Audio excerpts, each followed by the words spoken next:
and that.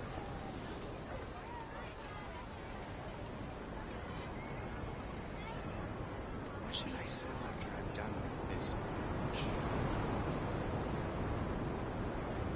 Travelers and visitors, don't miss out! I do try to lighten the mood sometimes, but I'm not the best judge of other people's sense of humor. And that.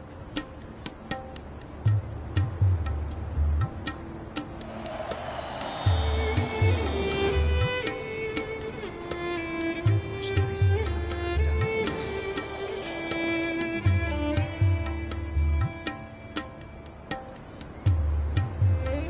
Travelers and visitors, don't miss out! Yes.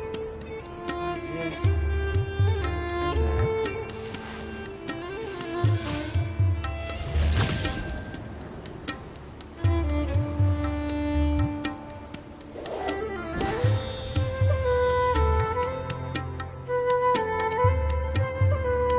What should I sell after I'm done with this much?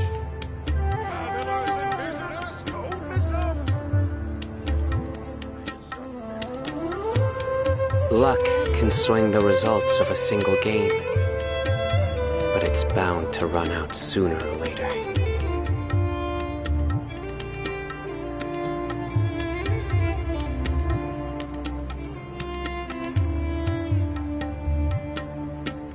What should I sell after I'm done with this much? Travelers and visitors, don't miss out!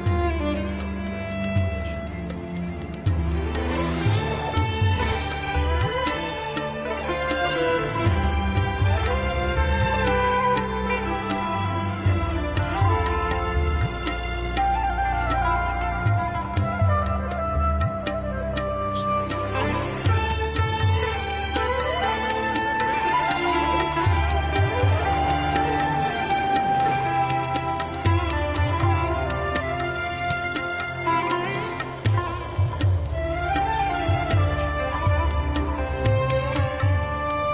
Yes.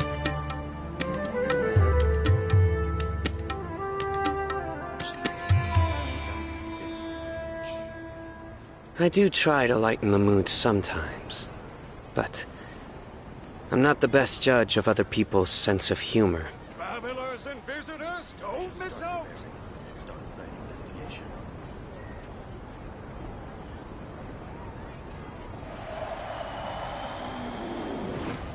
Yes. And that. What should I sell after I'm done with this much?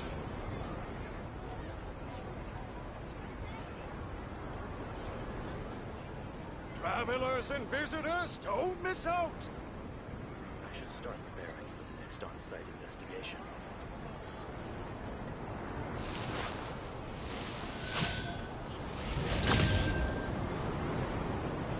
Yes. And that. What should I sell after I'm done with this much?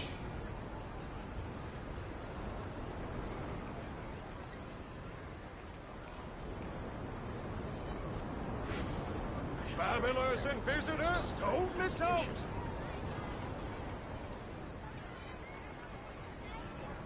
Good deeds and bad. In the end, all will be placed upon the scales. And that. What should I sell after I'm done with this much? Travelers and visitors, don't miss out!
What the...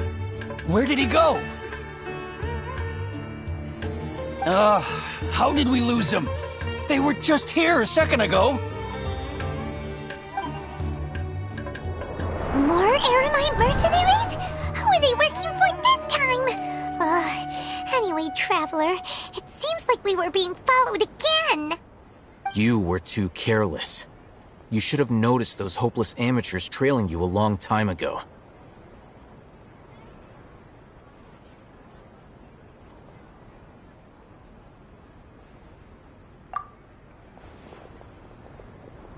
There's no need to thank me. I've never cared to keep track of personal favors.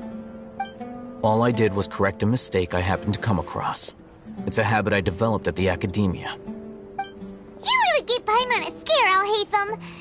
Last time we met at Port Ormos, didn't you say you were going back to the Academia?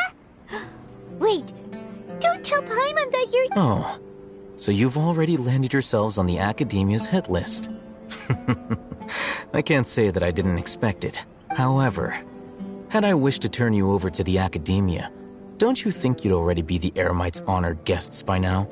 Oh, right. You do have a point. I have no interest in running errands for that project. As a scholar, I've always belonged to the camp that promotes researcher autonomy. And these days, you're more fascinating than anything the sages can offer.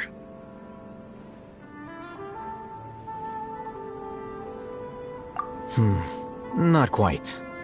To tell you the truth, I'm still investigating the Divine Knowledge Capsule. Unfortunately, I've run into some difficulties. Everyone says the capsule originated in the desert and was eventually moved to Port Ormos. If I am to get to the bottom of this, I must understand how the capsule first came to be. Which brings me back to you and why you're so interesting. The leader of Ain al-Ahmar used the Divine Knowledge Capsule right in front of you, and upon seeing him, your expression became perplexed, and you were lost in thought for quite some time. To have that kind of reaction, I think you must have realized something. Are you interested at all in sharing what you've been hiding from me?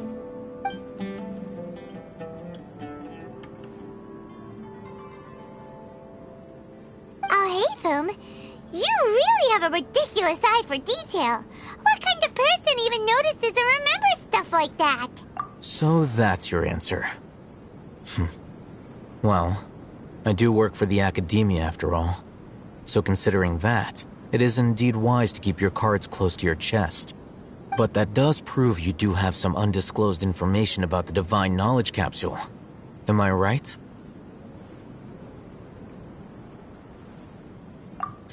No matter. Rather than simply learning the answers from you, I'd still prefer to investigate on my own. Speaking of, you two are also headed to the desert? That's right! We have the same plan as you! But we don't really have any concrete goals at the moment. Then I'd suggest starting with Aru Village. It's the largest settlement in the desert, so it'll probably have more resources and intel than anywhere else. It's always better to travel with someone you know. Let's go!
Before us lies Aru Village, the safe haven of the desert folk. Whoa, this landscape is really something else. What a cool place! Let's go check it out!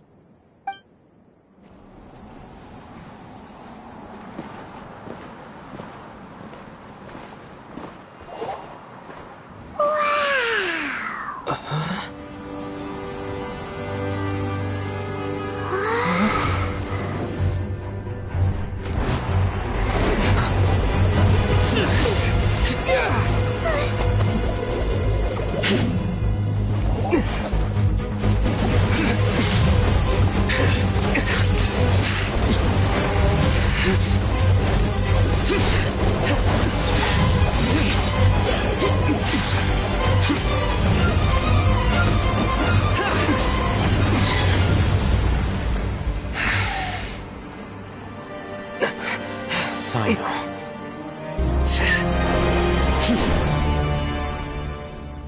Unless my memory fails me, we have barely spoken 2 words to each other before now at the Academia. Would you care to enlighten me as to when and how I invited the General Mahamatra's wrath? Alhaitham, do not think you can escape my judgment just because you managed to escape my attack. Judgment? So that's how you'd characterize your actions here, is it? Or would elimination perhaps be a more accurate description? Had I used my full strength, not even this traveler would have been able to stop me. Though styled like an assassination, I sought only to ensure that my target would be unable to flee or resist. Standard practice for the Matra, as well you know. Seemed to me more like your own personal touch. Who is that, Alhaitham? Did you call him General Mahamatra? Yes. General Mahamatra Sino, head of all the Matra at the Academia. He's a formidable hunter, and the ultimate nightmare for any who have committed academic crimes. You seem to have placed a lot of trust in Alhaitham, to the point of blocking an attack for him. If I were you, I'd never choose to side with him. I wouldn't believe a single word that comes out of his mouth. I have been pursuing this scribe for a long time. I urge you, stand back and do not seek to defend him any longer. Otherwise, there will be consequences. Has Alhaitham done something wrong? Paimon doesn't think he's as bad as you've made him out to be. I won't waste my breath explaining things. Alhaitham, I saw it during our fight. Take it out. The divine knowledge capsule you're hiding on your person. Unless you want me to retrieve it for myself. Very perceptive of you. Nothing escapes a Matra's senses. Wait, the divine knowledge capsule? Didn't it fall into the Matra's hands in Port Ormos? No wonder you speak with such confidence, Sino. But I must admit, I'm very curious. What does this capsule mean to you? And why, as General Mahamatra of the Academia, are you all alone in the desert? As far as I'm aware, the other Matra have been speculating about your disappearance. Have you been given a mission that's, let's say, morally dubious? If I was the real target of your mission, what was stopping you from simply using your authority and resources to judge me within the walls of the Academia? I should have known you'd be difficult to deal with. You two? Ugh! What should we do, Traveler? Paimon feels like we can't trust either of them. Ahem. Well, look at you two, acting all tough and self-righteous over there.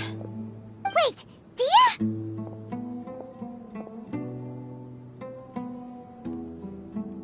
Great! Finally, someone that we can trust! You gotta help us out here, otherwise these two are gonna start fighting again! Yeah, sure looks that way. 2 giants from the Academia duking it out once and for all. Not something you get to see every day, that's for sure. Listen, I know you academic types love to fill up your big brains with self-righteous morality and lord your empty rules and virtues over each other. But how dare you bring your petty disputes into the safe haven of Aru Village? It seems like someone's gonna have to beat some sense into your thick skulls until you finally learn to respect these grounds.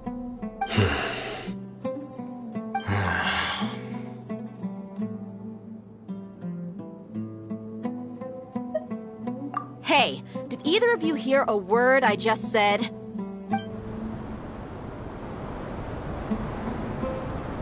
Whoa, what's going on? The wind's so strong. Is this a sandstorm? Paimon's gonna get blown away. Another sandstorm? What's up with these recently? Hey! All of you, over here, quickly! We have to take cover! Someone's calling for us. Oh, this wind is too strong. Let's get over there. That sounded like Candace. Come on, you two. Jeez, are all of you academia folks such hard work? Move it! All right, stop yelling.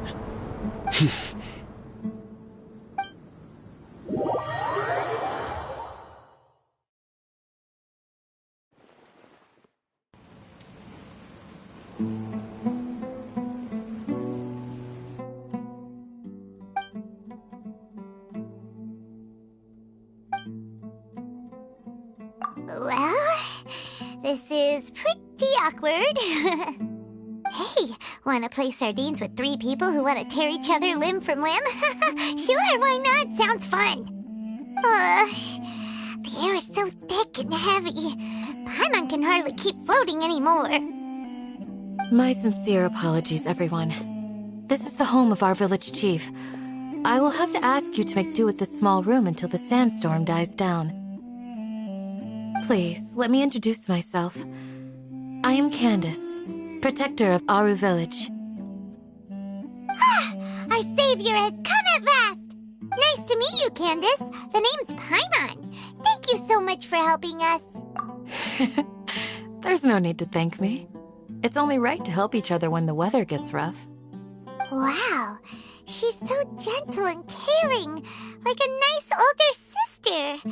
Unlike those guys over there. All right. Now that we're all better acquainted, we should return to the topic at hand. As a guardian charged with the responsibility to protect my fellow villagers from harm, I was observing your conflict from afar, even before the sandstorm started. And now that you have set foot within our village itself, it is all the more my responsibility to make absolutely sure that you pose no threat whatsoever to us. So please, have an honest and sincere conversation with one another, and put your hostile feelings to rest. If anyone dares to start anything again while they are under this roof, I will not hesitate to send them out for some quality time with the creatures of the sandstorm. Oh, on second thought, Paimon may have misjudged Candace's character.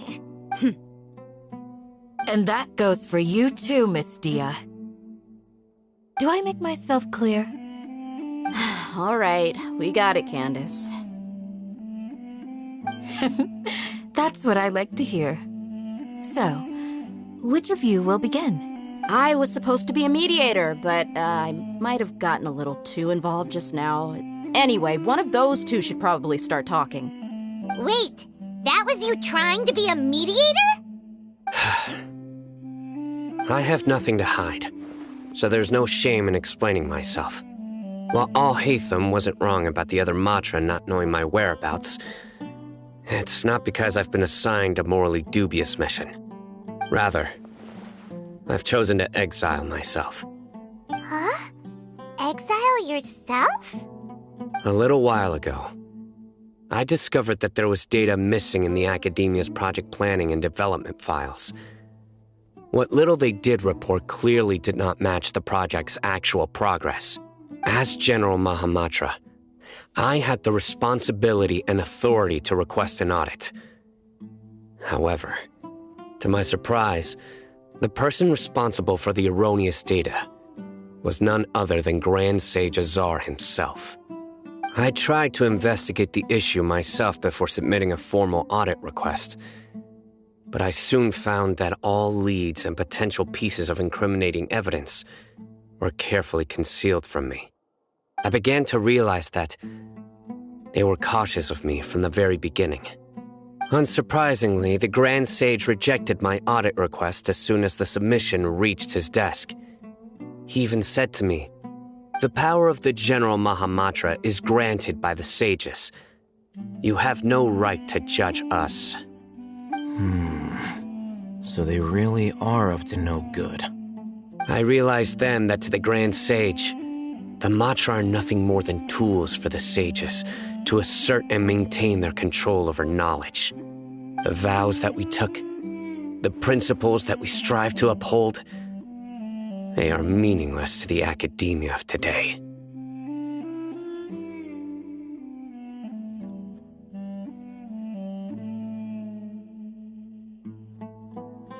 I believed it would be wise to flee the academia before the sages had a chance to take action against me. This way, they can no longer see nor predict my actions. I will never give up on this investigation. There's no need for someone else to give me power or authority. Once I find the truth, I will administer judgment by my own name. Sino seems to have the same goal as us. We're all investigating the sages. Plus, now that he's no longer the General Mahamatra, he somehow feels a lot less scary. Well, Sino, if that's your story, then why did you see Alhaitham as a target? When I was investigating the matter in the academia, I overheard a conversation between Alhaitham and a sage. The sages asked you to investigate a blonde-haired traveler. Do you dispute this, Alhaitham? What? Like many parts of the project, this assignment was undocumented. Now throw in your suspicious behavior with the Divine Knowledge Capsule, and I think we deserve an explanation. Yes. I was indeed tasked with investigating the Traveler. Alhaitham! After all, the promised reward was so great that hardly any scholar could have refused. The sage told me, once you've completed this assignment, I can give you a glimpse of divine knowledge. A most enticing offer. Unfortunately, those academics don't know me at all. Their words contained one key piece of information, namely that divine knowledge indeed exists. That gave me all I needed to know. From my perspective, the sages are far from trustworthy. Think about it. Isn't it a little strange they're so willing to share divine knowledge with anyone, even as a reward? So, I began my own investigation following the lead of the Divine Knowledge Capsule. In the end, I realized my wisdom in committing to this rather than collaborating with the sages. Had I been less guarded, I probably would have ended up like that Ain al-Ahmar mercenary, incapable of remaining sane for long enough to hold a conversation. You mean that the sages originally planned to dispose of you, using one of those capsules that drive people insane? I'd already given up on the assignment by then. I only told the academia I was waiting in Port Ormos for you to appear so they wouldn't suspect anything. So it came as quite a surprise when I encountered my erstwhile target while investigating the Divine Knowledge Capsule. Criminals do love to talk about coincidences. Even though I ran into the Traveler by chance, I had no intention of providing assistance to the academia. Also, you should remember, you were the ones who decided to follow me and strike up a conversation after I left that tavern. That's true. Alhaitham helped us out at Caravan Rebat as well. Maybe he's telling the truth. I'm willing to apologize if that's worth anything to you. I took the Divine Knowledge Capsule behind your back because I judged its existence to be a significant risk. I felt that it would be best for no one to interact with it before it had been properly studied. After all, curiosity often proves to be the most dangerous thing in this land. You should be well aware, Scribe Alhaitham, that curiosity can also lead you to danger and suspicion. Answer me this. Did the sages share any information about their project with you? Have I not made myself clear? You and I are both distrusted by the academia. Do you really think they would tell me anything? Fine. Although you haven't completely proven your innocence, I won't regard you as an enemy, for now. As you wish. Good. I'm glad to see you two clearing up your misunderstandings. And now you, Dia. I believe it's your turn. Oh, sorry. Whatever the boys were talking about must have been so boring that I spaced out. My situation is pretty straightforward. My employer, Dunyarzad of the Homayani family, is friends with the Traveler and is currently recovering from her illness at home. I had nothing going on, so I decided to return to Aru village for a visit. I was actually looking forward to a pretty exciting time getting back together with everyone here. But then I saw these two random guys in the middle of a pointless argument. It ticked me off, and things went downhill from there. Is that all? Well, I will admit that definitely sounds like your style. In that case, welcome back, Dia. That's more like it. I missed you all so much, Candace.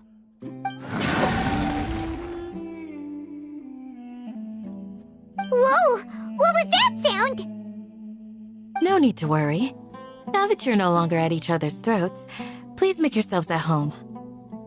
I'll take a quick trip outside to clear out some of those creatures in the sandstorm. Creatures? In the sandstorm? Are you sure you don't want some backup? Fighting in a sandstorm is not for the faint-hearted. Anyone without extensive training in these conditions is at a disadvantage. You needn't worry. Yeah, just leave him to Candace. Don't worry, she's as tough as they come.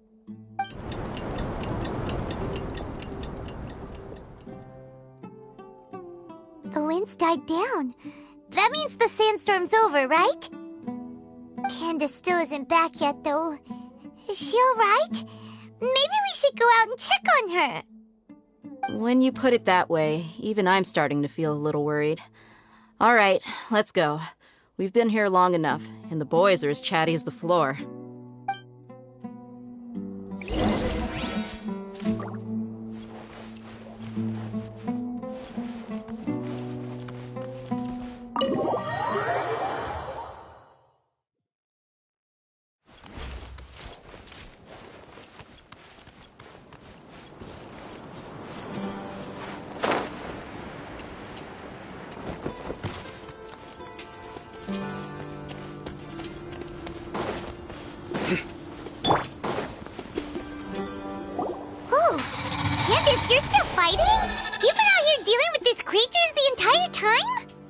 Yes.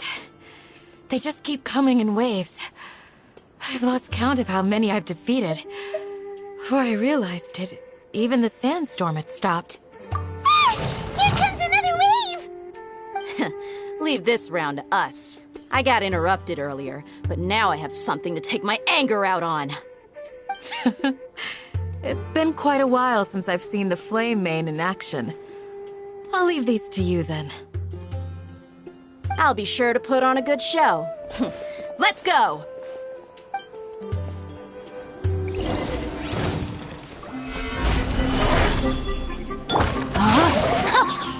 Freeze!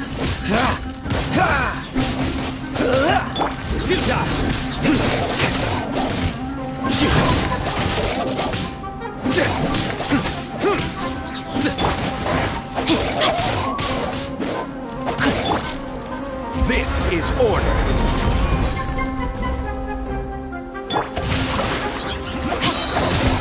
Let me weave you a hook. Oh, so sorry. Through me, justice is served. Stay condemned. Here comes another wave! When are they ever gonna let up?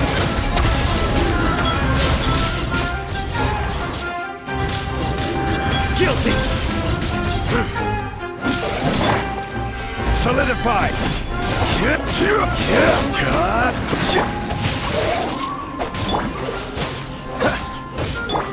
Surrender.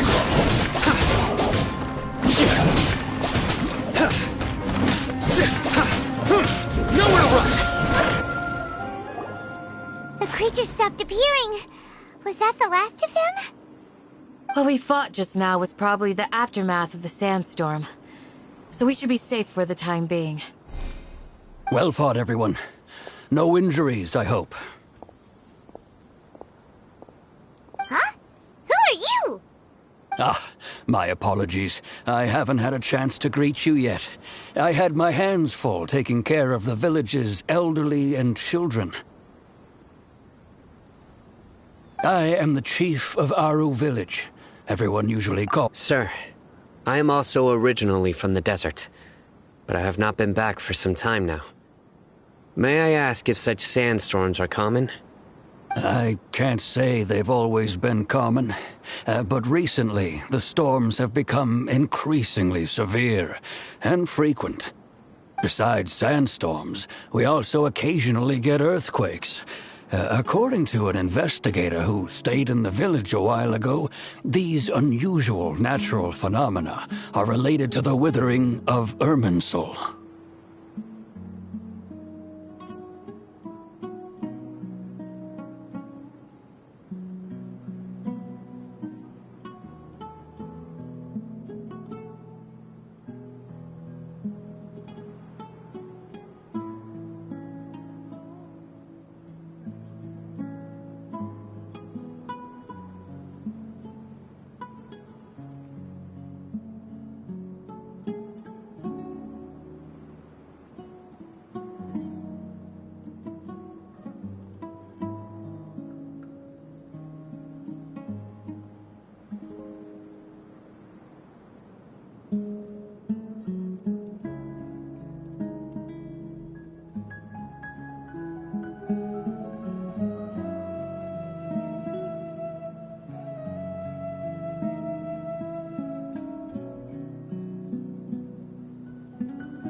another effect of Irminsul's withering. So, Irminsul's withering causes withering zones in the forest, and sandstorms and earthquakes here in the desert? Everything in the natural world is inextricably connected to Irminsul. These regional symptoms can indeed be a reflection of Irminsul's present state. Everyone in Aru Village needs to take good care of themselves. Speaking of which, why haven't I seen a single village keeper since I got here? Village keeper? Who are they? Village guards like Candace? Does your curiosity know no bounds? Village Keeper is how Aru Village refers to mad scholars exiled here by the Academia. Most of them are scholars who lost their sanity after a period of training in the Avidia Forest. The Academia believes that their crazed mutterings may have a negative effect on the psyches of other scholars. So, they're forcibly exiled to the desert. Though if you ask me, it's all a boatload of nonsense. Alas, that's exactly what we've been trying to investigate. One by one, the village keepers have been mysteriously disappearing without a trace. But no one in the village has ever seen them leave. If you're planning to stay around the village for the next few days, I'd appreciate it if you could keep an eye out for them. I've had encounters with those people in the past. I'll see what I can do to help. The Matra are the ones responsible for their exile. Now that you're no longer with them, are you trying to alleviate your guilt and atone for your past sins? I'm fascinated by how you think. Mock me if you will, but if you are guilty, regardless of my position or identity. Oh, you're the former General Mahamatra. You must be an expert in these kinds of investigations. Thank you for your help. Is it because you're reminded of Hypatia? Oh, these poor scholars. First they lose their sanity, now this! We need to help get them back home, safe and sound. But, is it really a good idea to tag along with Sino? You seem like you really don't... I'll be grateful for the assistance.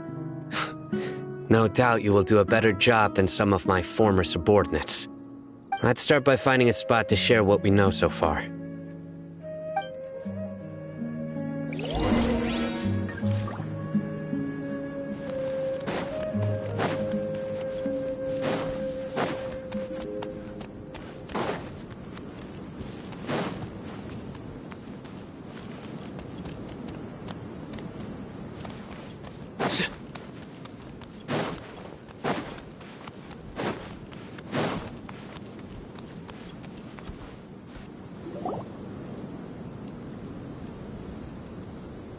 Although I've sent myself into exile, I'm still doing essentially the same things as before.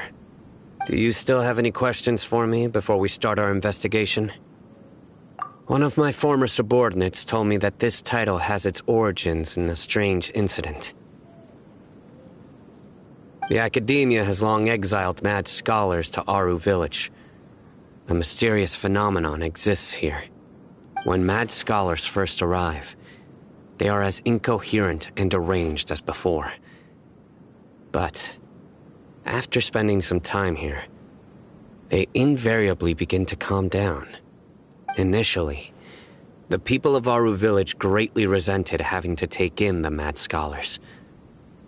But a strange incident one night changed that. Aru Village was struck by the strongest earthquake in living memory. Seeing buildings on the verge of collapse all around him, the then chief of the village was preparing to take everyone to safety. Suddenly, he noticed a mad scholar crouching in a corner, caressing the ground with his hands. A soft, green light radiated from him, like a divine glow against the backdrop of night. Despite the powerful tremors that ripped through the ground that night, all the houses remained upright, almost as if they had grown roots reaching deep into the ground. In the end, not a single building collapsed, and no one was hurt. After that, the people of Aru Village treated the mad scholars with greater kindness. and began to refer to them as the Village Keepers. The soft green light? A mad scholar protecting Aru Village? What do you make of it, Traveler?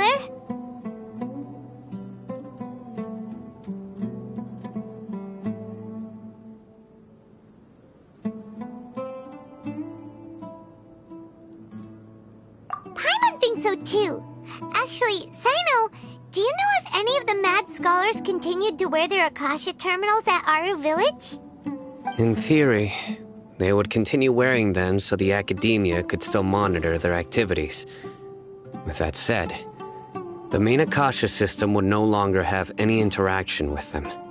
Oh, no wonder! Everything makes sense then! Add in the fact that they calmed down, it was probably Nahida who calmed them. If you are able to draw a conclusion from this one story alone, then it appears you possess much more information than I do. So, what do you make of the story?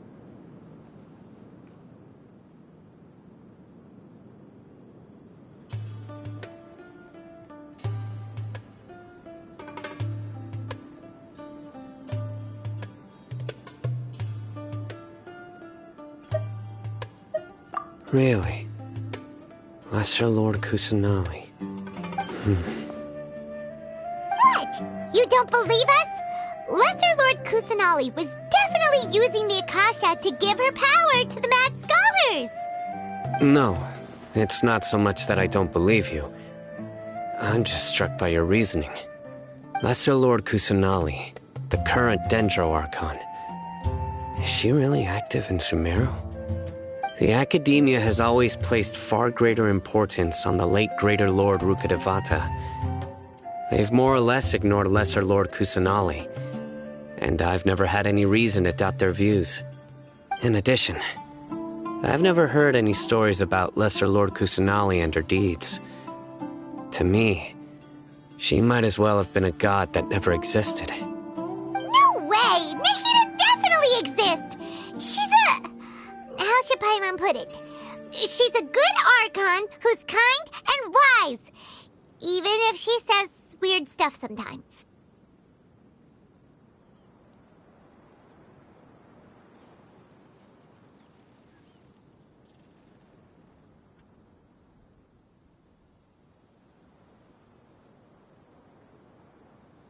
I've spent many years interrogating criminals, so I can easily tell when someone is lying. Good! Then you should know that we're telling the truth! That look in your eyes.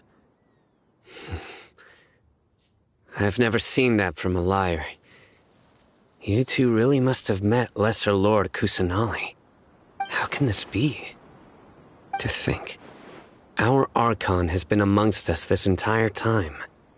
Alright, now it's our turn to put our skills to good use for this investigation.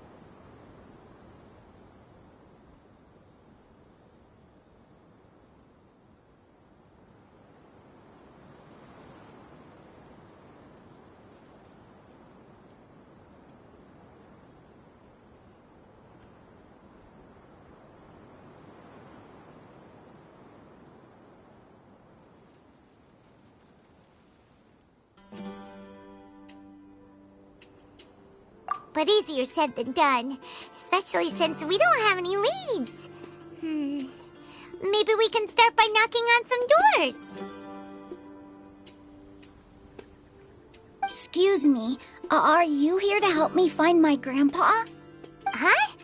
Who are you? By the sounds of it, a resident of this village. My name is Isak. You'll help me find my grandpa, right? Is your grandpa a mad scholar? Hey, don't say that. Grandpa is just Grandpa. Why do you have to call him that? It's not like he's a bad person or anything. The person you're referring to is not a local, yet you are. Why do you call him Grandpa? Grandpa is just Grandpa. He's my family.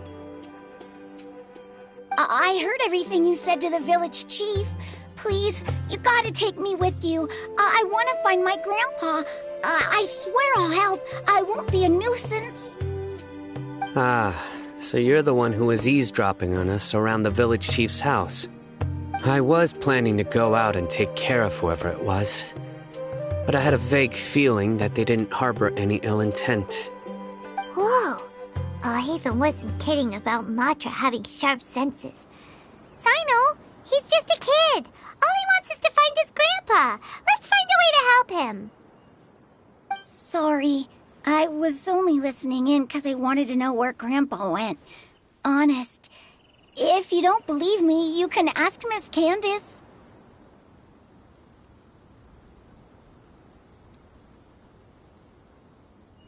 All right. But first, let's confirm the facts with Candace.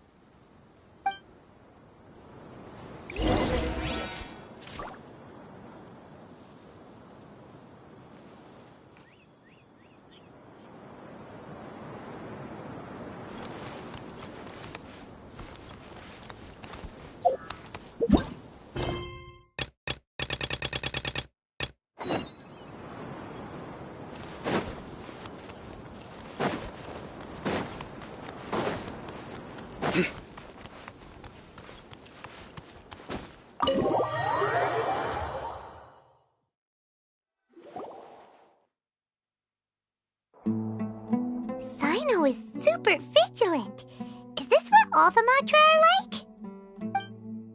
Ah, you're back already. We just wanted to confirm something with you. Do you know a boy by the name of Isak? I had a feeling he'd go looking for you. Huh? You knew this would happen? Yes. Although he tried his best to stay hidden, I still noticed him eavesdropping outside the window. He really wants to get his grandfather back. Isak's parents were both Aramite mercenaries who rarely returned to the village after finding employment in the city. He was raised by his grandfather. Unfortunately, it was only a few years before his grandpa passed away. Isak was still very young at the time, so various families in the village took turns caring for him so he could survive. Later, an elderly mad scholar arrived at the village. Isak thought the scholar bore a striking resemblance to his grandfather, and thus often spied on the man. However, the scholar was unkempt in appearance and incoherent in speech. Although Isak referred to the man as his grandpa, he was afraid and didn't dare to approach him. One summer night, the oft mumbling and bumbling grandpa suddenly calmed down and seemed to become more lucid. He even noticed Isak hiding in the distance. So Grandpa walked up to Isak and patted him on the head. He even took Isak to the entrance of the village, where he patiently taught the boy the names of the stars and accompanied Isak until he fell asleep. The next morning, Isak woke up and wanted to go find his grandpa again, only to realize his grandpa no longer recognized him. However, even so, Grandpa retained his calm expression. It's said that those who saw the scholar claimed he no longer appeared to be crazy, but appeared to be living in his own world, almost as if he were sleepwalking. Isak was thrilled that his grandpa was able to find peace and would follow him all the time, asking him things like, "Grandpa, want me to take you somewhere fun?" or, "Grandpa, could you tell me stories about the stars again?" All this somehow just makes Paimon feel really sad. It seems like they both deserve so much better. Perhaps. Nearly everyone who lives in the desert has some form of hardship or regret. But even so, we must still continue on with our lives. It's also my reason for fighting. I must continue to protect this land.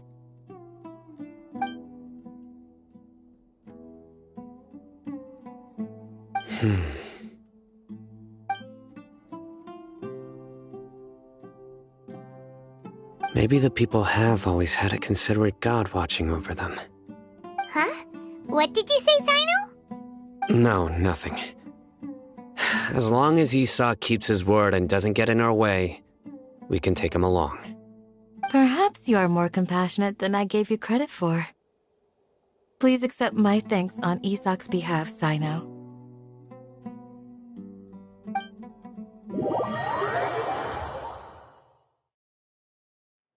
Hey, Isak! Oh, it's you guys! We've cleared everything up. Let's go find your grandpa. Really? Wow! Thank you so much!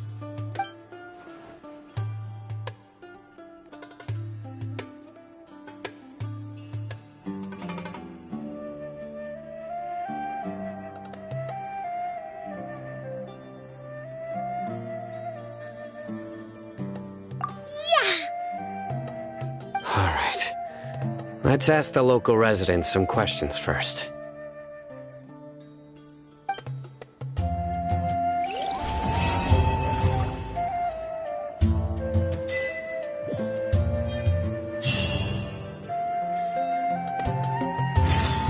Watch out for any signs of earthquakes and sandstorms.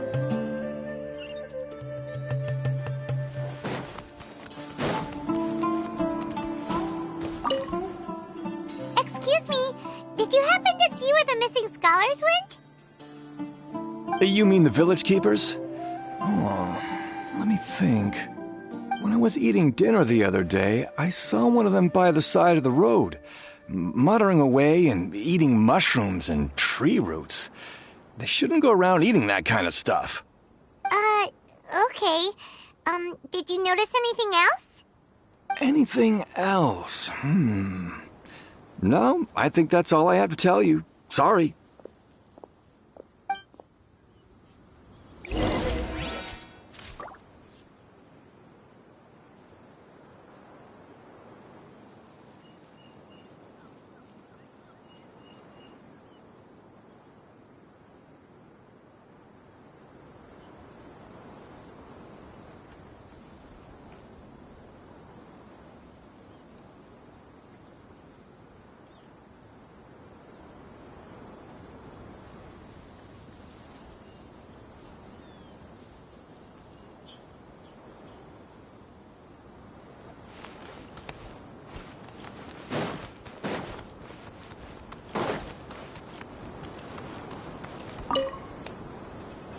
The scholars that have gone missing. Have you seen them? Those eyes. Those fierce eyes. You look like a real fighter. Don't change the subject. Right. You were asking about the mad scholars. I think it's been a few days since I last saw them. I usually go to bed pretty early, so I'm not too familiar with what goes on at night. But honestly, I feel quite sympathetic towards them. Even though they act a little strange, they've helped me in the past. If it weren't for them, my house would have collapsed long ago. Do you also think Grandpa and the others are good people? Grandpa? Oh, hello there. It's little Isak. You mean that nice man who looks like your grandpa's long-lost twin, right? He was actually the one who protected my house. I saw it with my own eyes. He happened to be staying near my house that day and was doing something with his hands on the ground. It still feels pretty surreal now that I think back on it. Did someone teach them how to do that? Well, whatever the case, I'll always be thankful to him and whoever taught him to look out for others. I'm pretty sure that if I ever went mad, I wouldn't be able to do anything like that. Gotcha. Thank you.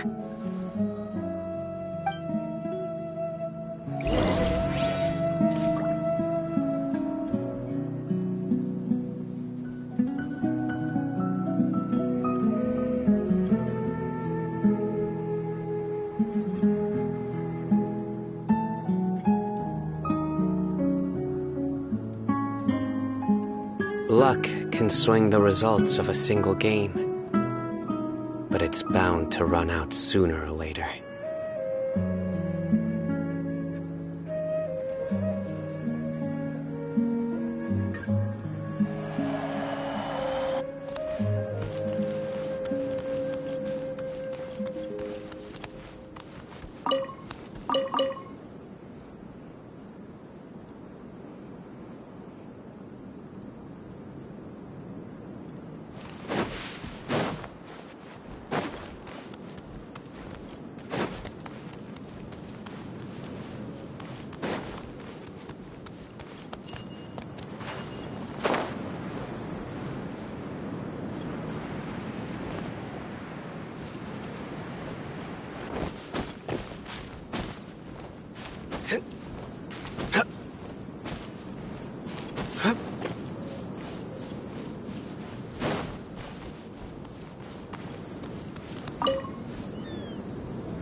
Sir, have you seen my grandpa recently? You know, the one who likes to sit and space out near the village entrance. Oh, well, if it isn't Isak. Oh, your grandpa, huh? It's been a while. The last time I saw him, he was spacing out by the road as usual. I went and asked him if he'd like any of the food I had prepared, despite my wife's protests. Like many people, she's really quite terrified of them. And speaking of my wife, she's still always complaining about how I don't make enough mora. That might explain why she's always mad at me. Oh, thank you. Thank you for taking care of him. It was nothing. You're looking for him, right? Did he go for a walk and get lost? Yeah. That's no good. Well, once you found him, come by my place again and I'll cook a little something for the both of you. I've known you since you were very young, so as far as I'm concerned, you're family. Please feel free to come by anytime. Wow, what a nice guy! Okay, thank you, sir. Huh? Don't say anything for now. Isak, stay here. Let's head over there. Stay quiet as you move.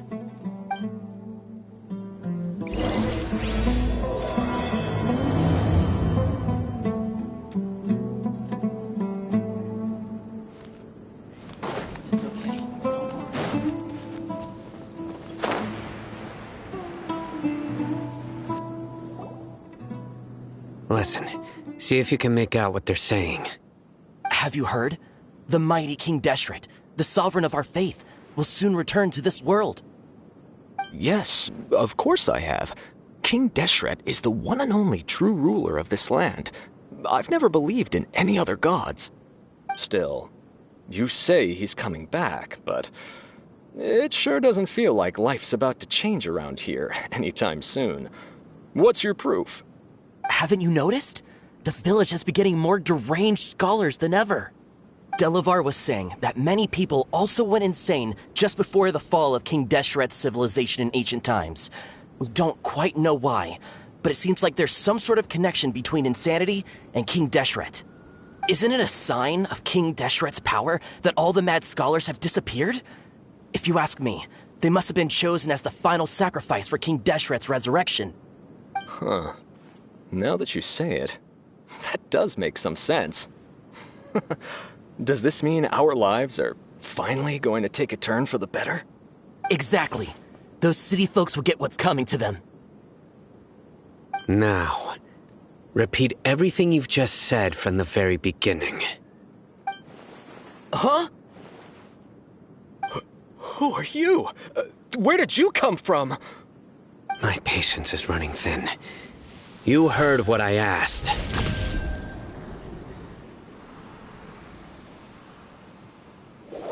Yeah, bro, this guy's something else.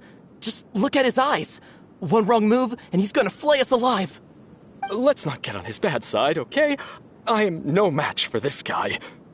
Oh, okay, good sir. What is it you would like to know? Tell me about King Deshret's resurrection. Well, I only know a few things from hearsay. I went for a drink the other day and heard others talking about a rumor that the madmen will disappear and that King Deshret will return to this land. I'm not making this up, I swear! Hey, go on. Keep talking. It's true. It's all true, sir. We desert folk have had more than enough of those people at the academia. They keep sending us all their mad scholars and won't let us have a good life.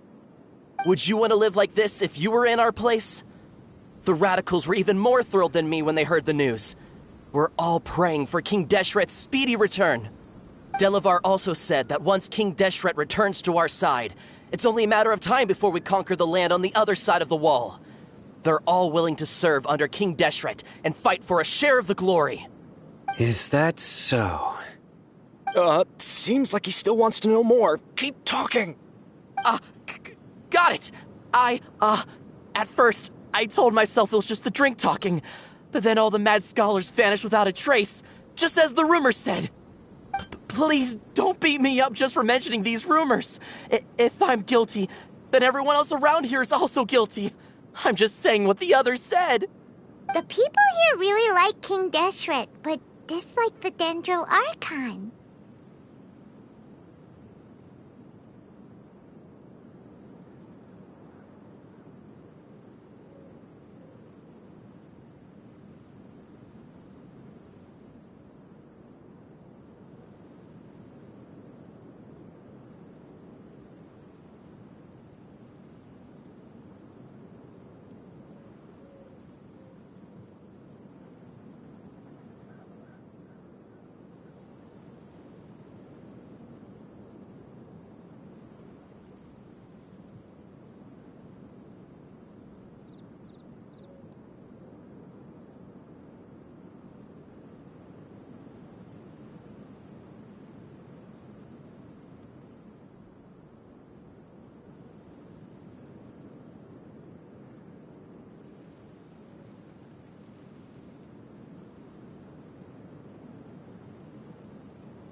Where is this radical person you talked about? I haven't run into him over the past few days, so he probably hasn't been around the village. What about you, man? Have you seen him at all? No, not at all. We wouldn't dare lie to you. He's really not here right now. Sounds like you're not too close with the radicals. No, of course not. All we know are their names. I have many ways to stop you from talking, and many others to stop you from sending warning messages. So you'd best just stay home and hope I don't hear of you trying to contact anybody. Don't do anything until I've gotten to the bottom of this. Try something foolish, and even Candace won't be able to protect you. Yes, got it. We'll do just as you say. That scared Paimon half to death. Sino is pretty terrifying.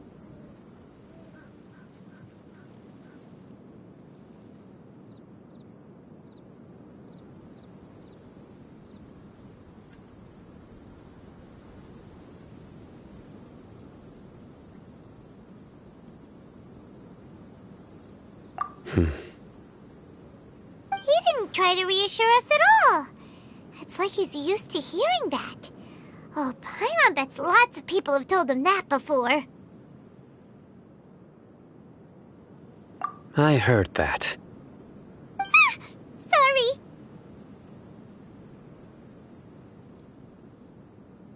It's part of being a Matra. The rumor we heard just now seems like a strong lead, but we need to check a few more places.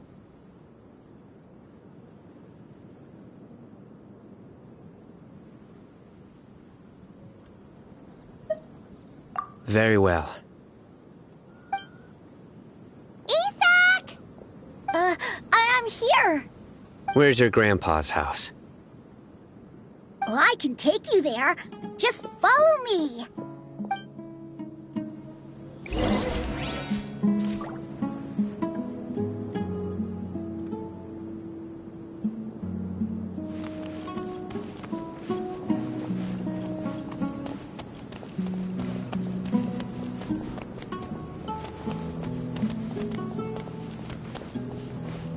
Grandpa? Oh, he likes to be alone. Sometimes he stares at the sky in a daze, and other times he just pokes at the ground with his fingers. Every now and then, he yells out at the top of his lungs, so a lot of people are really scared of him. But he's a good person, really. I know he is. I swear, he's just like my real grandpa.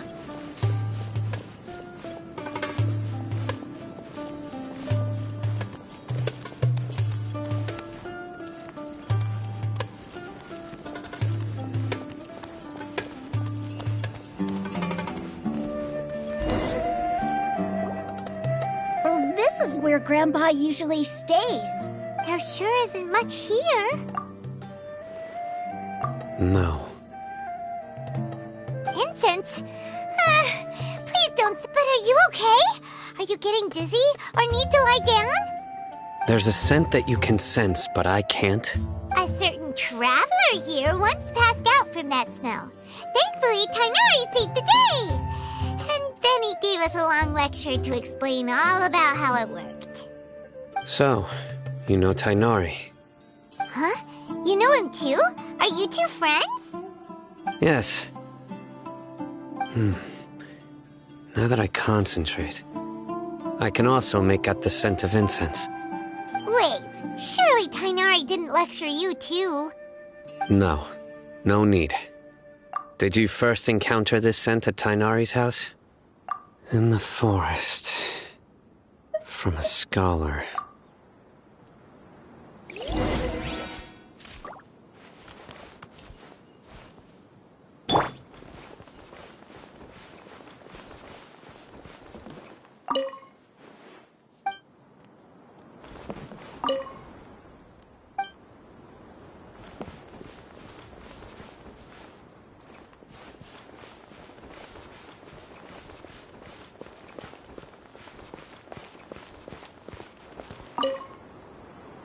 Oh.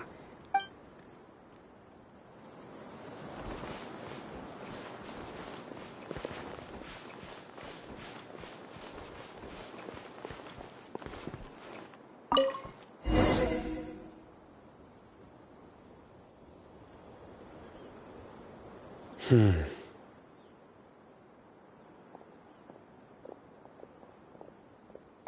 are you looking for, Sino?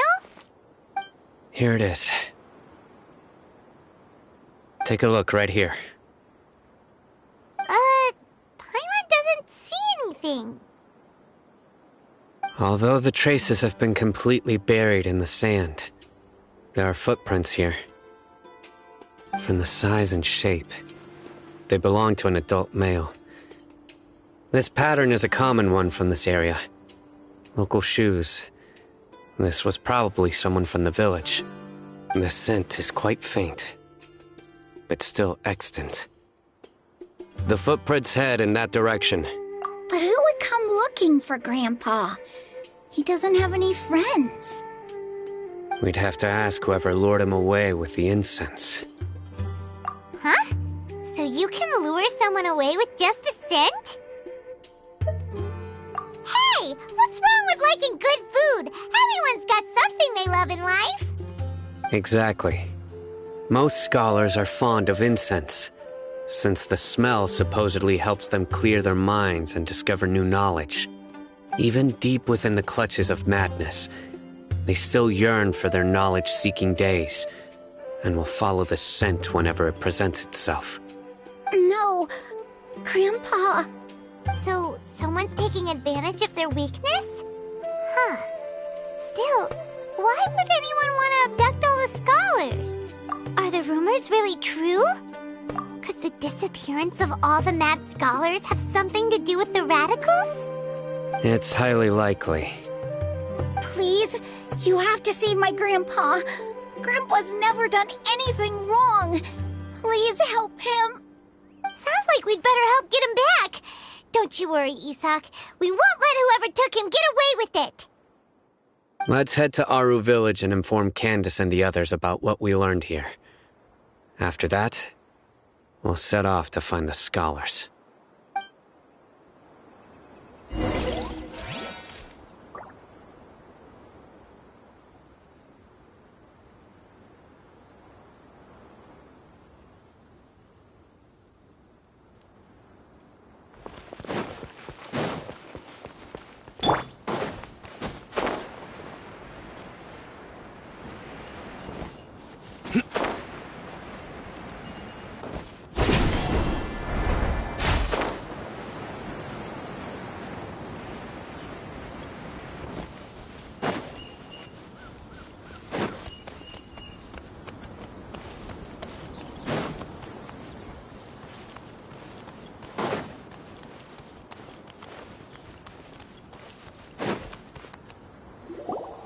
Right. The darker fabric definitely looks a lot better. That'd be my choice, too. We're back, Candace! We've got a lot to tell you. Ah, welcome back. Sounds like everyone's friends already. Oh, Dia's here too! You bet. So, everything goes smoothly? Reasonably. Alhaitham didn't go with you? We haven't seen him at all. Huh. I saw him around the village entrance earlier and figured he was investigating with you. I guess he must have gone off on his own. Did you find out anything useful?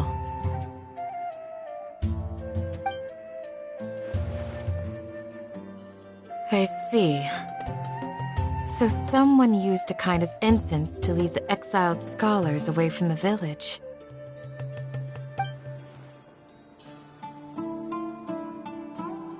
The resurrection of King Deshret? First I've heard of it. Far as I know, the kind of incense you just mentioned is only popular beyond the wall. Scholars are fond of it, but as you can see, there aren't many scholars still studying around these parts. No seller would be able to make a profit here. Not to mention, making incense is a labor-intensive process. You won't see anybody in the desert with the patience to make or sell something that requires that kind of effort. It seems someone from beyond the wall must have been supporting this. Makes sense. So what should we do then? Do we go back to the academia and search for leads there? If it was any other day, that would be your next logical step. But today, you've got me on your team, so you get an extra tip. Didn't you say that the villager got his news from the tavern? Well, I also like to drink at the tavern, so I know a thing or two about these radicals he mentioned. If Paimon remembers correctly, the leader of the radicals is some guy called Delavar. Ah, yeah. Delavar, the scar-riddled bandit, Engur, the wide-eyed butcher, and Jabari, the duck-tailed bearded crook. The whole lot of them are known around these parts.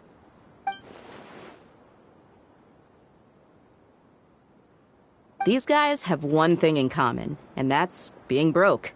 The rougher life gets, the more they want to believe in King Deshret. Way they see it, King Deshret's resurrection is their only chance at overthrowing the academia. Throwing all of Sumeru into chaos is the only way to change the way of life here in the desert. Anyway, that's my guess why they've chosen to become radicals. Tia! You're amazing! You really know this place inside and out!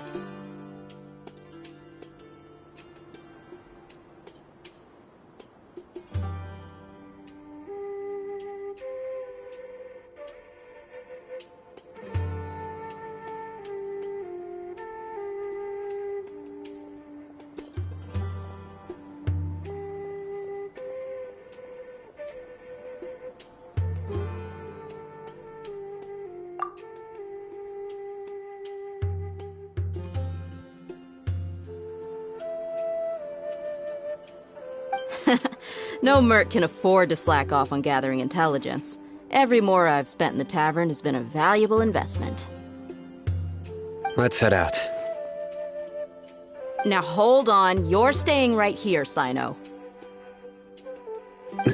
Why? Aru Village is not a big place. Outsiders stand out here like a sore thumb. I'd bet word about you has already gotten out. The desert is unforgiving, so the way of life here is also a lot tougher than on the outside of the wall. You survive on making connections out here. Compared to you, mercs like me are just third-rate amateurs. I've got no actual fighting skills to speak of. But that also makes it a whole lot easier for me to gain the locals' trust.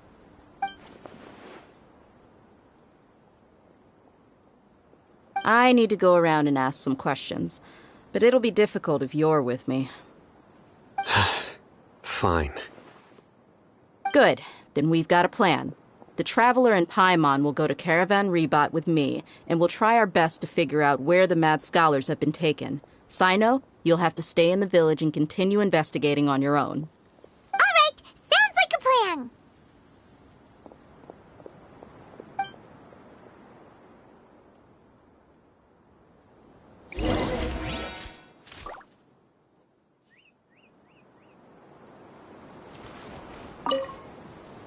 I know.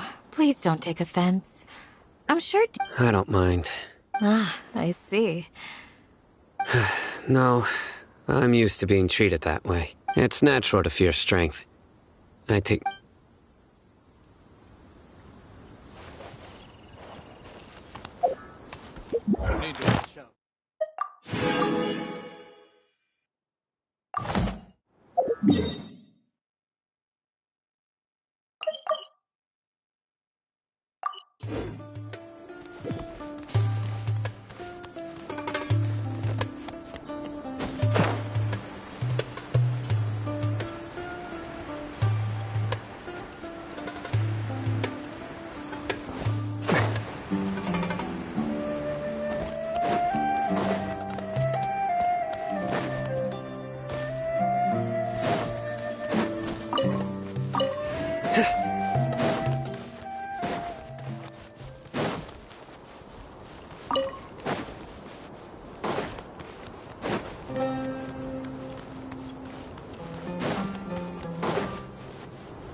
Stabilize! Another test subject. I will have order! No, my sword! Dodge this!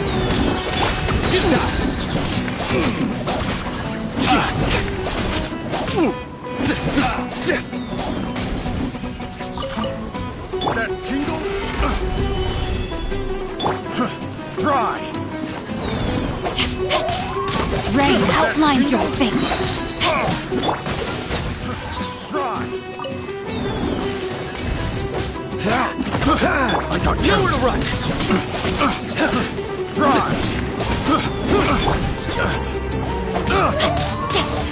Cool it! No, my sword! Freeze! Gather! This is order!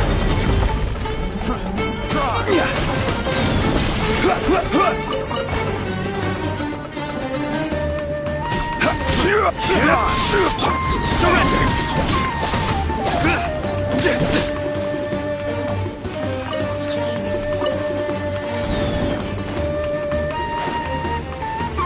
Nowhere to run! Rain outlines your fate. Dodge this! Surrender! Picked the wrong test subject. Our perseverance has paid off.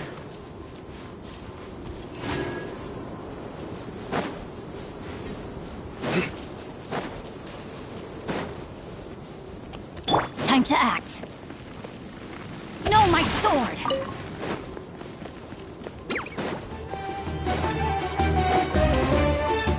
Body and mind. Time to act.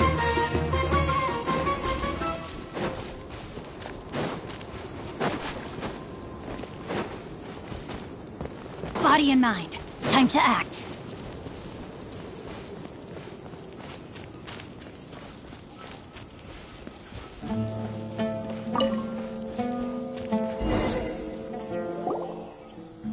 Well, here we are again. Sounds like you're starting to get familiar with the area.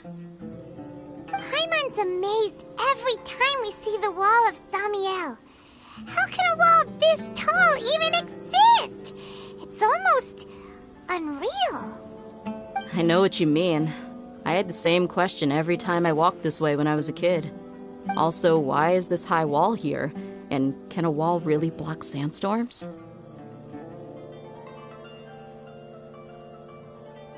It was only after I grew up that I realized the Wall of Samiel isn't just there to keep out the sandstorms. It serves a more important purpose, keeping out people like us. Sumeru is run by wise and mighty sages. To them, us desert dwellers are nothing but tools that can be used and discarded at their whim. We're cheap labor, like livestock, but easier to control. Nothing more. Even if a child from the desert got the chance to obtain an Akasha terminal, almost all their requests for knowledge would be denied. The Academia believes we're underserving.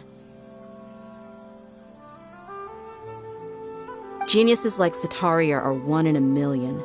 The other children never get a single chance to try and rewrite their fate. Even though the Academia knows very well that we're humans, just as they are. That's terrible. I would tear down this wall with my own hands if I could.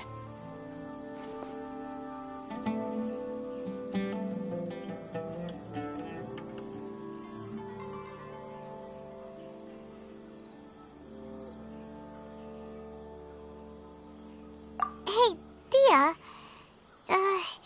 You're not thinking about doing anything scary, are you? No, not at all. This place just gets me thinking, that's all. Besides, we're here to procure information, aren't we? Yep, we gotta catch those... Shh.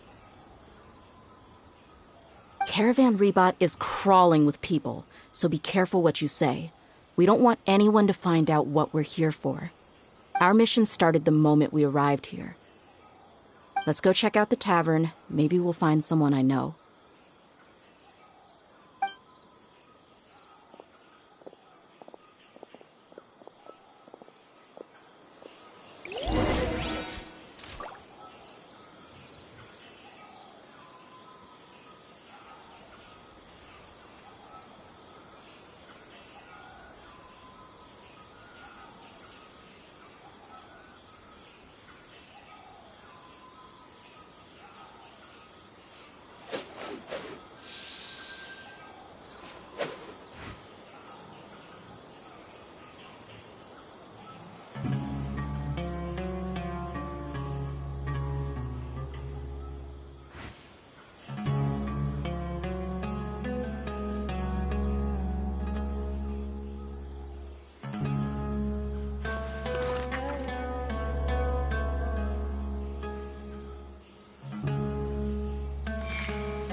Twas on a deserted moonlit night that the hero approached the vile dragon's limpid lair.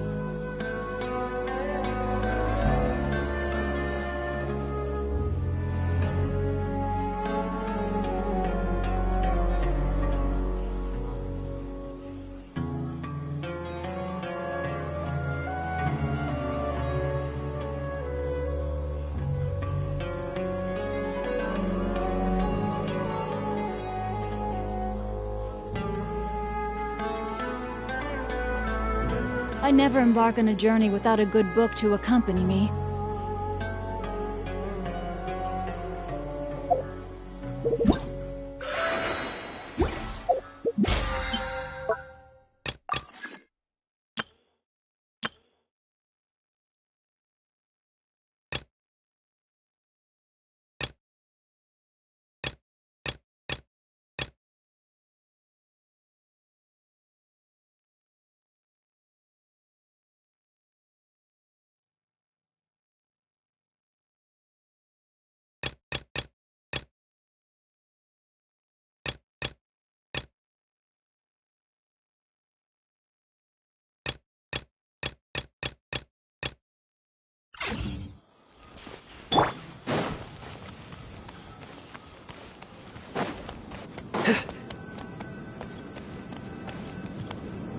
Just our luck.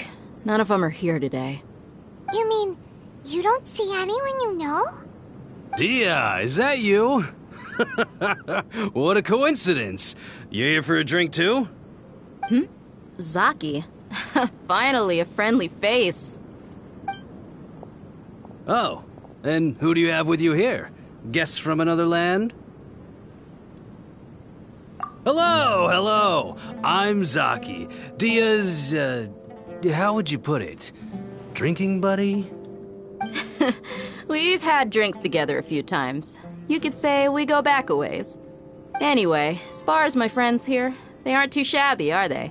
You rarely see any Outlanders so friendly and respectful nowadays. Absolutely. Much better than those people on the other side of the wall. So, Dia, are you looking for someone?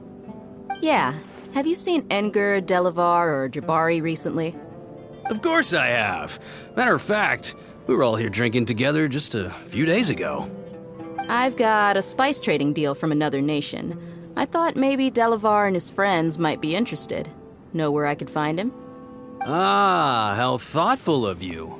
Then I assume you also know that Delavar's been having a hard time making ends meet these days, so you came here to help him out? Hey, keep it down. Let's just say I prefer to keep this deal a secret.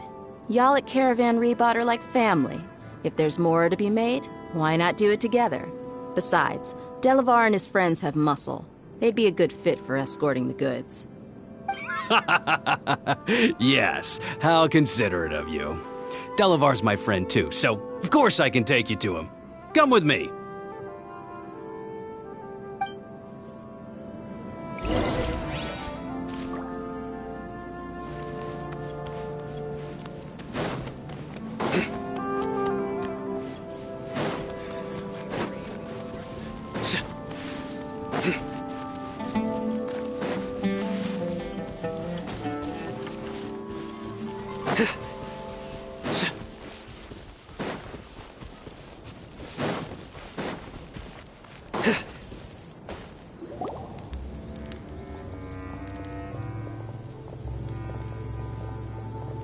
Are we there yet? Yep, this is the place. This place is practically deserted. What are they doing in a place like this?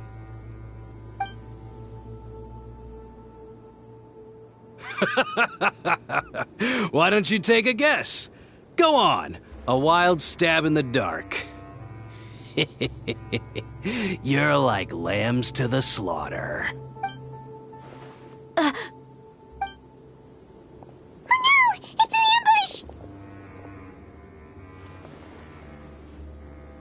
ambush! What's this all about, Zaki? Come on, Dia. You really think we didn't hear about what you said back in Aru village? The boys have kept a close eye on you from the moment you set foot there. Not only do I know that you're looking for Delavar, I also know that you've teamed up with people from the Academia to look for the missing scholars. So, you've been watching us from the very beginning? Uh-oh. Paimon knew leaving Sino behind was a mistake!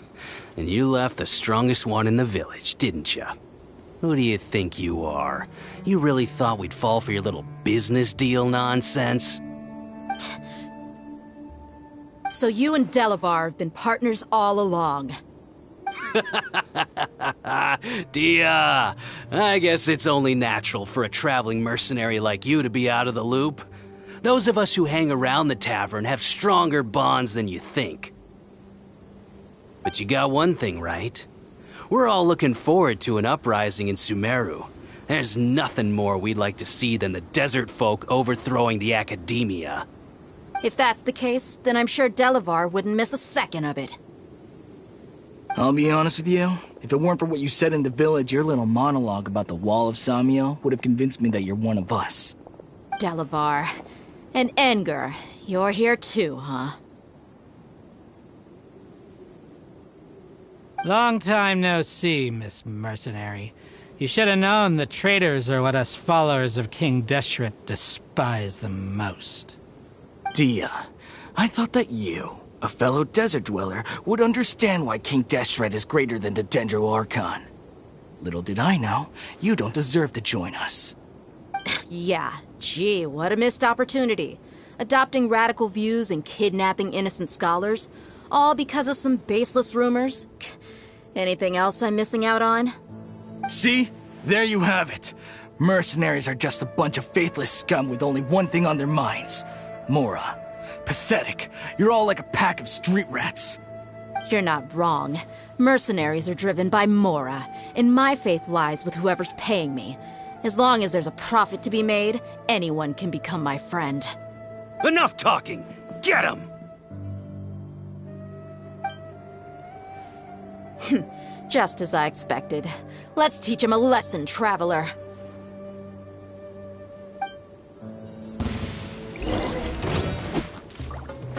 futile! I will have order!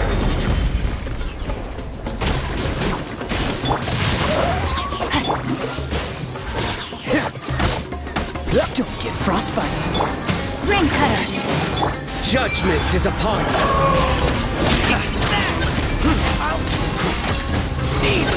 You stand condemned!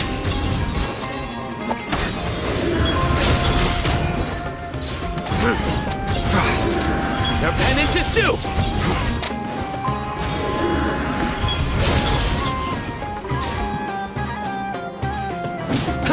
I'll take my leave. Impossible! How could you?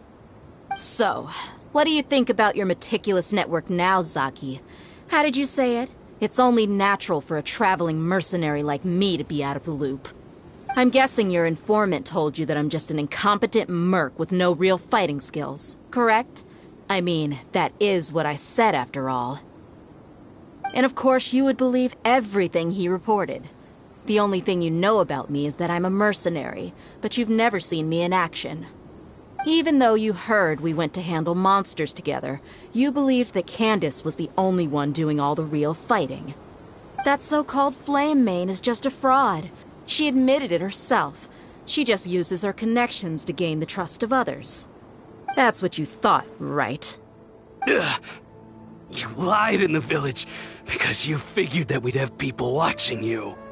And you were stupid enough to fall for it. I figured as much the first time we drank together. You all thought you were so smart. Pathetic. Okay, that should be all of them. Whoa! So you've been planning this since we were in Aru Village? No task can be done without preparation. I just happened to notice a couple suspicious-looking people while you were out investigating. Oh, but instead of catching them right away, you let them report back. Those two who were snooping around were just a couple small fries. If we want to get the real catch, we have to be patient and give it some time.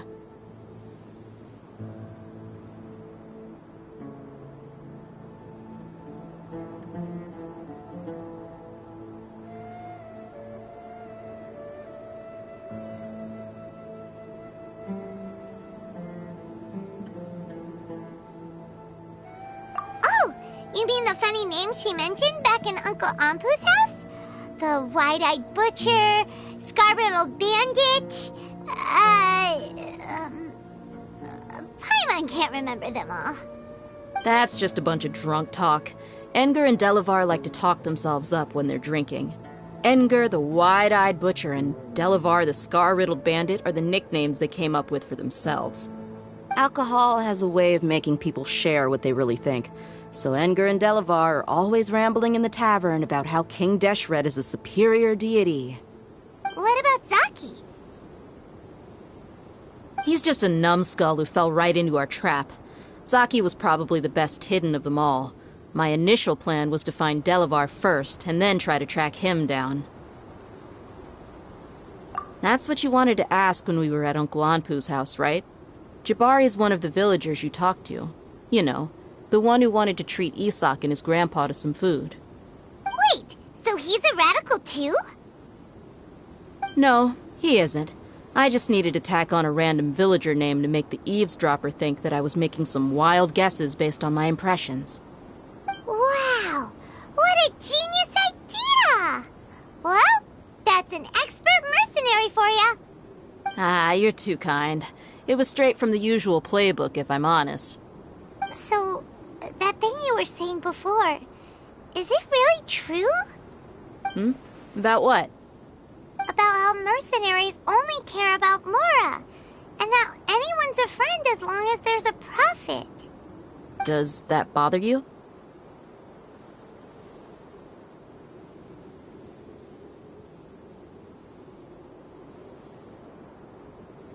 What makes you so sure? Dia, do you dislike the Dendro Archon like the other desert folk? You two are pretty sharp. No, I don't have anything against the Dendro Archon. I've heard a lot of nice things about the Lesser Lord from Dunyarzad. I can understand her devotion and gratitude. Dunyarzad's just an ordinary person. There's no way a god would be so involved in the lives of everyday people, unless they were truly compassionate. I've begun to realize that the sages are behind everything that's happened recently. The radicals' blind belief in King Deshret, making the Dendro Archon out to be an enemy. It's all the Academia's trickery. But I see through it all. And unlike them, I can never be hostile towards anyone who's never done anything wrong. Dia. Anyway, looks like we're done with business here. Traveler, lend me a hand. Let's tie him up and bring him to the village.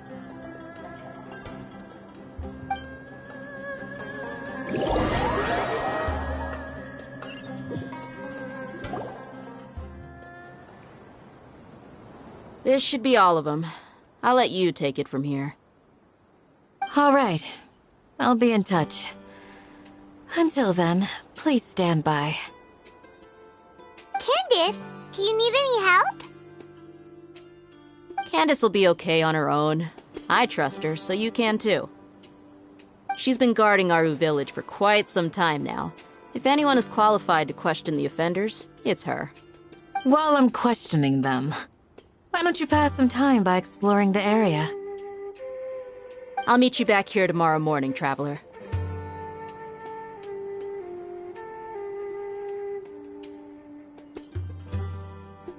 As for these idiots, let's just hope they live to see another day.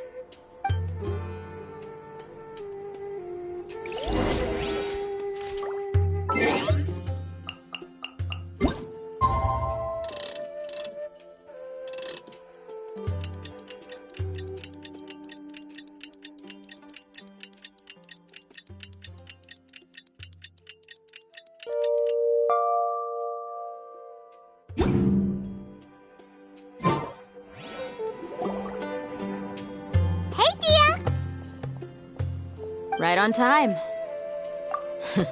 We'll know any moment now.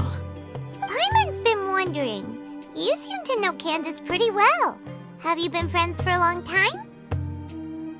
We've known each other for some time now. She's a pretty interesting person. Even though she's an extremely strong warrior, she never misuses her powers against others. Oh, Paimon knows what you mean. Like a lot of martial artists say, never take the fight outside the ring. Yep, I guess you can put it that way. It takes strong convictions to be as dedicated as she is, and shoulder that kind of responsibility. Us mercs, on the other hand, we pretty much live from one day to the next. Well, Paimon thinks you're great, too. Really? Thanks for that.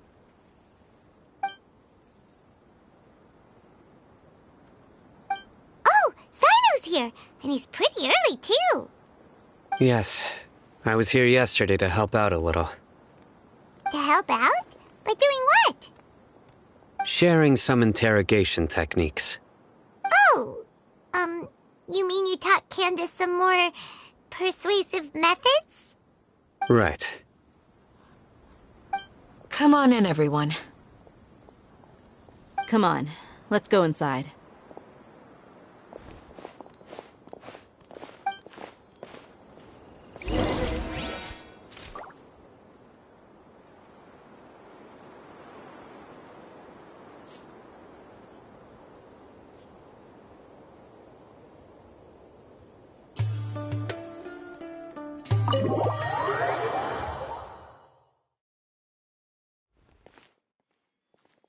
Candace, where? Whoa, you look furious. Do I? Huh. What gave it away? Oh, there's no mask that can hide true bloodlust. Cover up your eyes, and it'll still show itself at the corners of your mouth. Perhaps I need to work on my composure. Still, it's perfectly understandable why I'm angry. I'm sure everyone present would agree. Yes, ma'am. Please, don't beat us anymore. We're gonna die. Well, looks like Sino taught her well. You fear death yourselves, yet you do not hesitate to place the lives of others at risk. The absurdity is mind-boggling. The ones you call mad scholars are known to us as the Village Keepers. They are vital members of our community, and some even count them as family. You come here, to my village, and you treat my people as nothing more than stepping stones towards your goal. Tell me, what would you do to you in my position? Mercy! Please have mercy! You've made your bed. We may all be desert dwellers, but there's one thing that I understand better than you. The resurrection of King Deshret will only result in war. And war serves no one. The people of Aru Village care little about which god is in power. Life may be tough and tiring, but we wish to preserve our way of life. A war would only cause us to lose all that we have. And that is not a responsibility that you can afford to shoulder. We understand. We're sorry. I'll tell you everything I know. Please, just let us go. I'm listening. You might not believe this, but it wasn't us who came up with this idea. Someone was spreading rumors in the tavern. That's how we ended up hearing about King Deshret's resurrection. Some mystery man told us that mad scholars will make the perfect sacrifice to usher in King Deshret's resurrection. They give their lives, and we can get anything we wish for. They're called Village Keepers. Slip up again, and you'll regret it. Yes, sorry. It was all that mystery man's doing. He told us to spread the word about King Deshret's resurrection and talked us into helping him. In return, he said he'll help. I'm not sure. That's one. Huh? One what? Strike. You get a total of 3. Then, you die by my hand. Wait, I'm telling the truth. We don't know anything. It was all him. 2. He got us to lure them out of their houses in the night with some kind of incense. We take them to a junction outside the village. Then the mystery guy takes them from there. You gotta believe me, please. I'm telling the truth, I swear. Just ask them if you don't believe me. That was indeed the truth. Traveler, go on.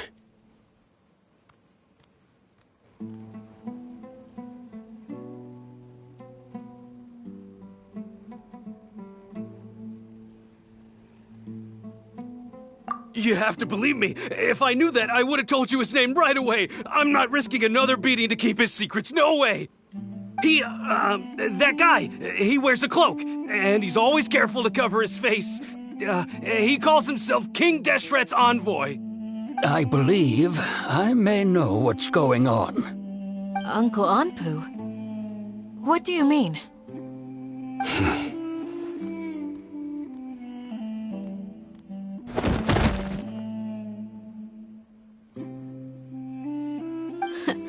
Smooth. Okay, speak. If my suspicions are correct, this mystery man they speak of could be from the Academia. Some time ago, people from the Academia attempted to take the Village Keepers away. I refused, insisting that they are part of our community. It strikes me now that this secretive character shares the same goal they had. Which means it's highly likely that the Academia was purposely spreading a false rumor to trick the radicals into delivering the Village Keepers right into their hands. They were the ones who brought them here to begin with. Now they're trying to take them back? We aren't gonna let that happen. Not the Academia again.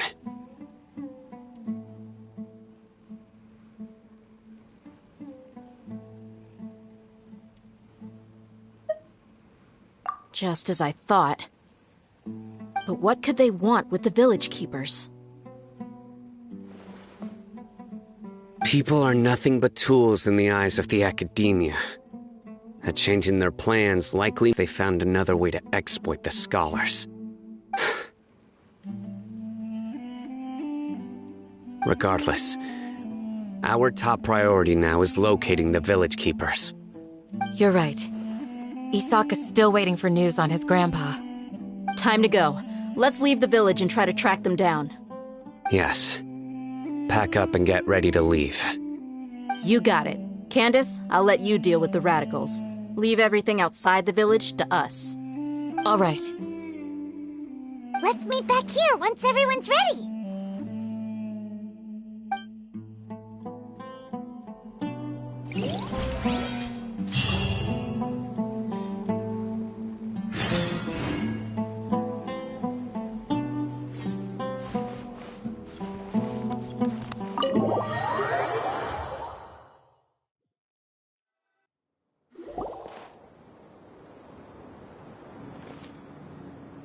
Let's get some food in us and then we'll...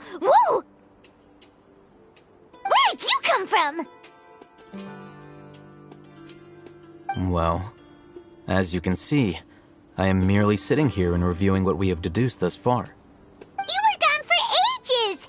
And now you're suddenly sitting here musing to yourself? Where have you been anyway?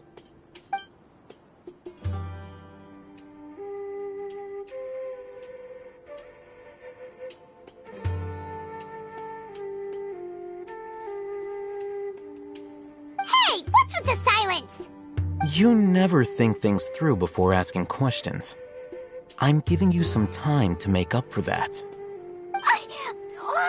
Paimon's so mad! Paimon's gonna give you an ugly nickname! Never mind. Paimon's got nothing. There's just nothing super obvious to pick with this guy. It makes it so hard. Well, you've heard nothing to suggest I left this whole time, so clearly I stayed in the village to investigate.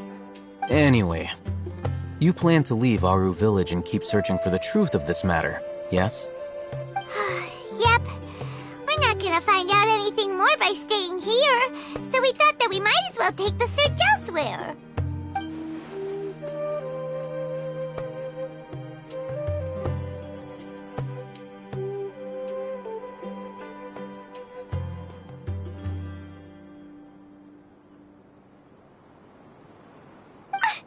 Enough with the silent treatment!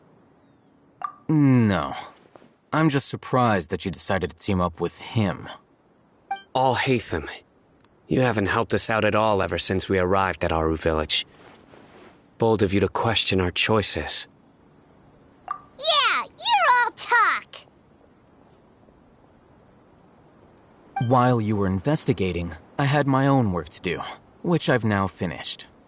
Really? Paimon doesn't believe you. To be honest, we aren't really a team, so I have no obligation to inform you of my whereabouts. Not to mention that going separate ways allowed me to find some important information that you all had missed. Huh? Right here in the village? Correct. What did you learn? I'm going to take you to someone. But before that, you need to understand where she's coming from. What does that mean? How do you think the residents of Aru village feel about what we're doing? In other words, do you truly believe every single word the villagers tell us? You mean some of them lied to us? Hiding the truth does not necessarily equate to lying. Again, these people have their reasons. Remember what Candace said? Most people in Aru village don't necessarily care which deity is in charge of Sumeru. That's because whether King Deshret or the Dendro Archon has power is of little significance to them. By contrast, the perils of their daily lives are ever-present concerns. They won't simply share everything they know with you without good reason. That's why you believed there was no further information to be found in this village.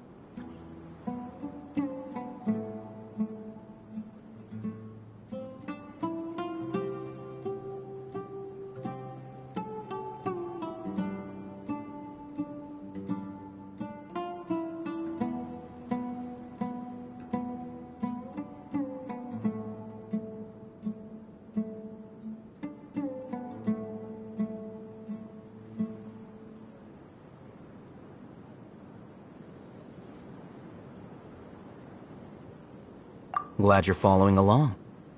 Among those you have talked to, there's someone who was consciously keeping you out of the loop. In fact, she's been observing your every move since you arrived. The reason being, to someone who only wants to live their life in peace, any external factors introduce unpredictability into the equation. Those eyes. Those fierce eyes. You look like a real fighter. Don't change the subject. It's quite obvious that she's intimidated by Sino's authority and strength. Right. You were asking about the mad scholars. She corrected herself mid-sentence because she's aware that there are King Deshret fanatics in the village. If she sounds too friendly towards the village keepers, she could easily make herself the radicals' next target. I think it's been a few days since I last saw them. I usually go to bed pretty early, so I'm not too familiar with what goes on at night. Remember? She made a point of denying her involvement in anything that occurs at night. But honestly, I feel quite sympathetic towards them. Even though they act a little strange, they've helped me in the past. If it weren't for them, my house would have collapsed long ago. After speaking to the village chief, it became clear that the village keepers had protected Aru village at night. In other words, the young miss was very much awake during that time. Then why would she lie? By getting involved with an outsider, she risks drawing unwanted attention to herself.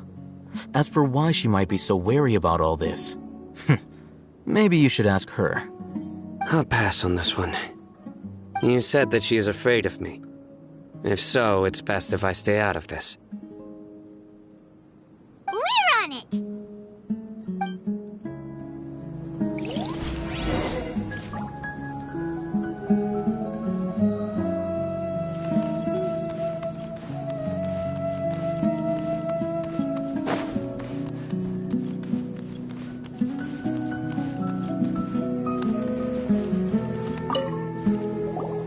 Miss Shawnee, as we discussed earlier, I've brought someone with me.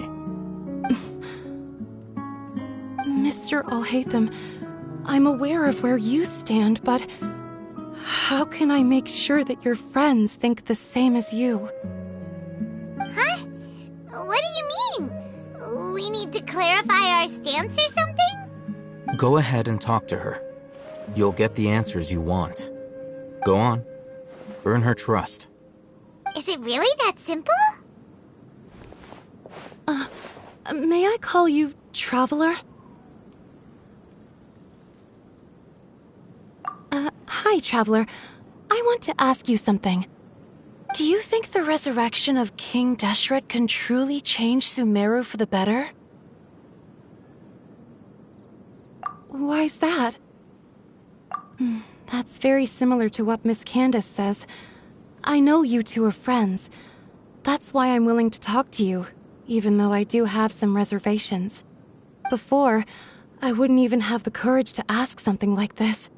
Traveler, do you believe our lives will get better? Yeah! We came here from another nation, so it isn't wrong of you to be weary. And we aren't really residents of any one nation. But even so, we've met lots of people from different places, and we've always fought for what we believed in. We have friends in Sumeru, and we want to help them. That's why we decided to stay here for a while.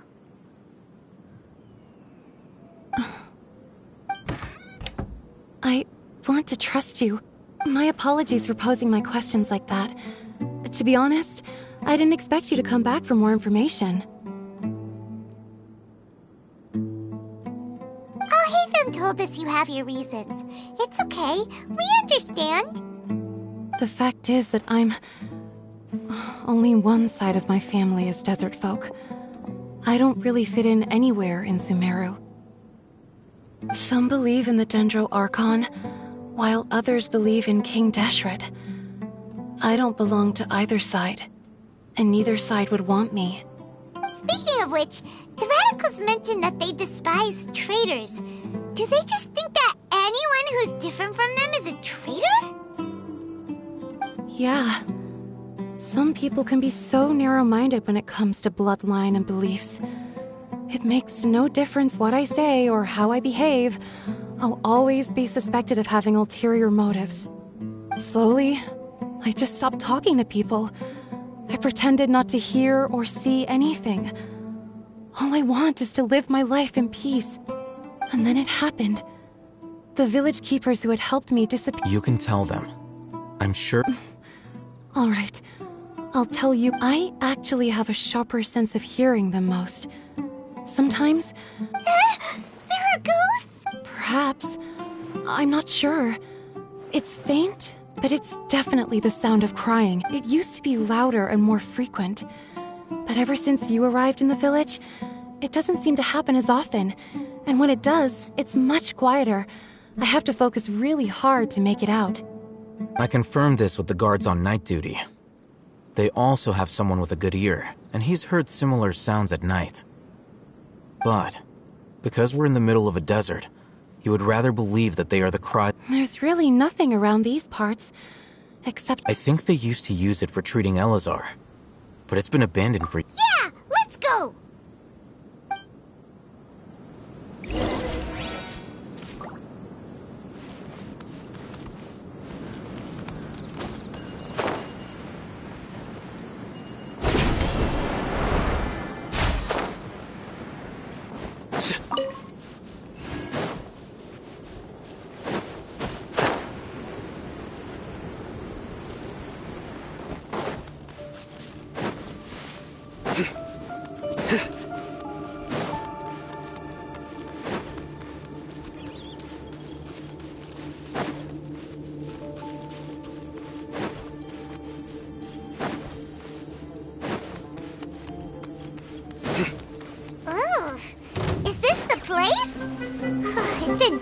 Shape, and there's sand everywhere. Empty and forgotten. Monsters! Watch out!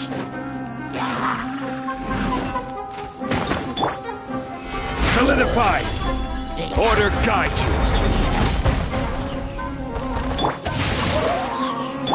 Freeze!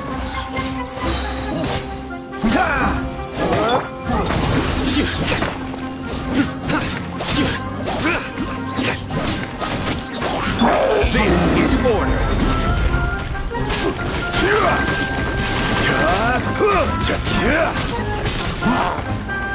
Stabilize.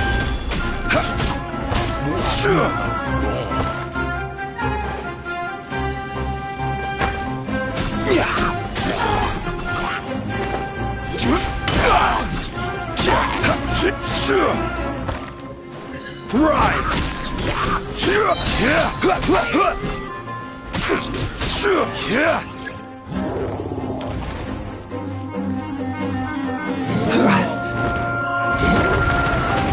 Gather!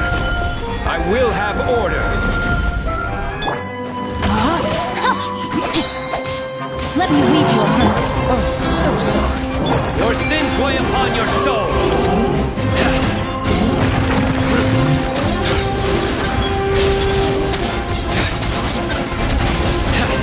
You stand condemned! Guilty! They were easier to deal with than Paimon. Super strong bandits? Or monsters taller than buildings dropping out of the sky? He looks super serious. We gotta stay on our A game too. This is the one.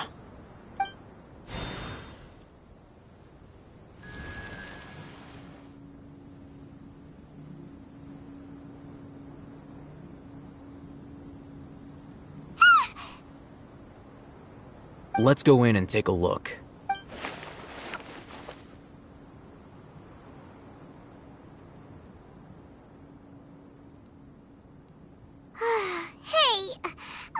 Patience. Shawnee says she only hears the crying at night.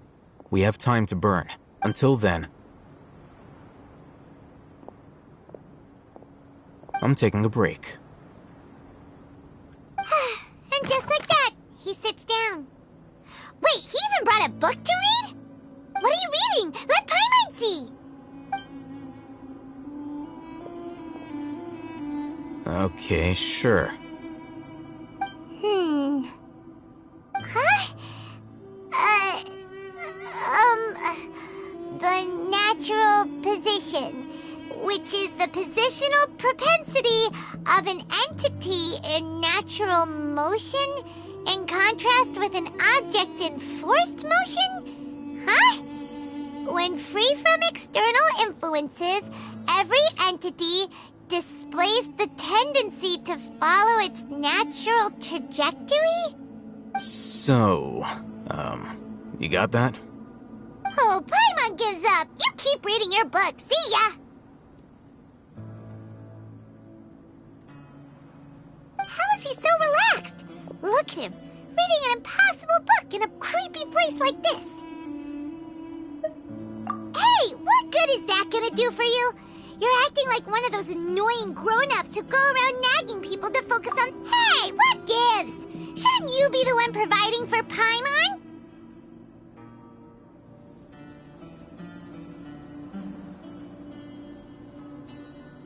Oh, right. Thank you for working so hard and earning so much more. If it weren't for you, Paimon would probably still be floating around in the ocean somewhere. Thank you.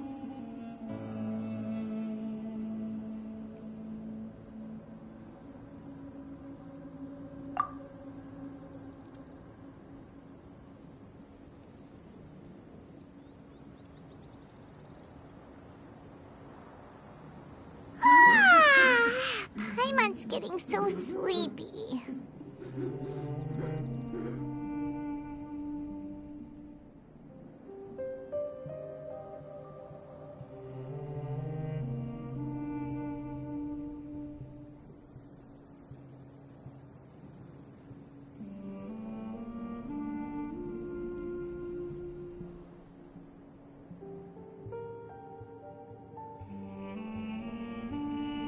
Huh?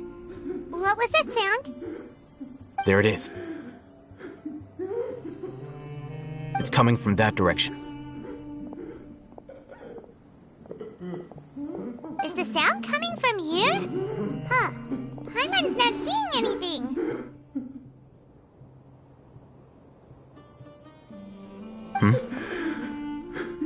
It's from below. But there's no way we can get down there. Something is off about the interior here.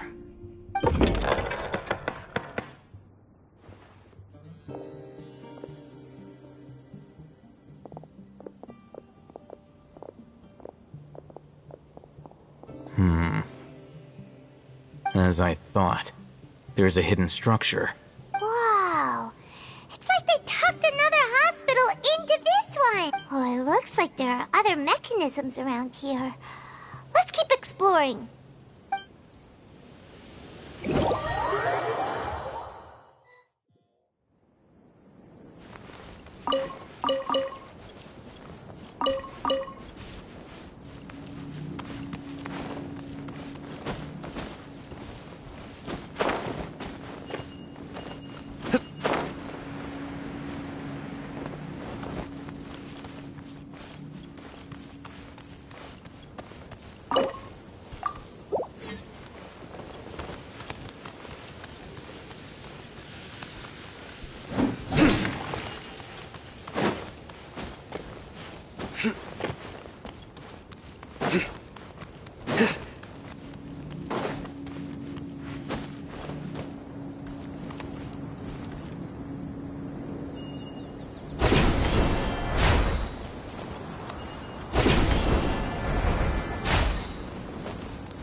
Let's go gather some sample.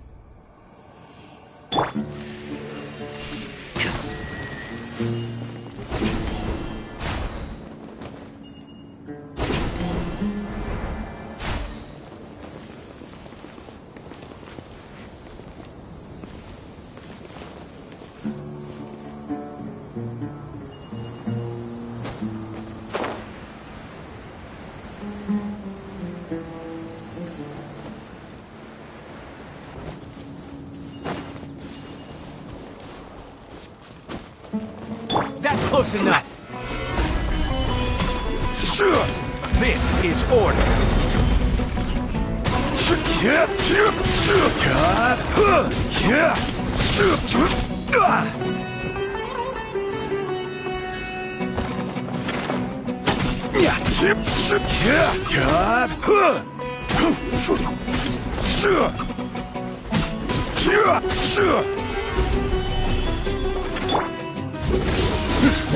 Enshroud! I'll be back.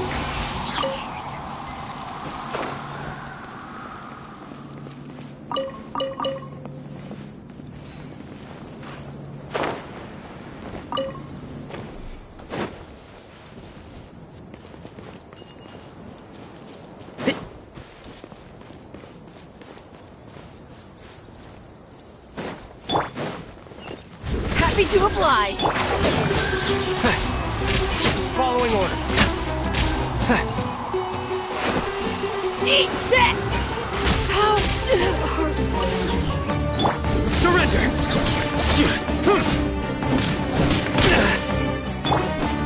Order guide you.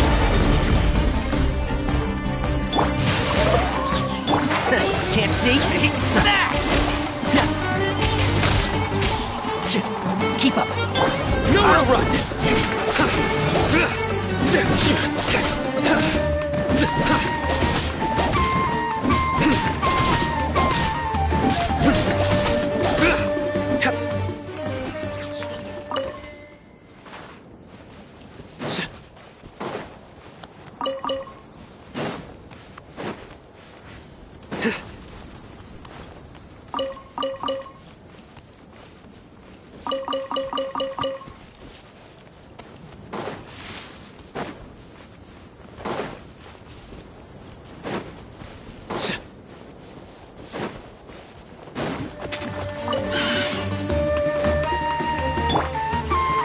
Stabilize!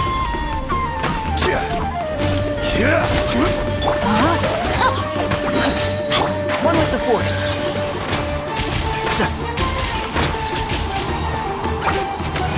Let's nip that in the bud.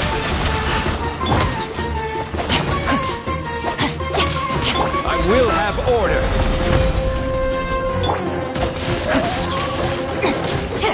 No, my sword! Enshroud!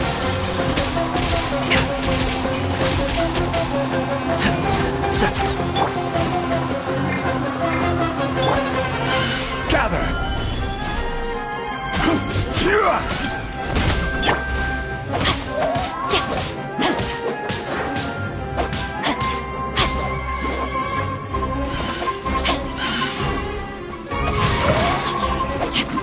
One with the force. This is order.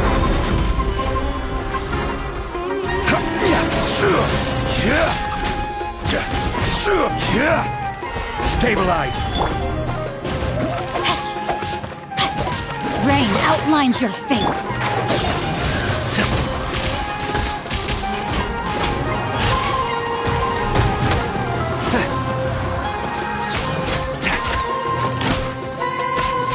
I'll uproot you! One thing after another! Gather!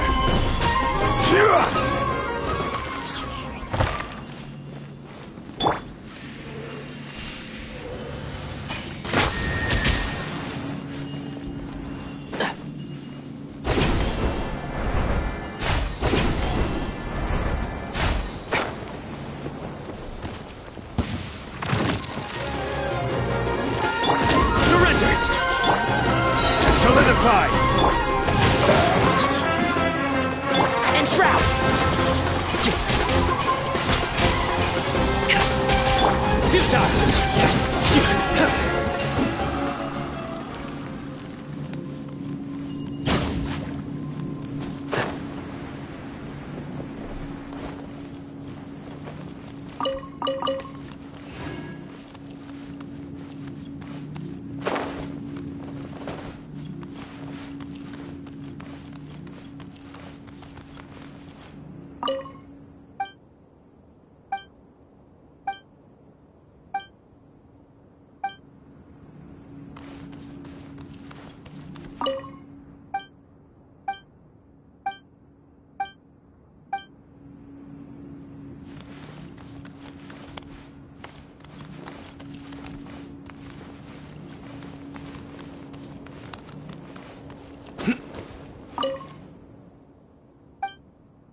There's the good idea. Let's approach him slowly without...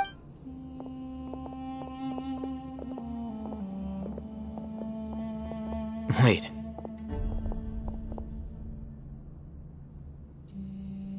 You're...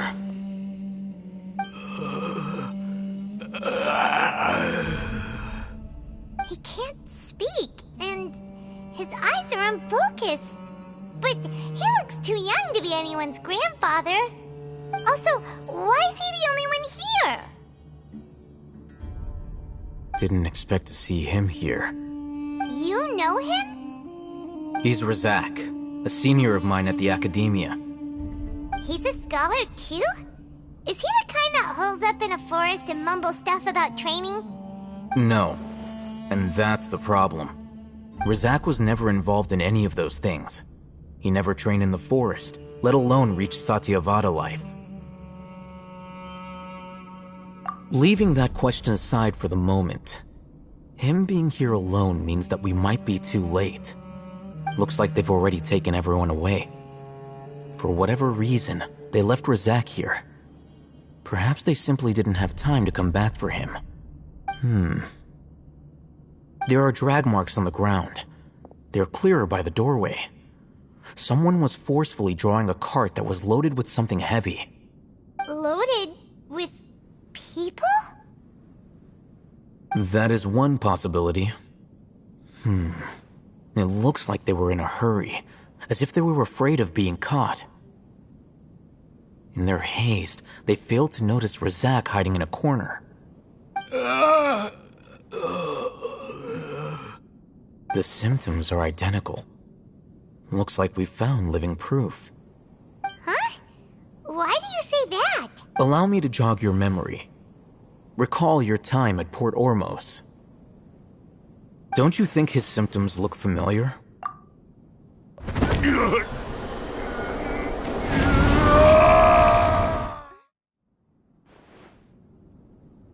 Oh, now that you mention it, they're acting the same way. Correct. The Academia is behind all of this. It isn't difficult to deduce their rationale. First, the Academia spread a false rumor of King Deshret's resurrection, emphasizing the role of the village keepers, the mad scholars who were exiled to Aru village. These rumors were all the persuasion that the radicals needed, and those based in Aru village leapt into action. Unbeknownst to them, of course, through rounding up the scholars, they were actually helping the Academia. As well as being able to exploit the radicals for their own ends, this scheme has one further advantage to the Academia. All the risks and responsibilities are offloaded onto King Deshret's followers. Life for the desert dwellers has been brutal ever since King Deshret's death all those years ago.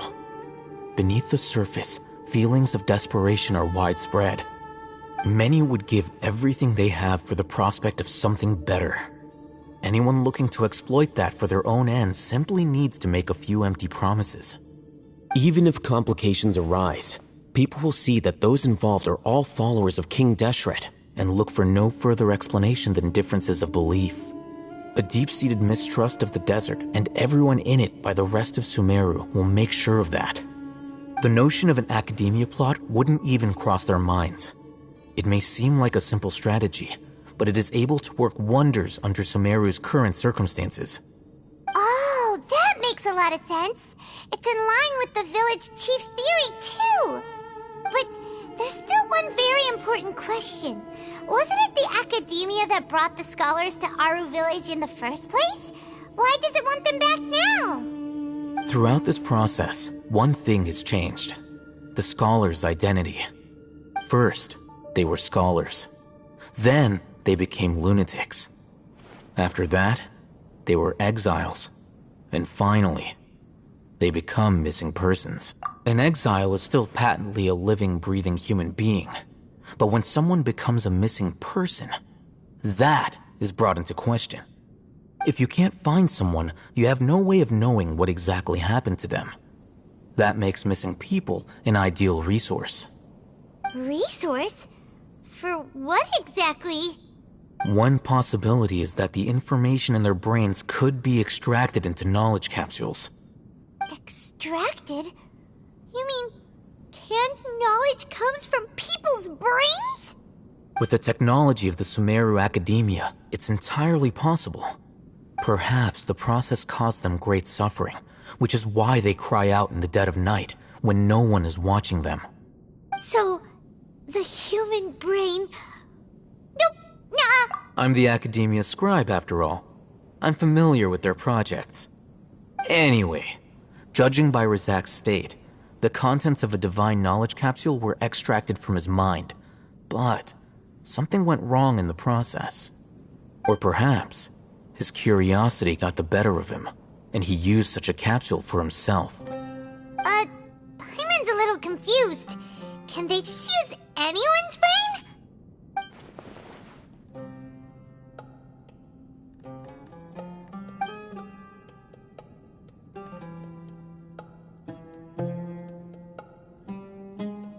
The look on your face tells me you've realized the answer.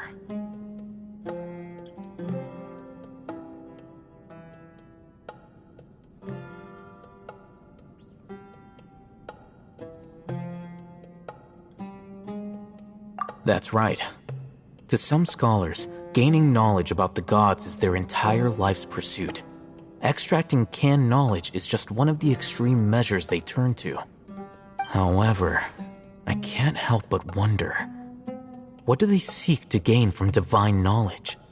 The Academia is going out of their way to look for forbidden knowledge, but what is their ultimate goal?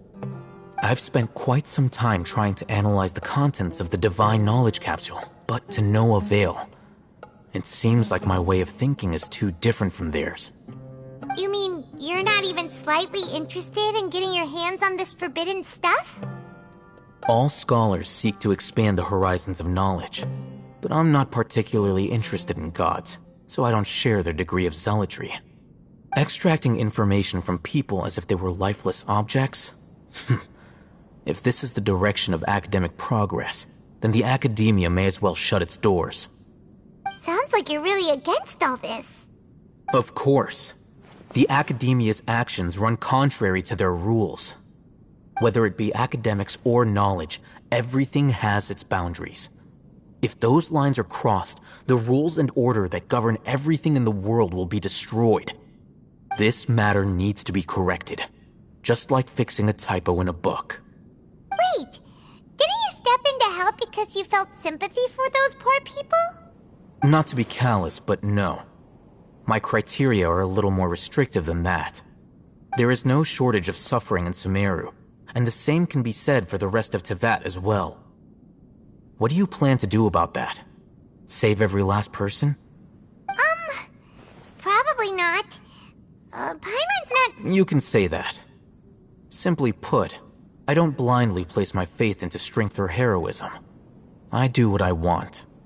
The divine knowledge capsule is something I want to investigate in full. That doesn't mean I'm willing to take action for the sake of a few strangers.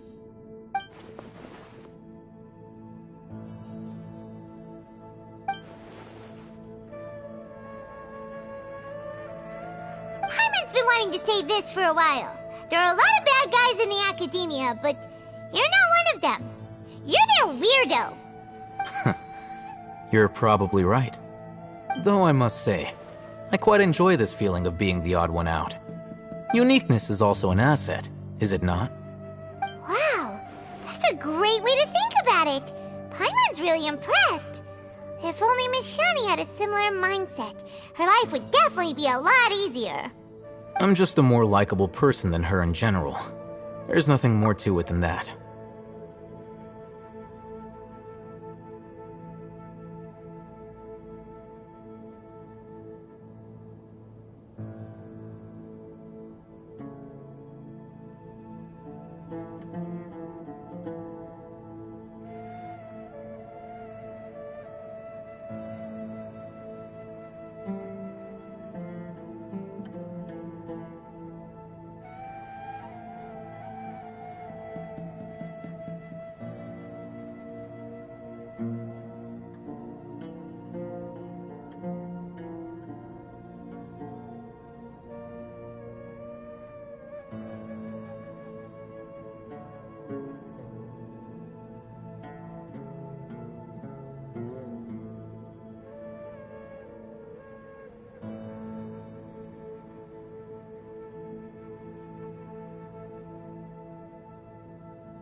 He won't last long if we leave him here. Let's take him with us. We'll work out our next step after we return to Aru Village.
A familiar sight.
We're back! You must be tired. You should rest and take some water. What's the situation? Who's this? Unfortunately, somebody who's too young to take on the role of Isak's grandfather. Nevertheless, he's one of the people we're trying to find.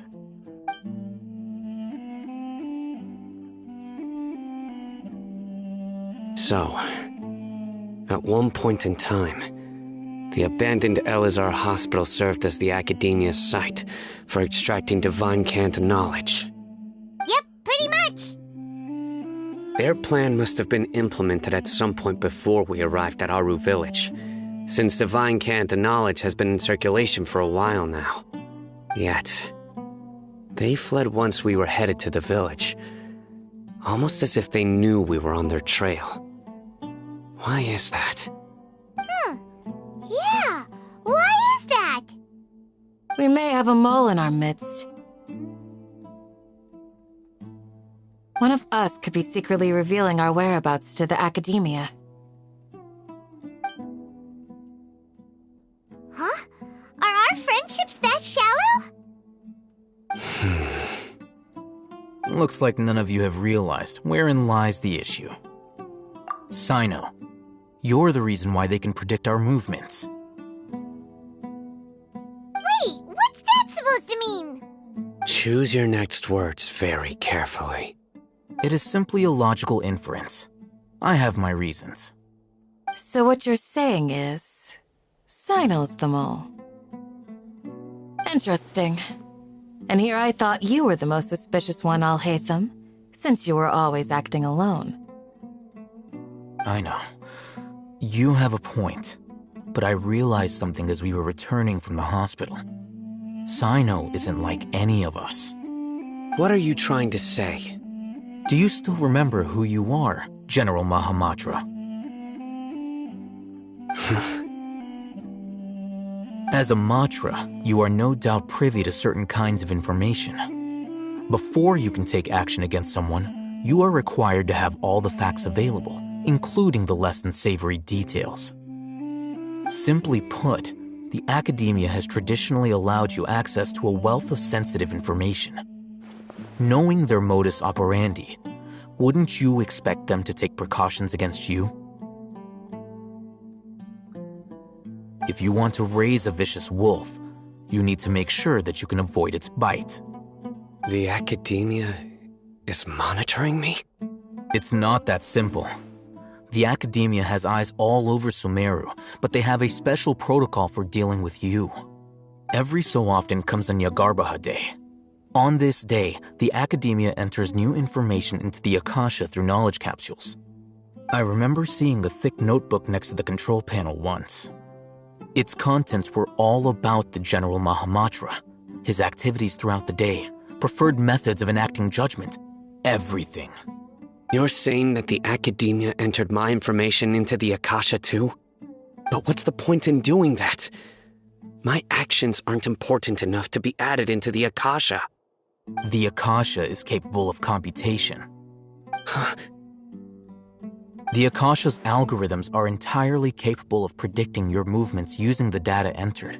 When you would depart, the route you would follow, your destination. It knew all of this. It predicted my every move. The Academia has been watching you longer than you think. However, the fact that you resigned is proof that their suspicions were well-founded. So that's how it is. Sino adheres to his principles so strongly that he's actually a thorn in their side. Tenacity of will and steadfast faith are worthless to the Academia. They need scholars who are easily pliable and mindlessly go after anything they can profit from. Sino, don't take it to heart. This just proves how much of a trustworthy ally you are. They escaped because of me. Don't blame yourself.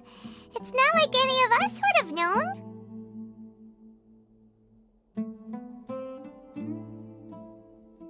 I have an idea. If they predicted my movements, then I might be able to guess where they went. Whoa, you bounced back fast. There is always an opportunity for safety after danger passes. Oh, so that's how it is! Paimon gets it now! If the Academia is trying to avoid Sino, then the safest place would be... Yep, that's right! They'll want to proceed in the direction opposite of where I'm going.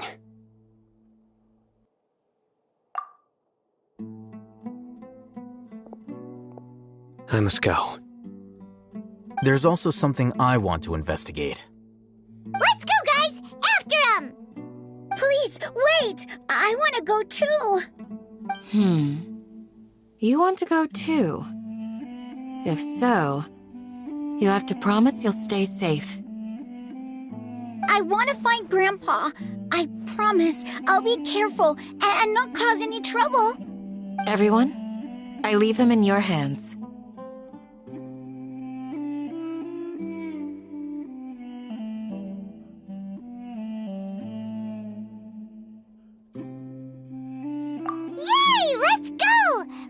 pack some food with you. Paimon feels like we're missing someone, though.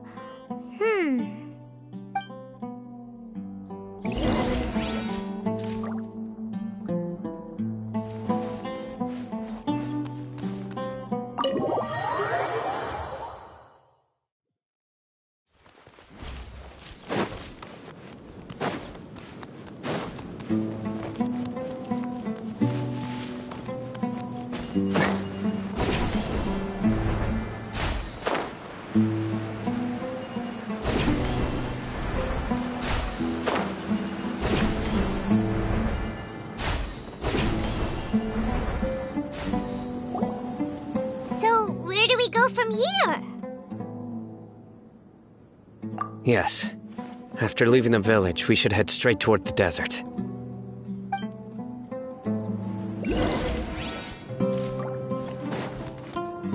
I know the desert like the back of my hand. Is that because you play here a lot? Yep. One time, Grandpa almost got lost in the desert, but I was the one who brought him back.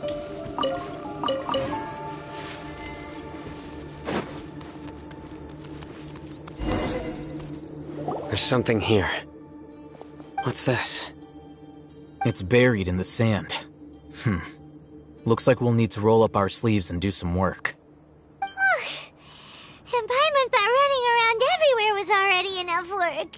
Okay. So, we have to dig it out? Whatever's down there looks like it's buried really deep. These are likely fragments of an Academia-developed device, something akin to a headset.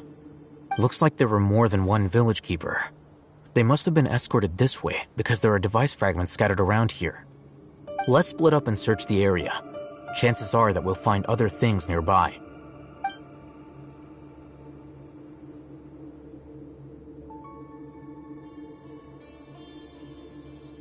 Is this what we're searching for?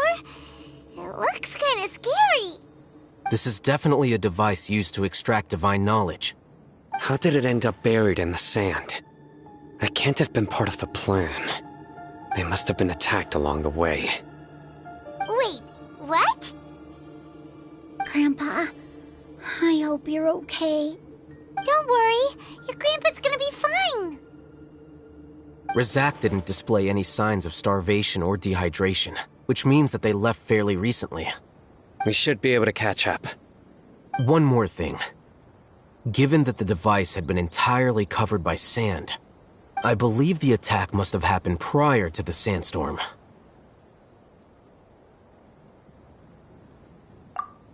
Let's keep going. They can't have gone far.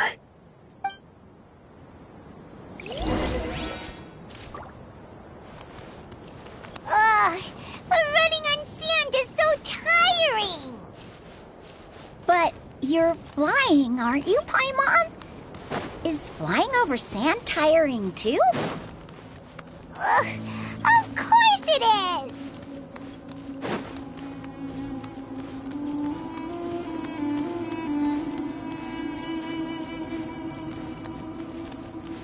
Voices, over there. It sounds like an argument. Whoa, you have really good ears. Don't get any closer. They'll notice us. Dia's talking with the Eremites? Very interesting. Let's listen in. If you had informed me sooner, there'd be plenty of room for us to... You're one of us. We would never lie.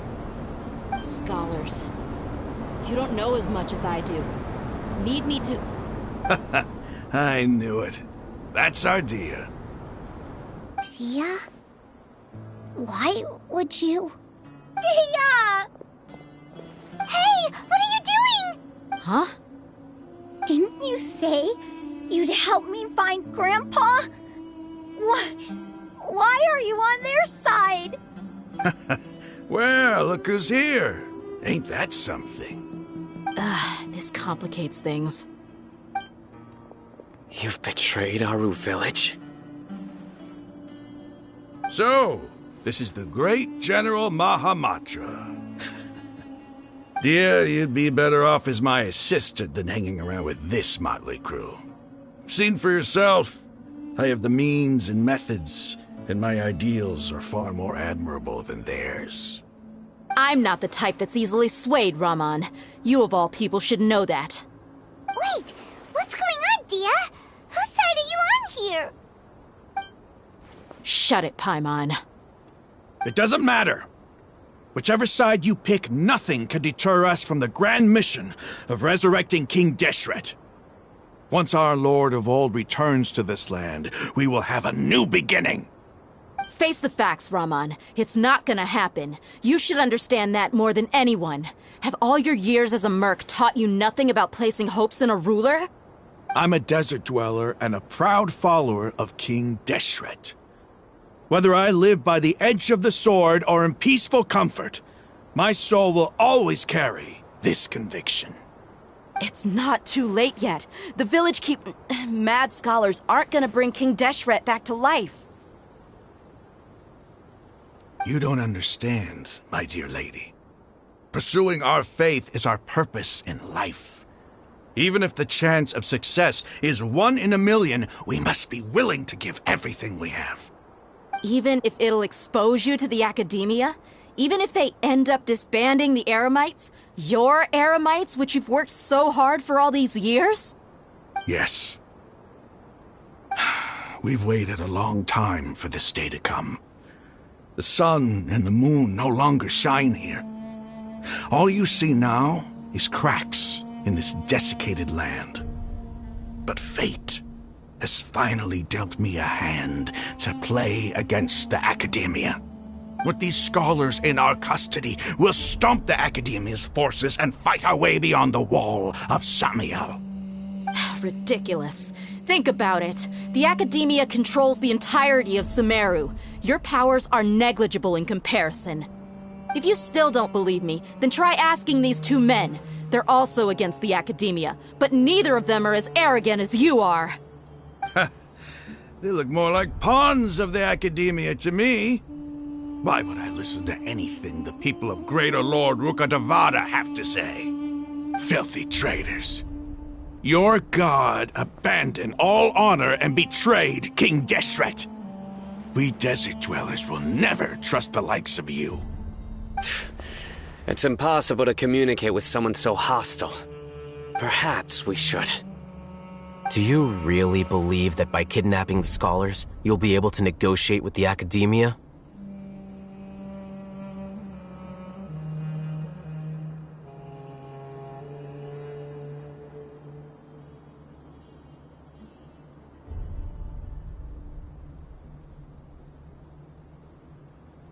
These people have no value as bargaining chips, but I could be persuaded to take their place as your next hostage. These scholars were exiled from the academia. I, on the other hand, am their current scribe, and will be a much greater asset to you. Wait, you can't be serious. So, you want to trade places with the hostages, do you? Precisely. Any wise person would gladly accept my offer. What are you thinking? What if they decide to kill you instead? Well, that would be bad luck for me.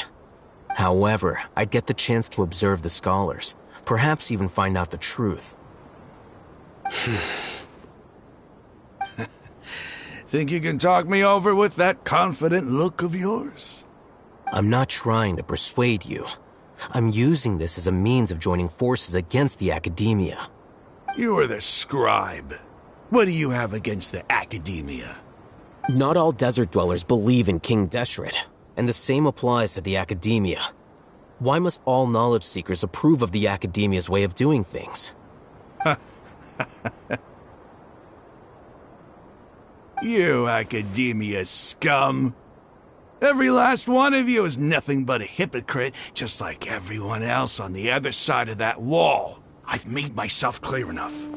I won't listen to another word from the Dendro Archon's people. Not so fast. I'll hate them. Do you stand by everything you just said? I never make empty promises. You know you're making a dangerous decision, right? I do. Good. Raman, hear me out. These people are my friends. Maybe you can't take the followers of the Dendro Archon at their word, but what about me? Do you trust me? We've known each other for years. Of course I do. In that case, I'm willing to vouch for their honesty with my right arm. Come on, Raman, don't be a coward.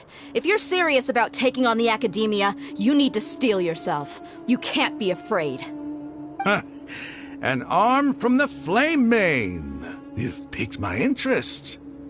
But what if you refuse to oblige? What should I do then? No one's a fool here, Dia. We're mercs. And mercs don't tend to live long unless they have their wits about them. You're not wrong, but this is different. I promised my friends that we'd bring back the village keepers together. Let's do it right here, then. Give me your right arm as proof of your resolve. Don't listen to him! He's not even trying to negotiate! He just wants to make things more difficult! That's fine. Are you crazy? We came here to save lives. One arm for that many people is still a pretty good deal, if you ask me. Raman, I'm holding up my end of the deal here. You'd better not let me down. Sure. Go ahead and cut off her right arm.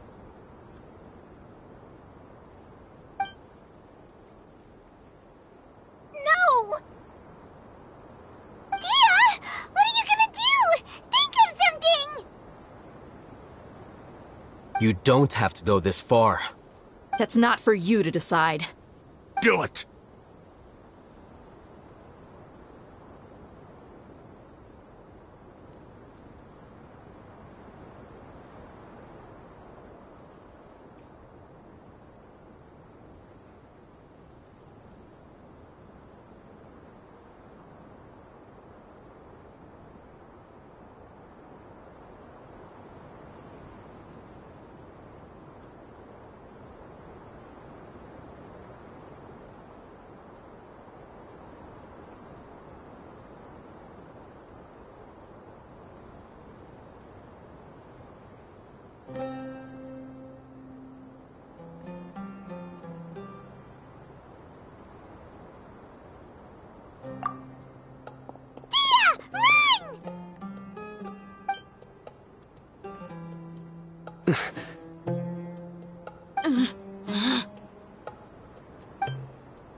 Stop!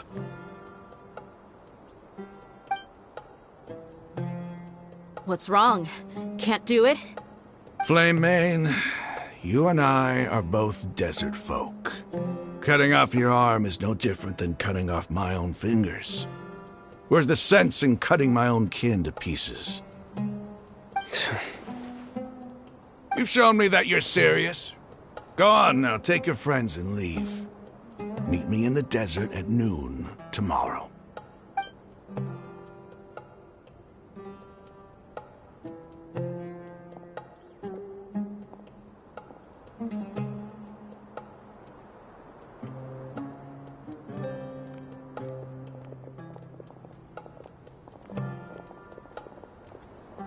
Phew. I was really counting on him not going through with it. Dia! That was crazy! Have you all lost your minds? What if he'd actually cut your arm off? Then I just have to hold my claymore with my left arm.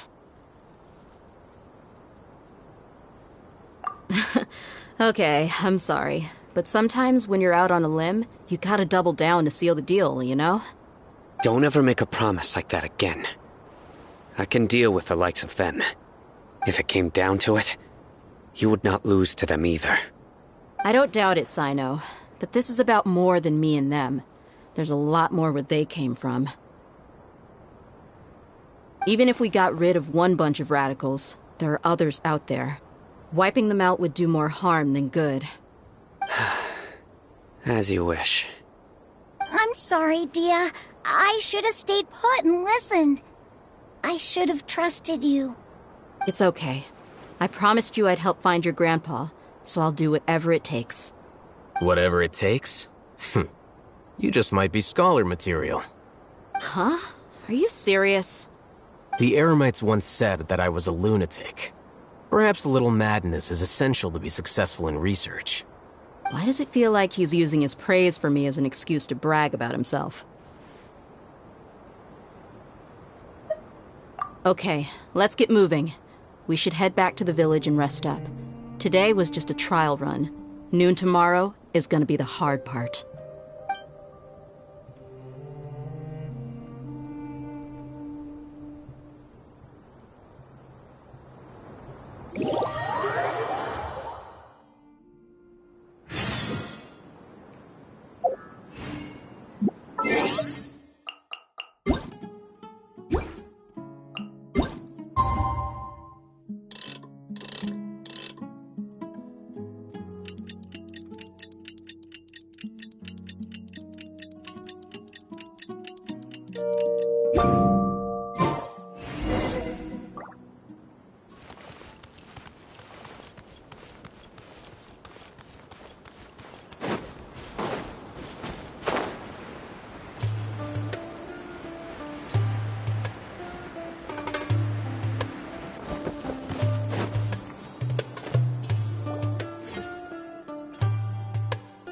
You're all here so early.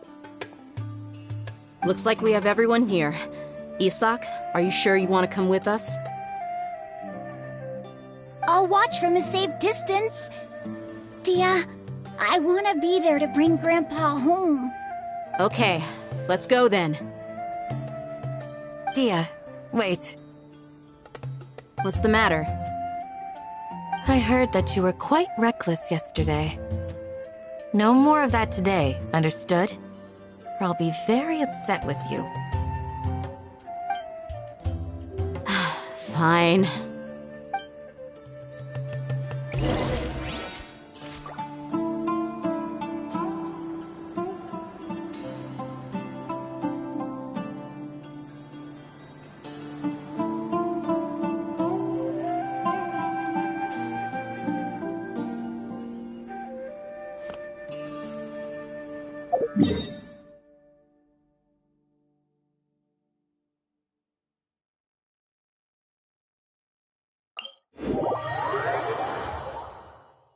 A familiar sight.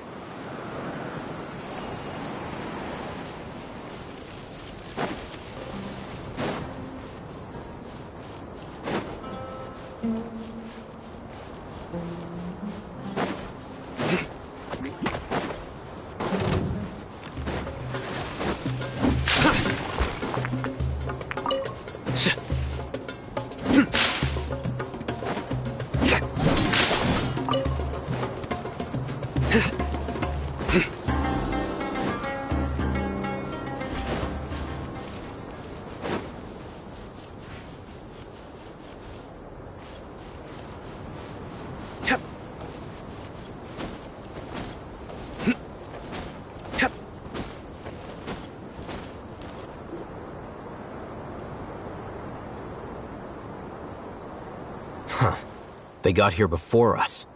Uh-oh. Is it because Paimon overslept by 5 minutes and held everyone up? Is everything ready? Absolutely. Although, you brought fewer people than I imagined. Bring him over.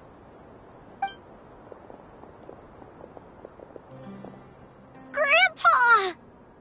Why is there only one of them? Rahman, I've always thought of you as a man of his word. What's this about? It's a one-for-one exchange. Sounds fair, don't you think? And let me put it this way. Agreeing to any kind of deal with the Dendro Archon's people is already a huge compromise on my part. Don't you think you've asked enough?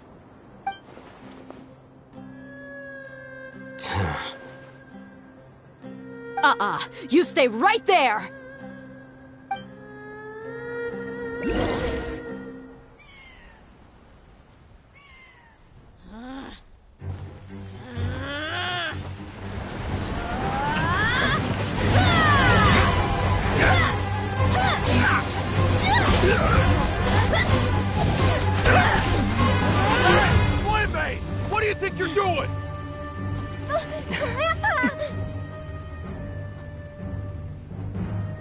Don't you see this blade here?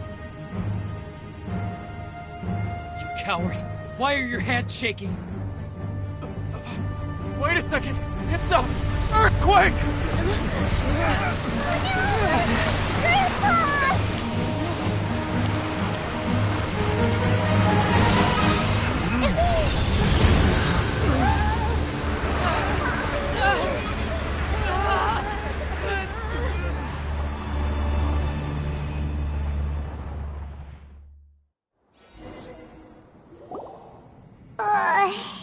Paimon's dizzy.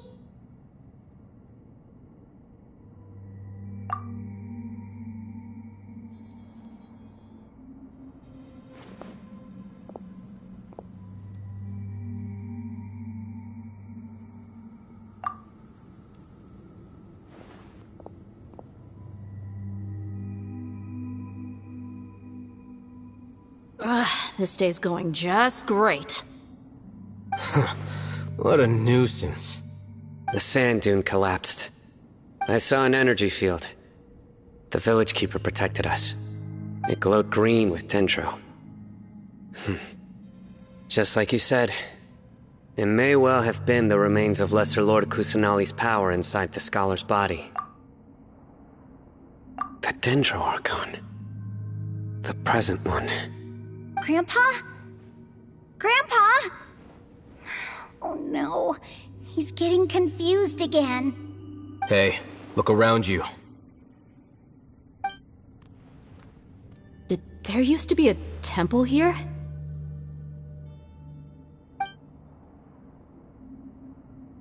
It seems that when the sand dune collapsed, it exposed these underground structures. The symbols on the gate belong to King Deshret's civilization. This structure must be ancient. Over time, the sandstorms completely buried it and left it in the state we see now. It could have been an underground palace in the distant past. Oh, a miracle. Praise King Deshret! What's he doing here? And his men too? They must have fallen down here with us. Pretty lucky if you ask me. Most of them seem in really bad shape.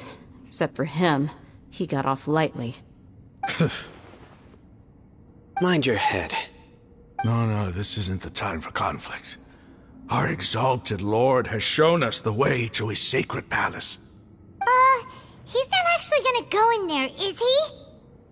As it happens, I want to take a look inside too. What are you doing? Don't you think it's curious?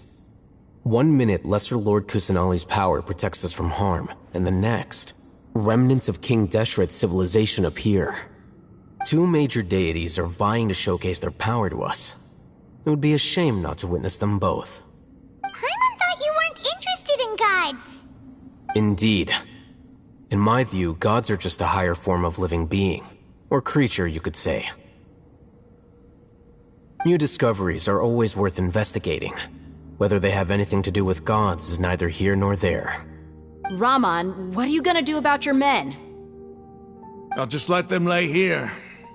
King Deshret will take care of his people. Right now, I'm going inside.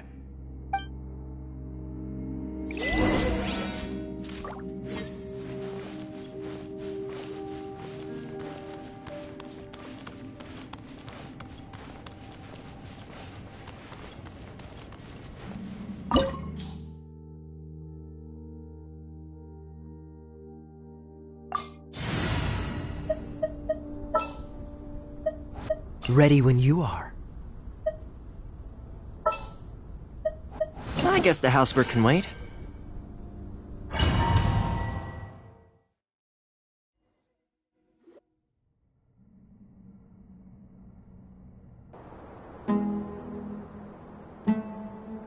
It's full of life here. This defies comprehension. It looked completely desolate from the outside. Yet, it flows with energy inside. Yeah, and there's so many plants. It's so pretty. Sir Raman. Huh? Me? Do you see another Rahman here?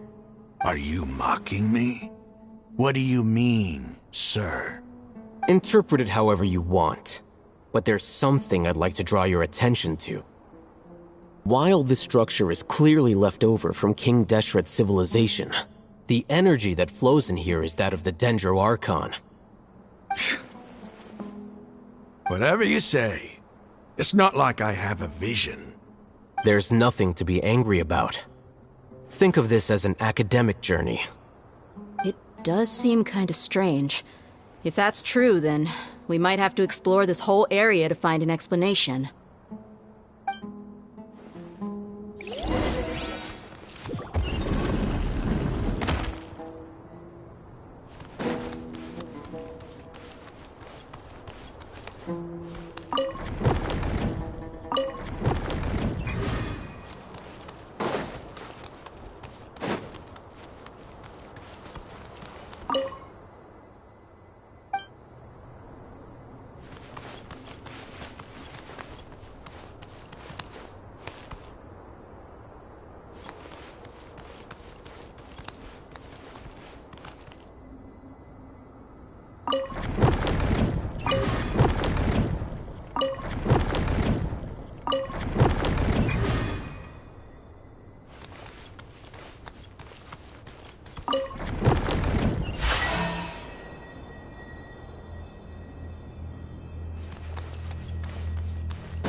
I will have order.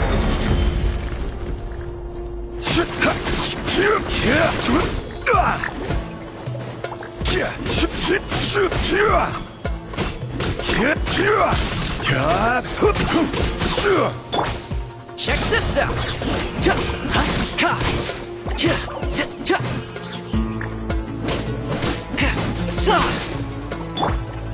Cool it. Stabilize.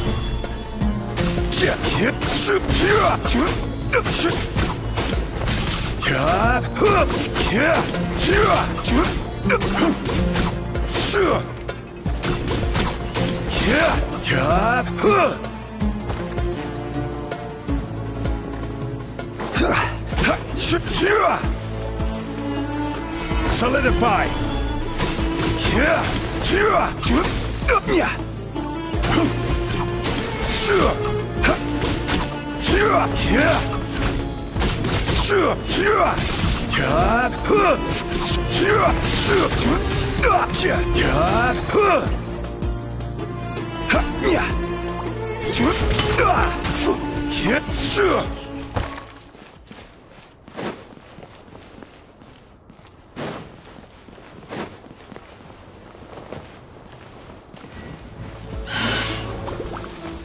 Supporting fire! Don't get frostbite. Through me, justice is served.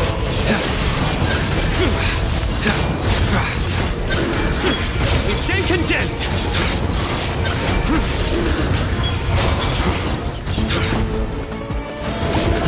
Guilty. We stand condemned.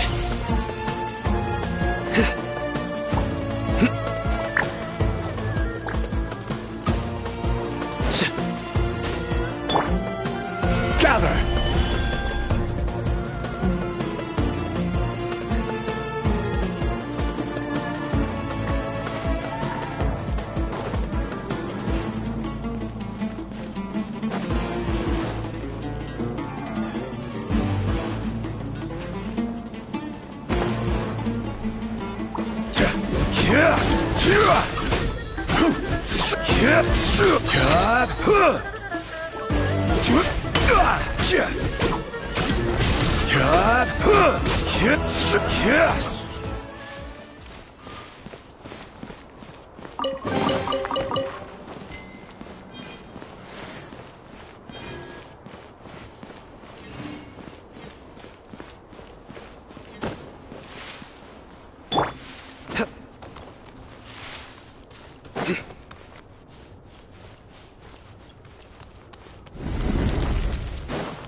Don't get too close!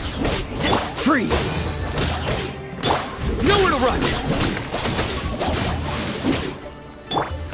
Order guide you! Solidify!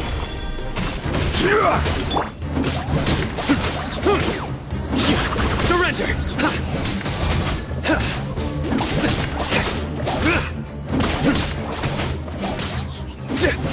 Nowhere to run! Fire it up!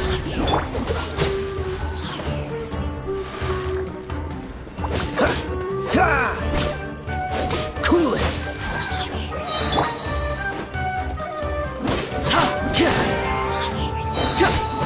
Don't get too close!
You covered!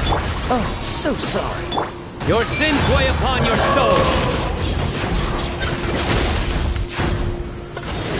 Your penance is due! Guilty! Your penance is due! Guilty!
Check this out!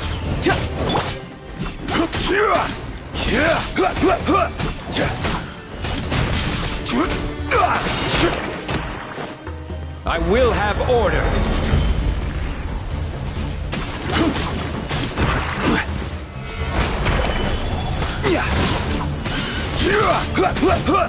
Fire it up! Freeze!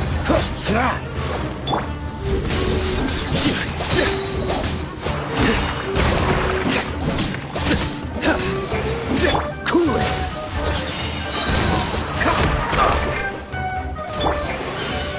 Solidify! Supporting fire! This moment will be frozen in time. Judgment is upon us.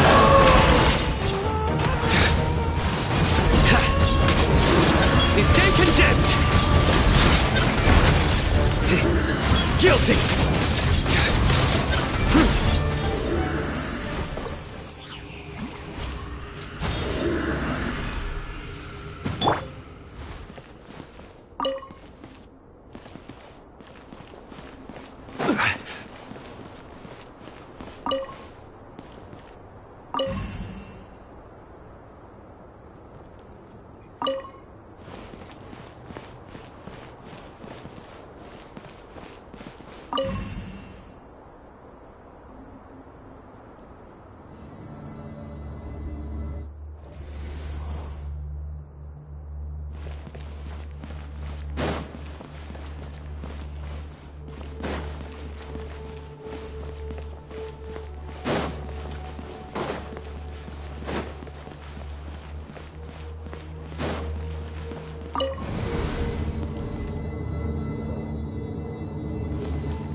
That's a sight to see. King Deshret's splendor surrounds us. There's so much vegetation here. It's different than what I expected. Sure are a lot of plants for a desert. That's what I call divine providence of King Deshret.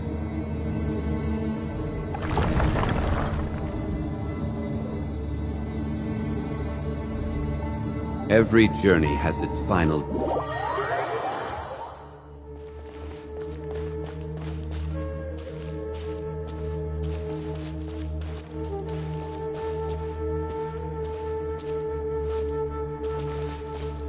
It's getting brighter!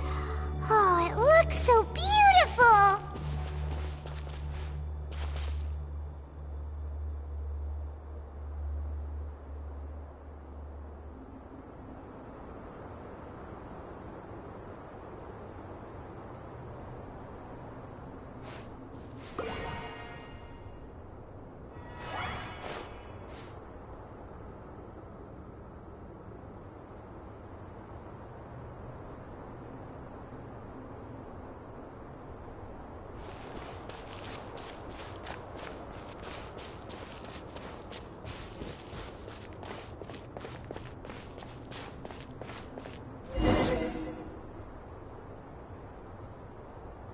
Wait. What's that?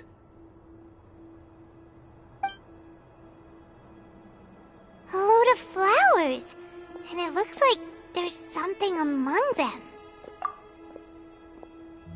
These are King Deshret runes. They left something behind. Yes. It's an elegy written in an ancient script. What does it say? Here lies our faithful priest Kasala. His wisdom is a miracle among the people, deserving of high praise and admiration. You can read ancient King Deshret script? Of course. Every student needs to master at least 20 languages before they graduate. He's not serious, right? There's still something off about this place. The elemental energy here is too concentrated. The scent of life. Is it trying to tell us something? Is this it? Analyzing.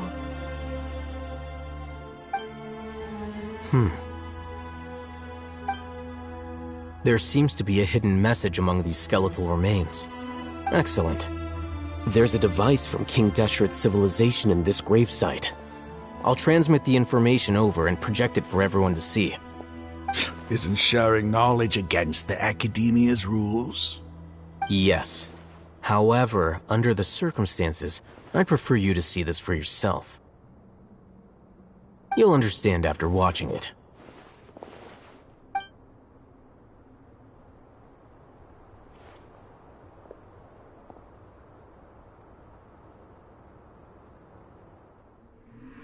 Civilization is born of knowledge, but so too can knowledge be its demise. A disaster caught us unaware. It was knowledge that did not belong to this world. King Deshret brought this forbidden knowledge into our world, and it quickly spread like a plague. People's minds were filled with crazed whispers.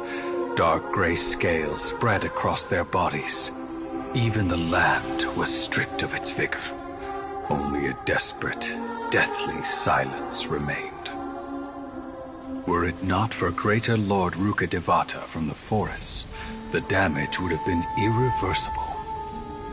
She summoned the priests to build temples and infused into them the divine power of life. The disaster was miraculously tempered, and the embers of our civilization were preserved in Aru village. Alas, the miracle could not last. As long as forbidden knowledge continued to exist, it would forever blight this world. In the end, the proud king of the desert, my eternal lord, chose to sacrifice himself. I have spent my whole life since guarding one of these many temples. But now, my duty is coming to an end. As I close my eyes for the final time, the sight of that noble deity will appear in my vision once more. In helping King Deshret to eradicate forbidden knowledge, she exhausted her strength, and her form became that of a small child. How strange. Now that I think of her, I no longer have any fear of death, for I sense that the spirit of life will abide with me during my eternal sleep. Children of the desert, cling no longer to past grievances, but hold tight to the memory of this act of benevolence. What was that? The priest's memories. No, impossible. Greater Lord Rukkhadevata. So the former Dendro Archon and King Deshret were never enemies at all. But this doesn't make any sense. The Dendro Archon's followers, they're clearly... Was that the former Dendro Archon? She became so tiny in the end.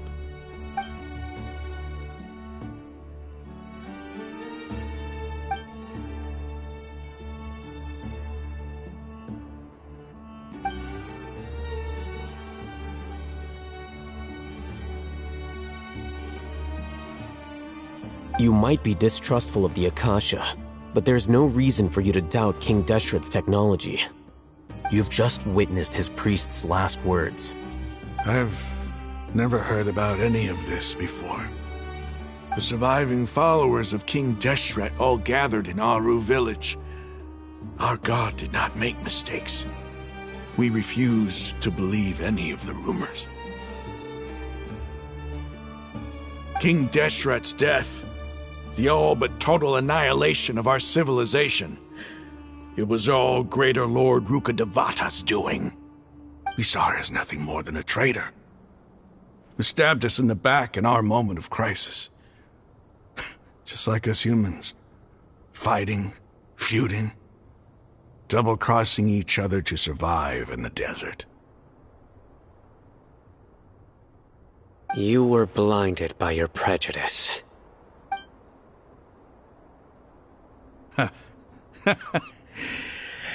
If I hadn't seen this for myself, if I hadn't witnessed his last words with my own eyes, ears, and heart, how could I ever begin to accept this? The truth is so far from what I've always known. Am I really supposed to believe that after all these years, all this time seeking revenge, suddenly now my enemy is my savior? Raman, that's enough. Give it a rest. You're starting to make a fool of yourself. Dia, tell me, my Eremites and I, what are we even fighting for?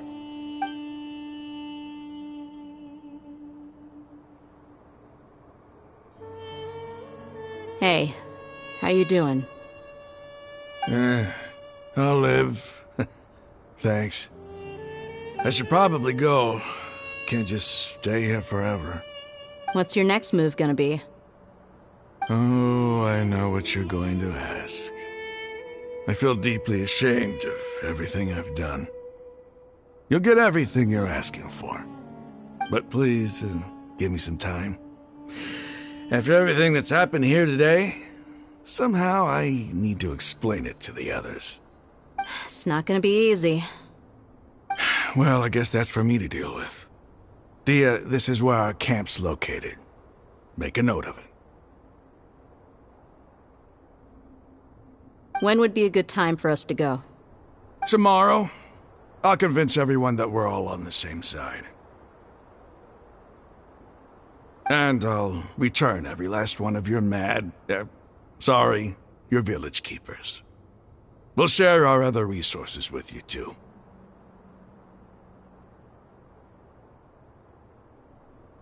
You seem to finally understand that our true enemy is the sages. Yes. The gods never gave up on anyone. It's the people responsible for all this that need to face the consequences of their actions. That must have been rough, but he seems to have figured things out now. Ramon's no fool. Being the leader of your own faction in the desert is no easy feat. It's too bad he was held back by his belief in King Deshret. But now that that's changed, I guess we have a few more people on our side. The outcome, at least, is favorable. We should get going too. Let's head back, have a proper meal, and a nice, long sleep. We'll need all our energy tomorrow.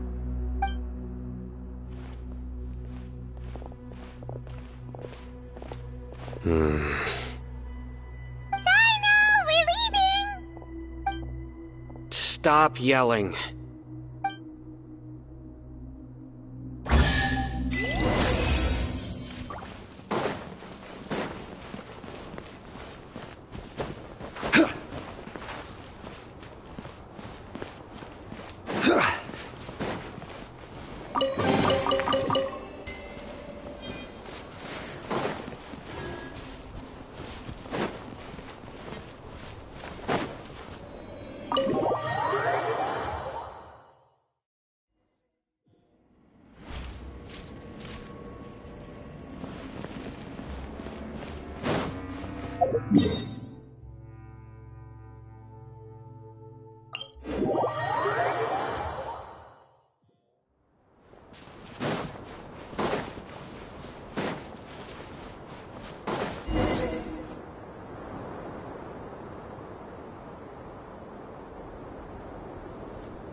Raman, we're here.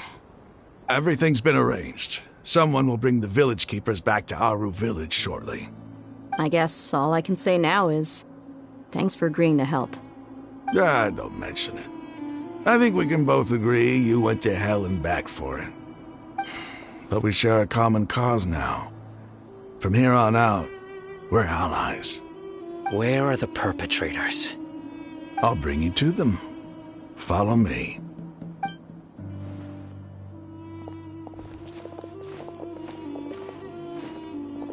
So these are the people who kidnapped the village keepers. Oh no, it's the scribe! There's no need to yell. No one can help you now. We've been all over the desert trying to find you! That's right.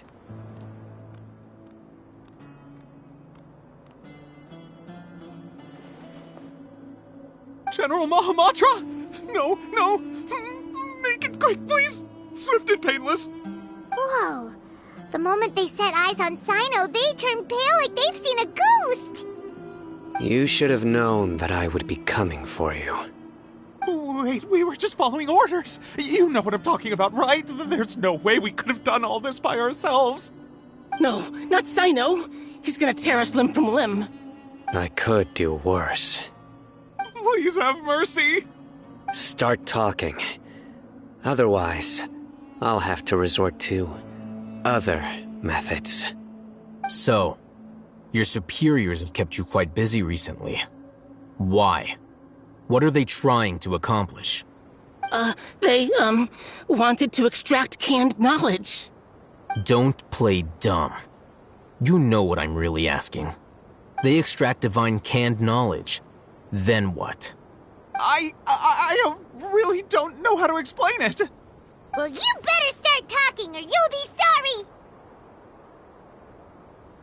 You don't want to make things any more difficult for yourself, do ya? Be my guest. Huh? Uh-huh? That sure didn't sound like a fancy metaphor or anything. You're serious, aren't you? How did you know? There's no use hiding it now. Yes, you're right. The Academia is working on an important and potentially world-changing project. They are creating a new god. A god that will belong to them and to the people of Sumeru. It may seem as if Sumeru's academics are thriving, but ever since the death of Greater Lord Rukkhadevata, scholarly breakthroughs have been few and far between. The withering of Irminsul has been getting worse recently. The sages have tried everything they could think of, but nothing's worked. I'm always hearing them say things like, if only Greater Lord Rukkhadevata was still with us. Continue. And then, someone from the Fatui showed up. They called him the Doctor. He brought a gnosis and said he wanted to borrow the Academia's research facilities. The Doctor was previously expelled from the Academia. At first, the sages looked down at him in disdain. But when he said those words, everyone's expression changed. He asked them, "Do you wish to create a god?" This is what the arrogant ignorance at the extreme end of academia looks like. First, the Academia spent a long time constructing a divine vessel, which was based on an exquisite humanoid puppet. After that, they harvested dreams via the Zeb-Zerus Festival Samsara, maximizing the Akasha's output. With the Doctor's help, and the Akasha now functioning at maximum efficiency, they were able to use it to extract the power from the Gnosis and convert it into a divine core. Next, they decided that their new god needed to possess divine wisdom. For that to happen, they needed a huge quantity of divine canned knowledge. It adds up. But how do you determine whether the knowledge extracted is of divine origin? Call it an educated guess? The Academia has been trying to figure out the exact source of the scholar's madness for centuries, but to no avail. Nobody can explain the cause of this phenomenon. Surely you can see what that implies, Scribe Al-Haytham. If it's knowledge no mortal can comprehend, then it must be something only gods are able to decipher. In other words, it's the source of the God of Wisdom's omniscience and omnipotence.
You must have noticed by now.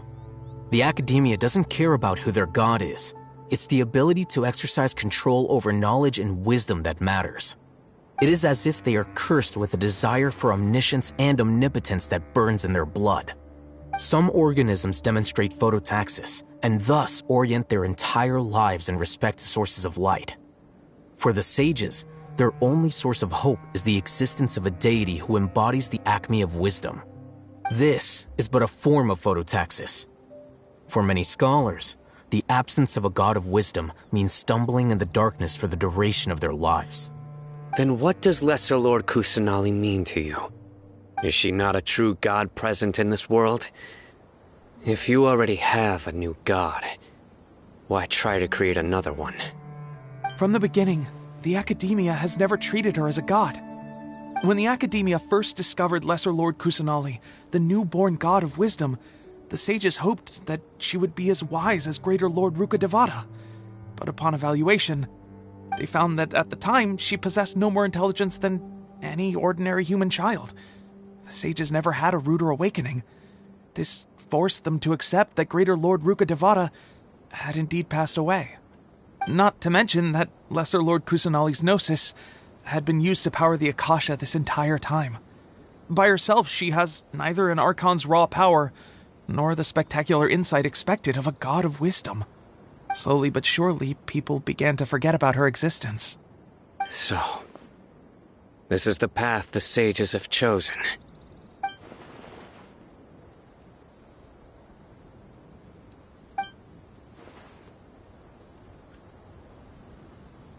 All right, let's try to keep our cool.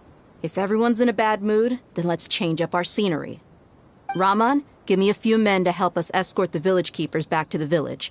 And these two scholars, they're coming too.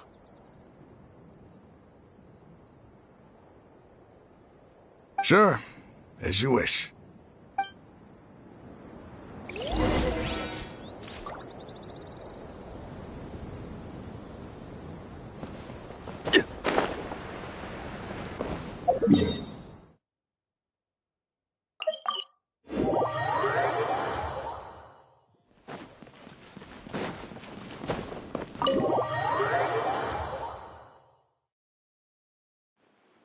The village keepers you found have all been returned to their homes, and each one has a dedicated caregiver to look after them. The two new scholars are being kept under close supervision, too. Really great work, everyone. The atmosphere is so heavy.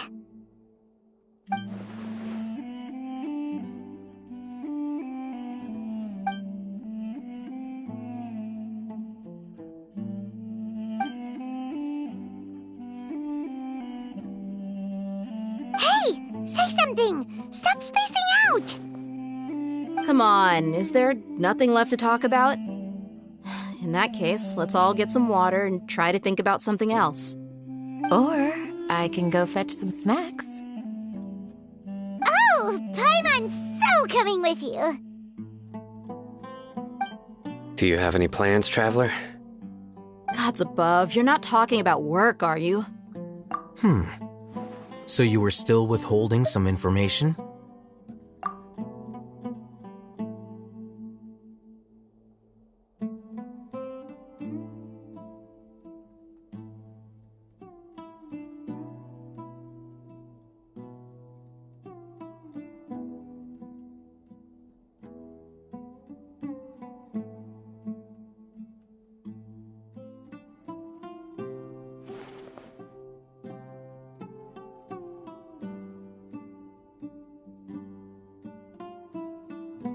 Even though we lived through all of this firsthand, it still feels super surreal to hear you talk about it. What a whirlwind of a story.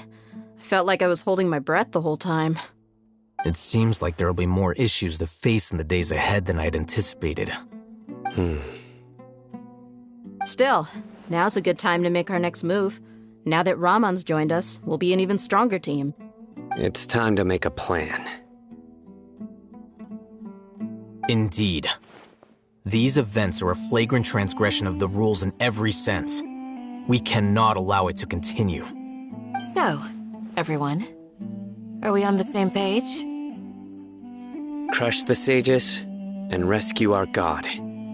That is our ultimate goal.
Well, let's brainstorm a little more about what other resources we can draw on.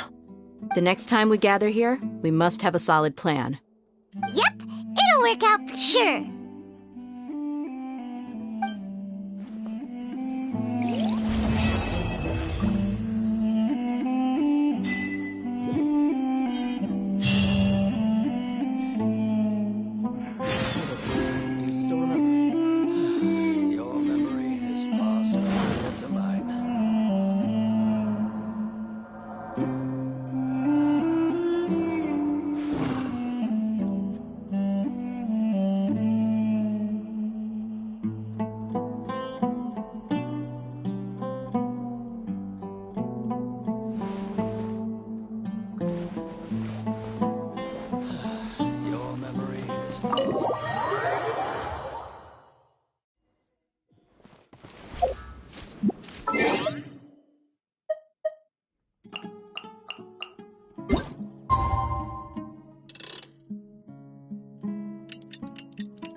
Osmanthus wine tastes the same as I remember.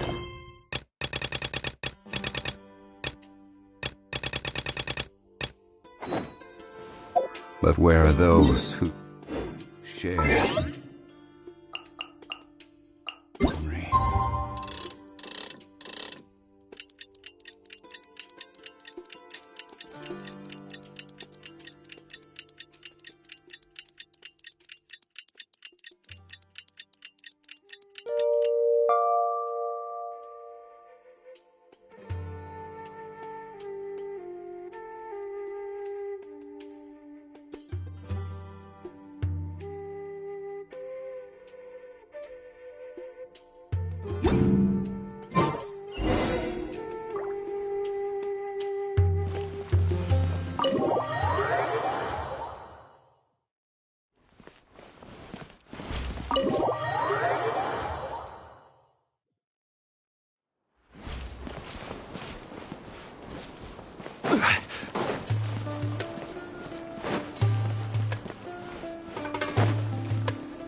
Has everyone arrived? Everyone is already waiting inside. Well, what are we waiting for? Let's join them! Please, wait a moment.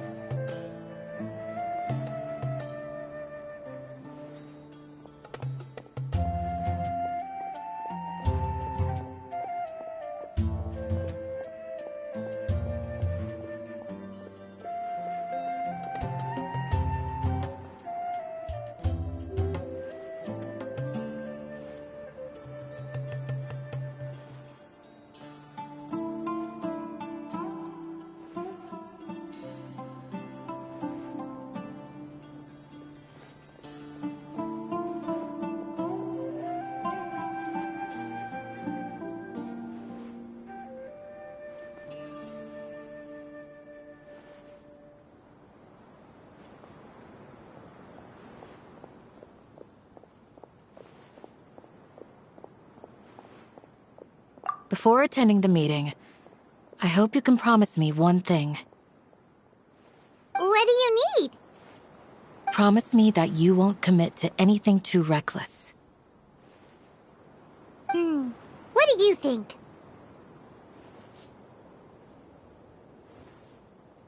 Okay.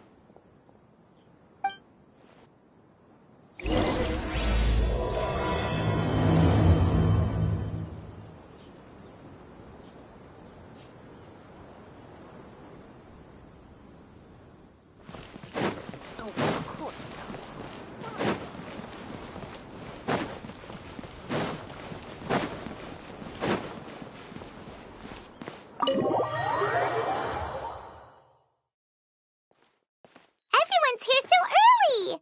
But why isn't anybody talking? We already discussed things a bit. Hey, where have you been? I've missed you too. Are you ready? Very well.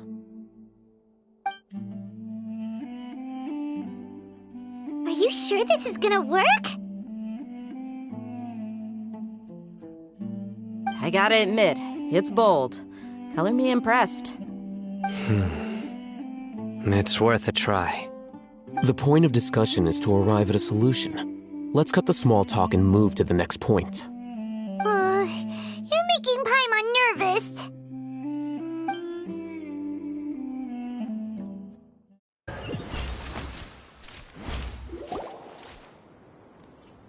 You're finally done. I have some other stuff to take care of. Catch you all later. Come on, don't give me that face. I know what you're going to say. I'll be careful. That's what I wanted to hear. Take care.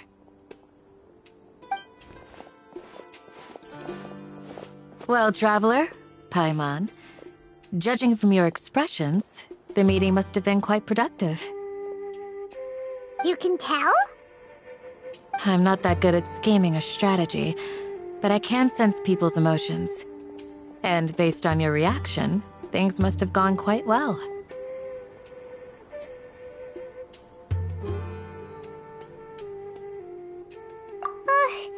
Paimon's a little worried. Hopefully nothing will go wrong. To be honest, I feel the same. But you're already some of the most capable people I know. So you have my trust. Candace gave us a compliment! Your deeds speak for themselves.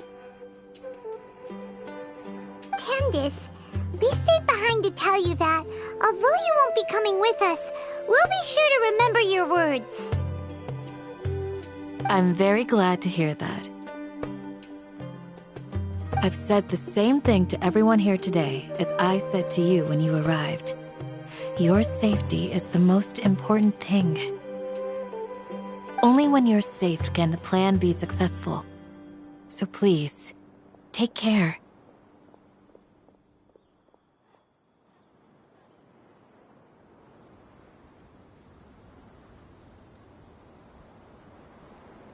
You're welcome.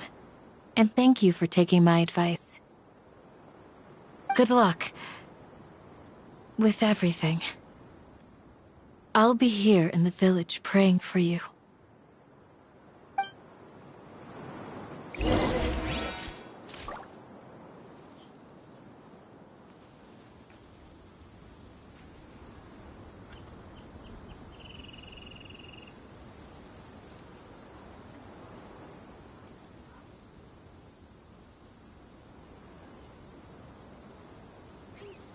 Osmanthus wine tastes the same as I remember. But where are those who share the memory?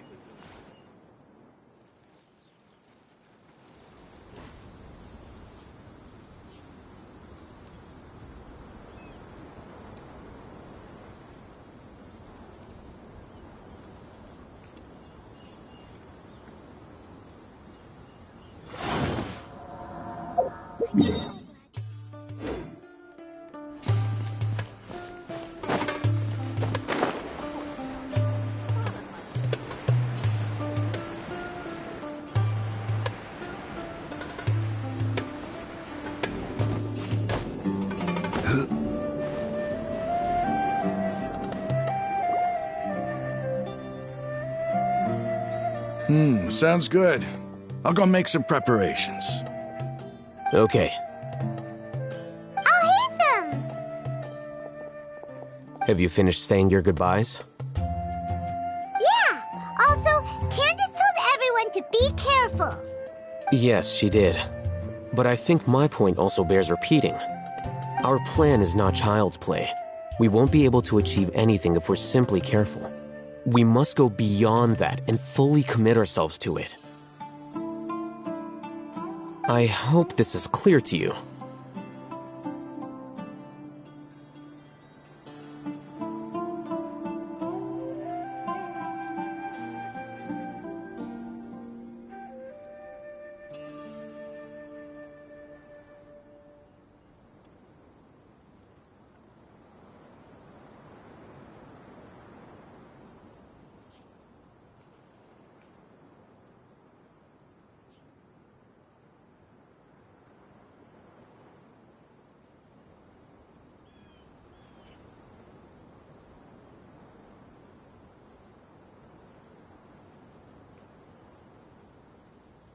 Huh?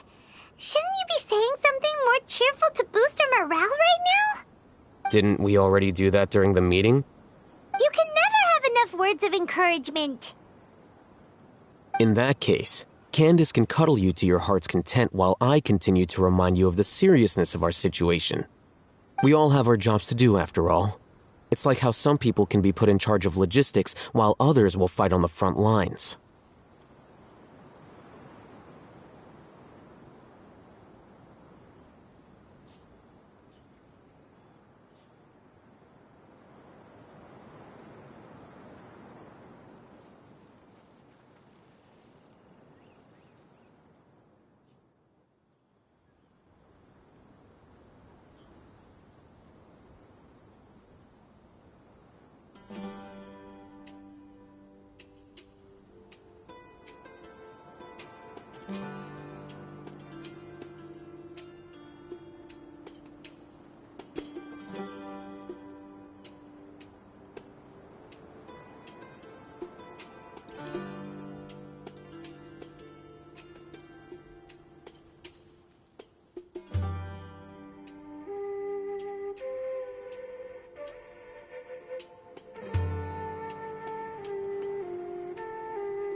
Speaking of the front lines, you don't look anything like a soldier.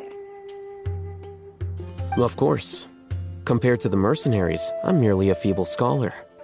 But the advantage of not being a mercenary is that I get to stay in a safer place and offer my strategic insight. Just think about that mercenary who lost his mind. Mercenary groups are facing constant danger every single day. Well, being a scholar is also a high-risk occupation, and you are a scholar! I'm not like the rest of them. Even among members of the same species, some will exhibit far more potential than others. This guy. Hyman still remembers when those mercenaries in Port Ormos called you a lunatic. All intellectuals are lunatics in the eyes of fools. I'll take that as a compliment. That reminds me. Do you remember the record we saw in the King Deshret ruins? It mentioned forbidden knowledge.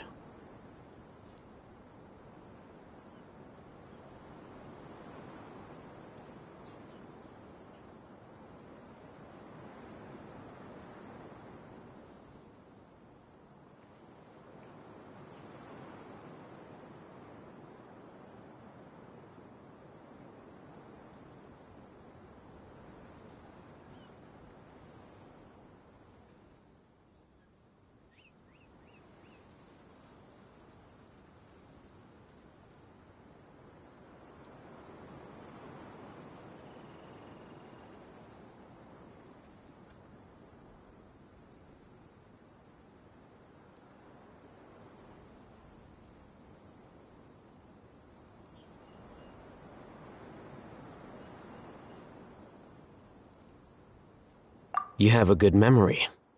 Forbidden knowledge has the power to drive people insane, but this fact has never been shared with the public. Even I, who has worked in the academia for some time, was never once informed of this. I think those mad scholars and mercenaries we encountered may have all fallen victim to the corrupting qualities of forbidden knowledge. But the academia has always held a different view. They have always believed that symptoms of madness are a side effect of human contact with divine knowledge as mere mortals. Come to think of it, perhaps the academia has also never understood the true nature of forbidden knowledge, and thus always approached the issue from the wrong direction. The Withering, Elazar, and the sandstorms. Don't you think what is happening right now across Sumeru is rather similar to the forbidden knowledge pollution that occurred in the desert thousands of years ago?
What caused the withering in the sandstorms? At least, that's what Tainari told us. Wait a second. Could it be that? Ah, you've connected the dots. The cause of Irminsol's illness may precisely be the pollution from forbidden knowledge. But if that's the case, what should we do? This is huge!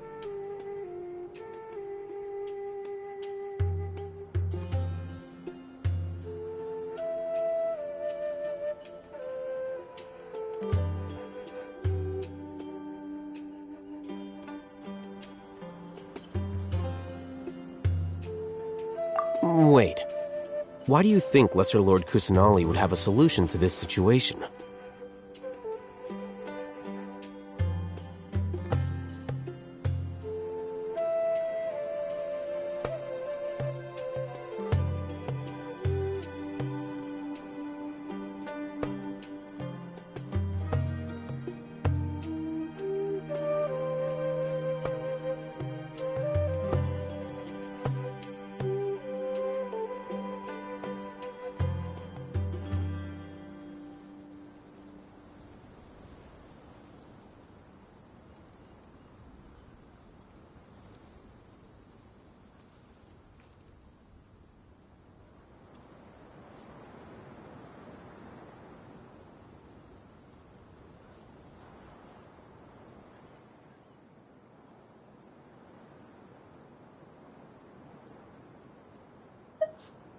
You mean, it's related to the scene you saw when you passed out in the Avidia forest?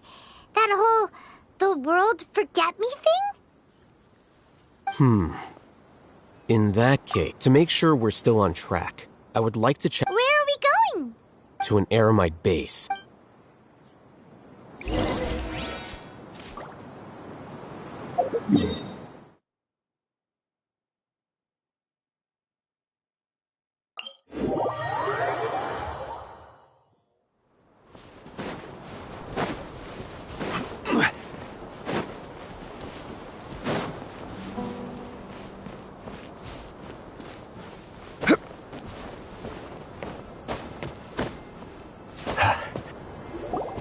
Ah, they're here. Huh? What are they doing here? I gave them some technical work to do. Ah, it's the scribe. And is that the traveler I see? How's the work going? Ah, yes! We have fixed the devices according to your instructions. One of them is already ready for use, while the others are still under repair. Aren't those devices for canned knowledge extraction? What are you doing with those? Look here. Huh? More canned knowledge? Are you going to put more weird stuff into his head again? What's that look on your face? Are you scared? Paimon's a little scared, but very, very furious! That's an interesting response. Anyway, we're not going to use this just yet. As I mentioned during the meeting, this knowledge capsule contains a decree I drew up in the past. The Academia should also have their own copy. And according to the plan we just came up with, Traveler, I want you to record something into this capsule.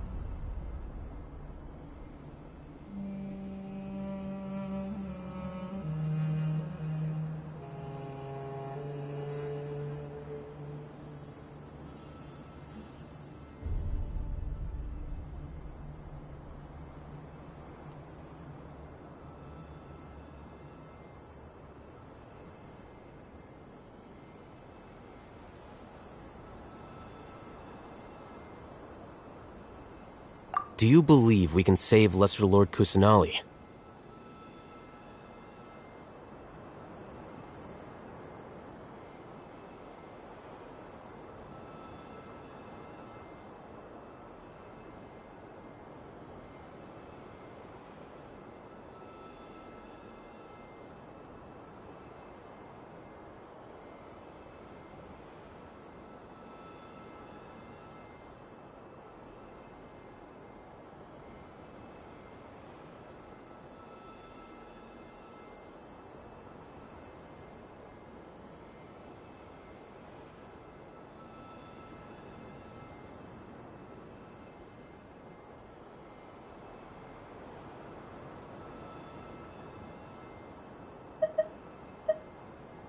Good.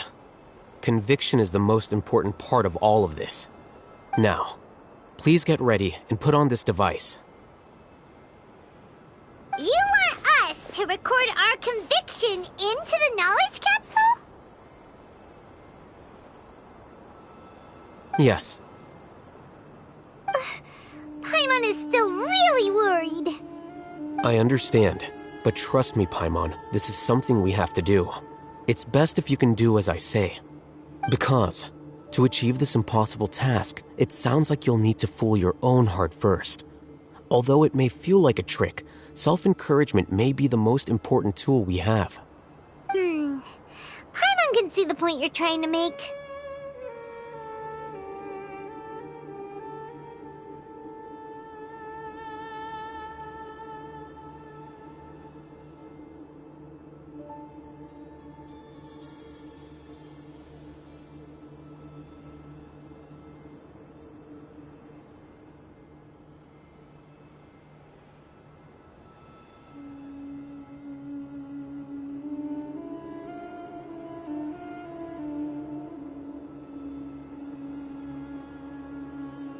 Imagine this. We have orchestrated our plan and successfully rescued Lesser Lord Kusanali. As a result, we have changed Sumeru's entire political landscape. Everything went without a hitch, and everyone recognizes and praises our achievements.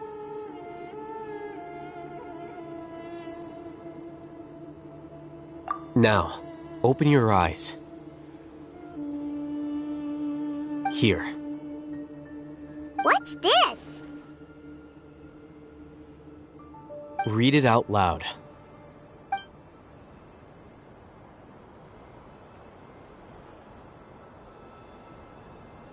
It's done.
Is your head okay? Does anything hurt? It's just a recording. There should be no negative of. But what was the point of doing this? Paimon doesn't get it. And that's perfectly fine. In any case, these capsules aren't meant to be used by you. Huh? What do you mean? Have you forgotten? Our plan needs to account for those who have long relied on the Akasha. You may find it hard to believe, but for those people, everything the Akasha transmits to them is nothing short of absolute truth. Imagine if you've been using a device like the Akasha since the day you were born, and this device has always supported you during times of need. After all that time, what do you think you'd become? A fool? A machine? A slave to orders. And that's why rules are so important. In addition, those who understand the rules can delineate boundaries and identify gray areas. But why would you need to identify the gray areas? You could say that those kinds of ambiguous zones can be very interesting. One might even say they're advantageous in the right hands. Things you're interested in are really out there. Are all Sumeru scholars like this? Anyway, that's enough chit-chat. I'm going to take those two to work on some small projects. You can head to Caravan Rebot and start preparing for the next step. Small projects? We're going to tinker with the Akasha terminal and make a few modifications.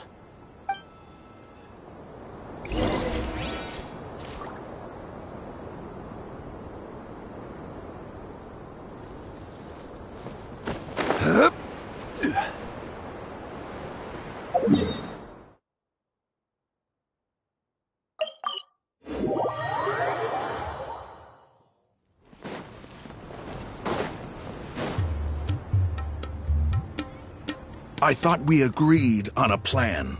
How can you go back on your word? The plan is too radical and carries a high risk for casualties. I've given it a lot of thought. And in the end, I still can't agree to it. But it's still the best plan we have.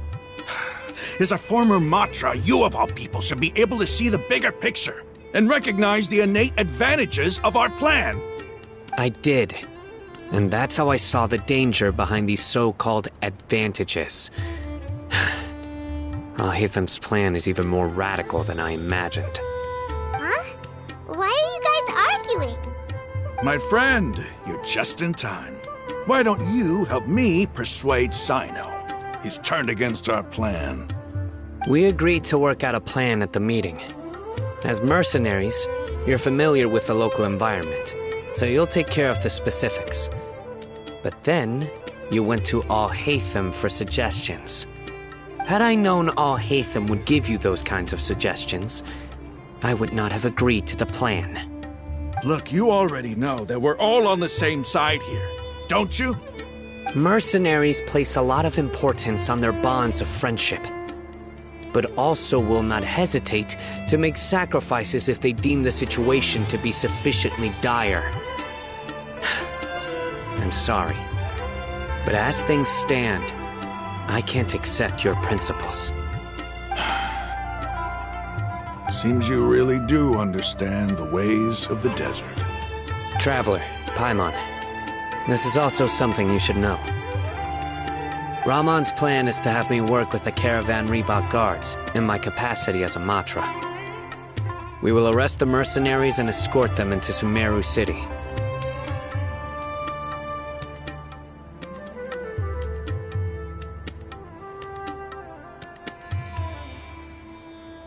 Wait! How can we work with the guards? We can't get through that wall easily, remember? Caravan Rebot would never let so many unregistered members of the Eremites enter Sumeru City. My plan will clear us of any possible suspicion, and also let us enter the city as a big group. There is no better way. That also sounds like something Alhaitham told you. Am I right?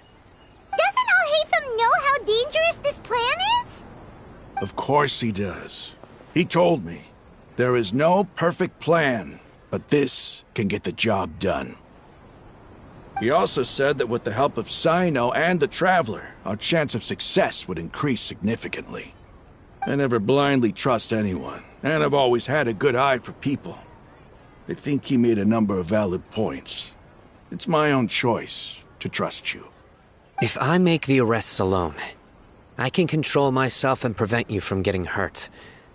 But I can't guarantee that kind of discipline from the guards. To make the whole thing more convincing, you'll need to resist to some degree. Casualties are inevitable once push comes to shove. I'm okay with the deaths of enemies. But now that we're allies, I'm against the meaningless loss of our own. I can't believe a Matra would actually care about us. I've lived a hard life, and I can say that people like you are hard to come by. I've always treated my allies with honesty and respect. They have the right to know important things like this. Now you're making this hard for me. Hey, is there something we can do to help?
I knew you would say that. We can help fight some of the mercenaries, which should reduce the number of times you'll have to struggle directly with the guards. That should help at least a little bit. Sino, on behalf of my people, I thank you for your kindness. But this is a mission we cannot turn our backs on. We strongly value the lives of our friends, but the goal we are about to achieve is even more important. We have no fear of casualties, because we crave the spoils of victory. So please, lend us your support. We will show you the determination of us desert dwellers. Well, now that you've put it that way, I can no longer refuse. But remember, you need to follow the plan and not do anything reckless. Candace made it very clear that we can only achieve our goals if we can ensure our safety. Since you and I both recognize the significance of this operation, there should be no more animosity between the followers of the Dendro Archon and the... Okay, you... The guards should be stationed in the courtyard nearby. You can find them there.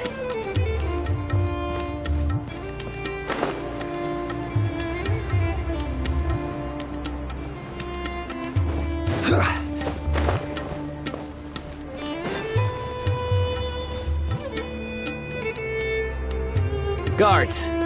General Mahamatra! To what do we owe the honor? Keep your voice down. This is a secret operation. I'm going to arrest a large criminal gang near this location. According to the Academia's Guide and Regulations on Secret Operations, I have the right to ask for the cooperation of Caravan Rebot. Ah, of course. Mahamatra Sino's order is the Academia's order. Just let us know what you need. But who exactly are you planning to arrest, and how many people are you expecting? Depending on the scale of this operation, we may need to report it to our superiors. They're a squad of Eremites whose number is comparable to Ain el Akhmar in Port Ormos. They're involved in the theft and resale of supplies from the Academia. As many as Ain el Akhmar? This should definitely be classified as a joint operation. Then I suggest that you report this to your superiors as soon as possible, and treat it as a top priority desert operation. I will need personnel. Got it. Please wait a moment. I'll contact them immediately.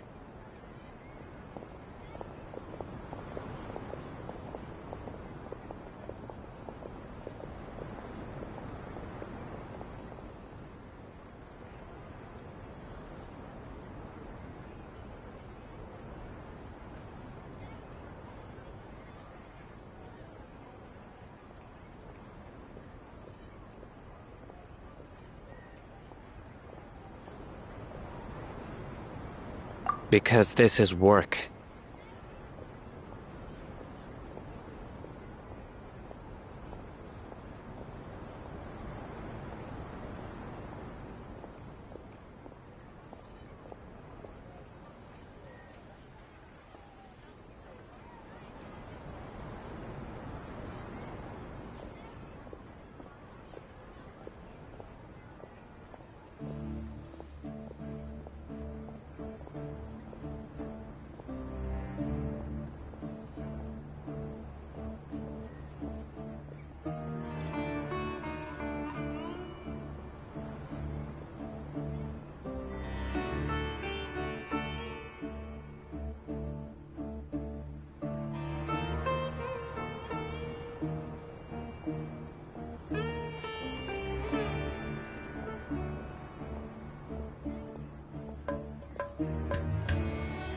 Because I trust you. Paimon can't believe you're still in the mood to chat. This whole thing has Paimon scared stiff! Aren't you even a little worried? What if these guards already know that you have betrayed the Academia and are no longer their General Mahamatra? Even if that guard doesn't know, their superiors might, right? We discussed this, remember? The Caravan Rebot operation is of great importance. But don't worry, the guards there shouldn't know that Sino has stepped down. How can you be so sure? First, the other Matras still don't know why Sino has left, which proves that the Academia has been covering up the matter. Second, this is a crucial moment for the Academia's God creation plan. If something were to happen to the General Mahamatra, it's bound to attract a lot of unwanted attention. No matter how you look at it, they don't seem interested in sharing the news of Sino's departure. A reasonable inference. I agree. Which brings us to our next issue. I'm sure some of you have been wondering if the prediction function of the Akasha will affect our operation. The Akasha is still in operation, so I must remain on high alert. Actually, considering the power of the Akasha, it's quite strange that it hasn't already tried to interfere with my actions. I've given that a lot of thought. For now, I don't think you'll need to worry. If you remember, when you first came to Aru Village, all your actions and routes were predicted by the Akasha. It even gave that information to those who kidnapped the village keepers. But things like that never happened again after we met up with the Traveler. That's true. But why? Look at it from a different angle. Why do you think the Akasha will predict your actions? Because my personal data has been entered into the Akasha. That's true, but the key to this question is, how well can the Akasha make predictions about a person? Haven't you ever thought about it? Just how can it do this in the first place? Because the Akasha controls the entirety of Sumeru. The Academia firmly believes that all human actions can be explained through logic. By sorting and analyzing entered data, the Akasha can derive behavioral logic and predict the actions of those who fit an existing logic model. However, at the risk of sounding like an advocate for fallacies, can everyone truly be considered logical at all times? Emotions are part of our behavioral logic, but can you guarantee that every experience of the same joy or pain would be equally intense? How can our feelings and opinions be predictable down to the letter in every single instance? Sino, in the past, you've always worked alone. In the absence of another person who could sway you or your thoughts, the Akasha could produce predictions that were similar to your real-life behavioral principles. Decisive and principled, you were used to solving problems alone. That's why the Akasha could figure you out. But now, you've joined a team. And I believe the Akasha hasn't yet figured out the full composition of it. Our thoughts and logic have intermingled and weaved themselves together to become a complicated, chaotic mess. Any one of us could potentially disagree with another. The Akasha lacks data on these interactions, and it's impossible for it to predict your actions in the future based on your decisions in the past. After all, there's probably a limit to just how much we can be modeled or controlled by data. So, in my opinion, you're probably safe for now. Makes sense to me. I agree.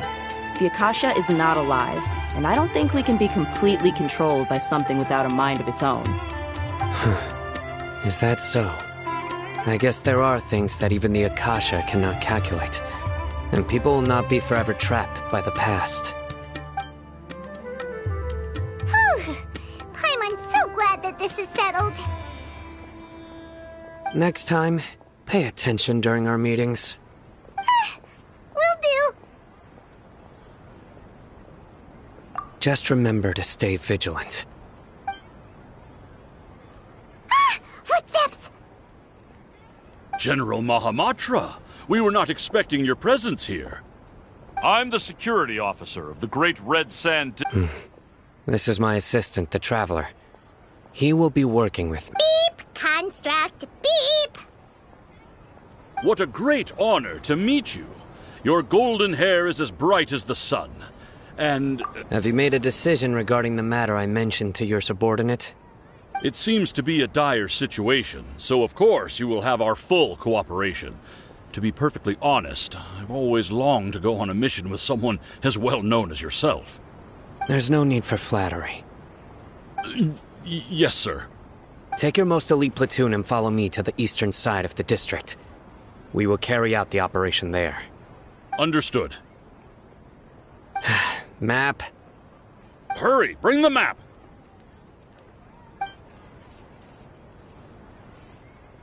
In 2 days, we will engage Rahman's Eremites and capture all of them. Any questions about the time or location? None at all, sir. Good. See you then. Yes, sir.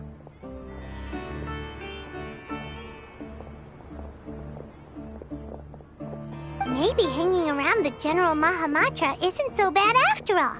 Everyone's so respectful towards us.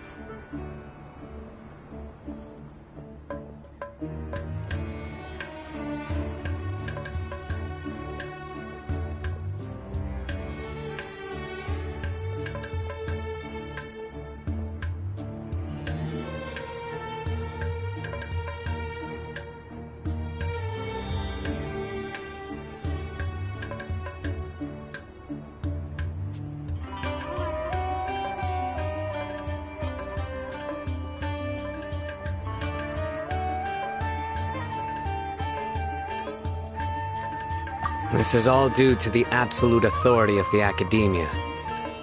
And now, we're going to strike back against that massive pillar of power. Get ready. We will move out in 2 days.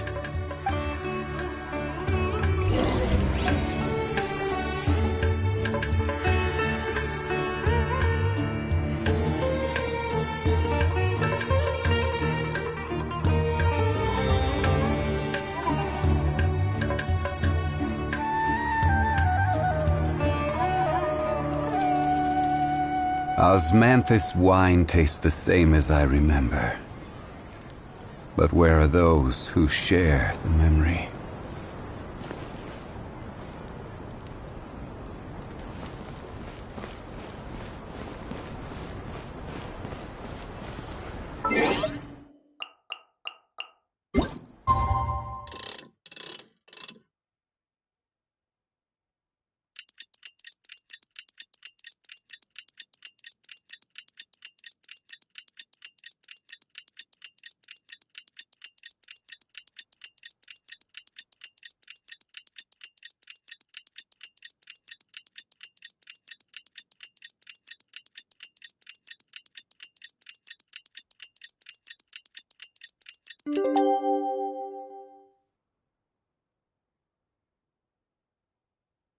Where do you want to go next? It's time for the operation! Let's go meet Sino in the desert!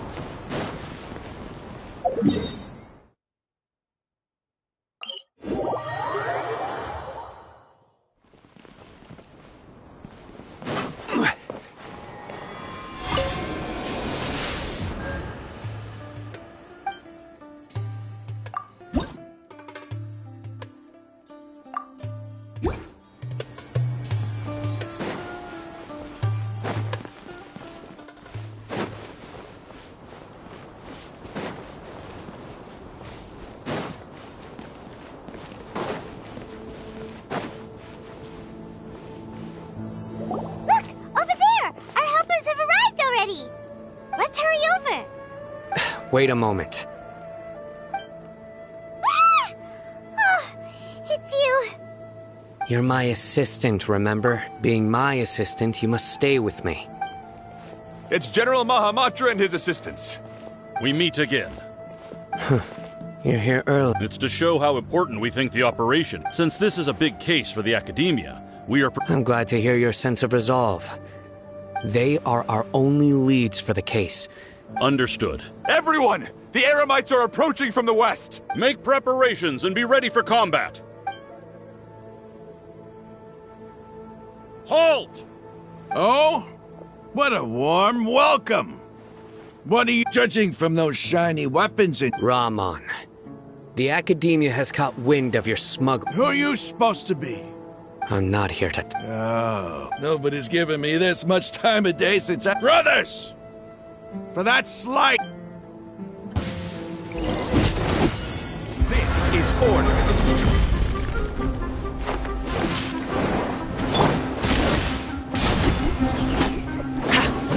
Freeze! Surrender!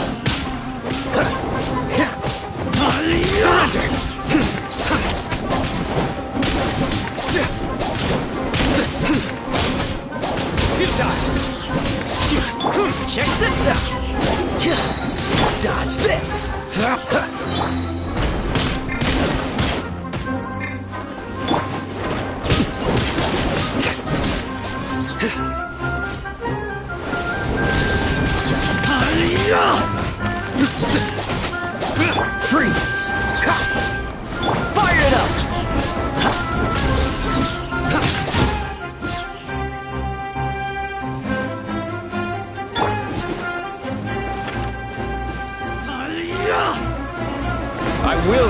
order!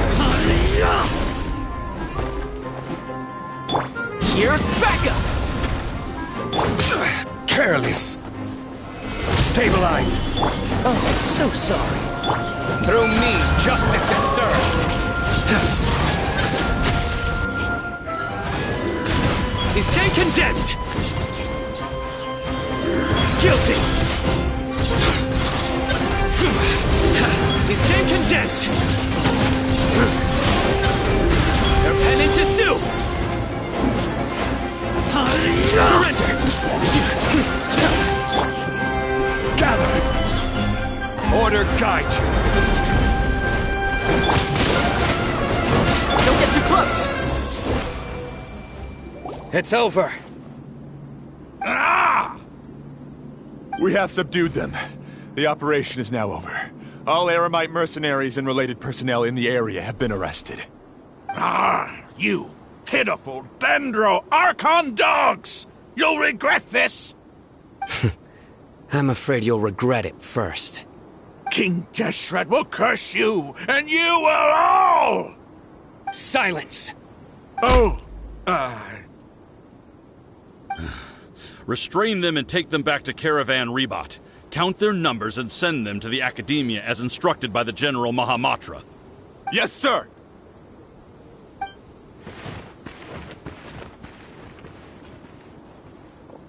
Mahamatra Sino, I will now take my leave. If you need further assistance, please come to Caravan Rebot and ask for me. Understood. You are dismissed. There they go. Let's talk elsewhere.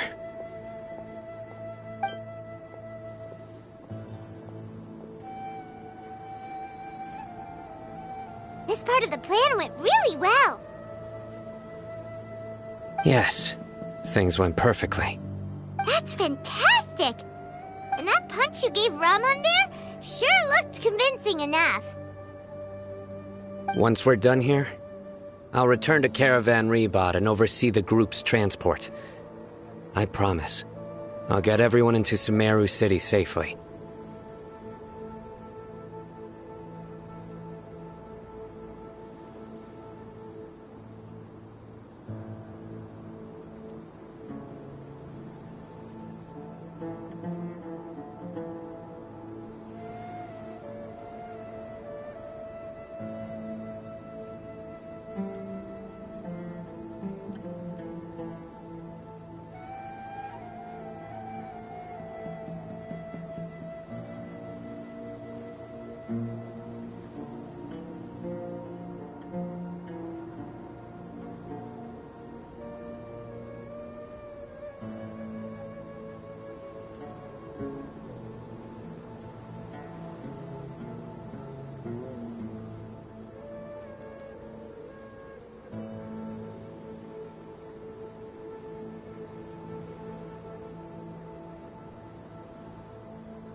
Yeah, you're the reason why everything went so well.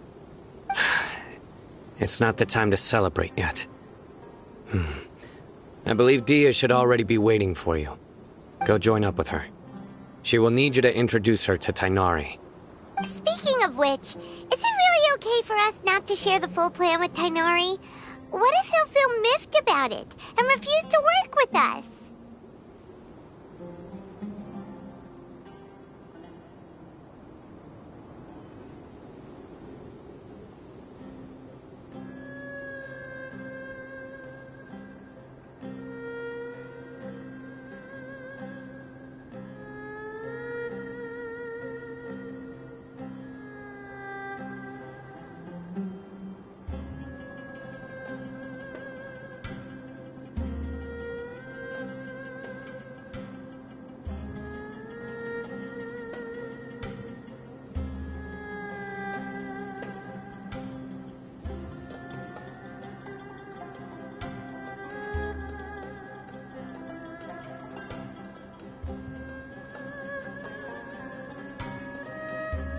I have a very close relationship with Tainari.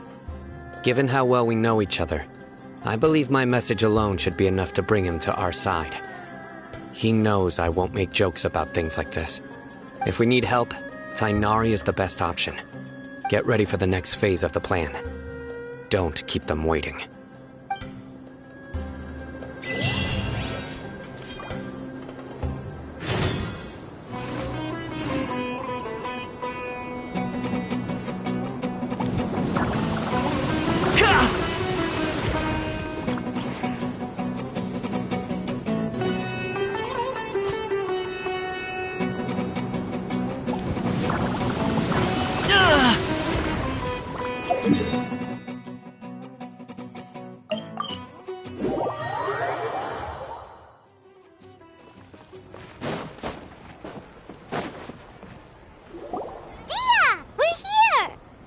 It's about time.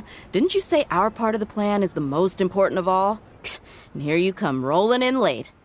In the time it took you to get here, I already did 5 laps around the place, downed 7 drinks, and even did some clothes shopping. Sorry. We didn't mean to keep you waiting. I just wanted to fix your attitude and rub it in a little. After all, you took your sweet time getting here, and we've got important stuff to take care of.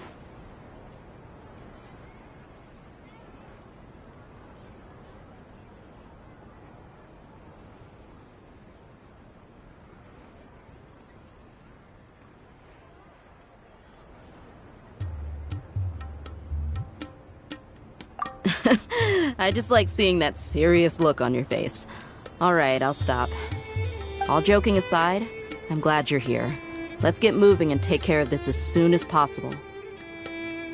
But where should we start? Our responsibility is to get a status update on the Fatui Harbinger known as the Doctor. We need to make sure he won't get in our way when we rescue Lesser Lord Kusanali. Dealing with an institution that controls all of Sumeru is already hard enough. If the Doctor were to crash the party, it would be next to impossible for us to achieve our goals. Yeah, we sure don't want him showing up. Ooh, he really gives Paimon the creeps. Right? Hearing his name just reminds me of those stuffy old geezers in the academia. I'd rather not have to deal with someone like that.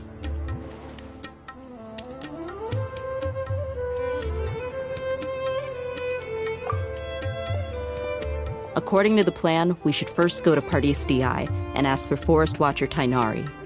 If all Hatham and Sino's sources are solid, then we can be sure that Tainari still has the Academia's trust.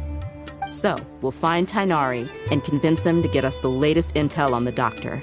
Then, depending on what we learn, we'll make any necessary adjustments to our plan. The sages have placed spies everywhere on the other side of the wall. I'll follow you as a bodyguard.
You should be honored.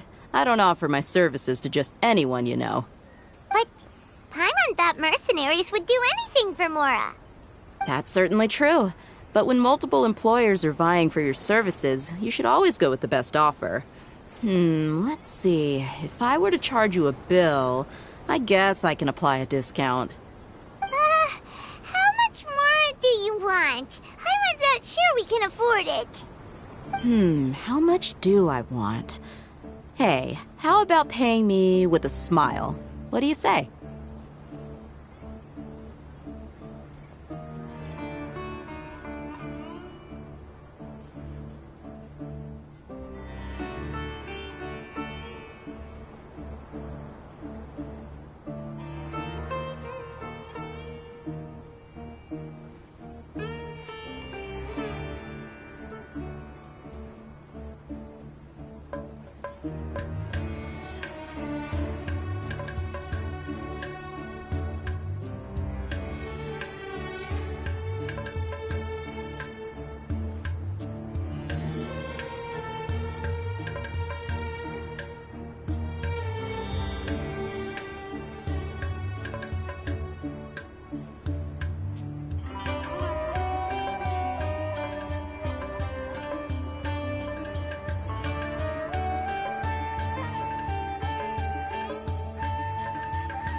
I haven't seen you smiling much recently. If you ask me, someone like you must look lovely when they smile. Come on, give me a smile so that I can be less worried.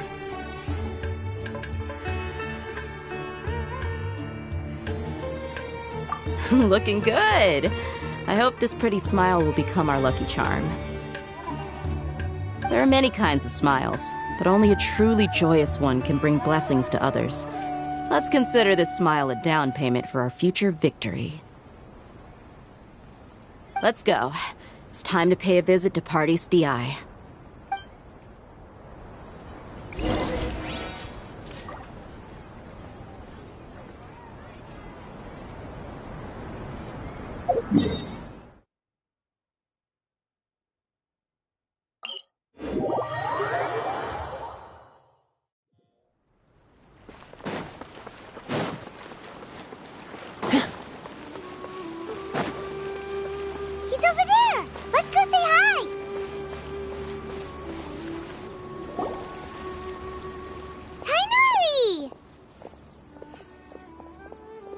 Traveler, Paimon.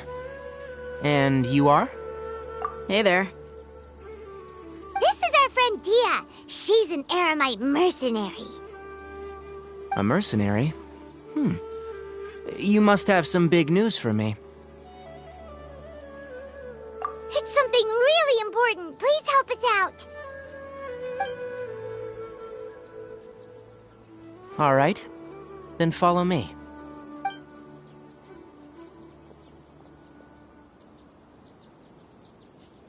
This place is better. We won't be disturbed by any passerby. Okay. What is this important thing you want to ask me? The doctor. He's that strange-looking Fatui Harbinger with the mask. Paimon thinks he has blue hair. Yes, I know him. Actually, he left Paradis DI just a little while ago. He left already? Yeah. He came looking for me. Can I ask what it was about? Sorry to ask you like this after having just met, but your answer is very important to us. For now, all we can share with you is that your friend Sino is working with us. Sino, you say?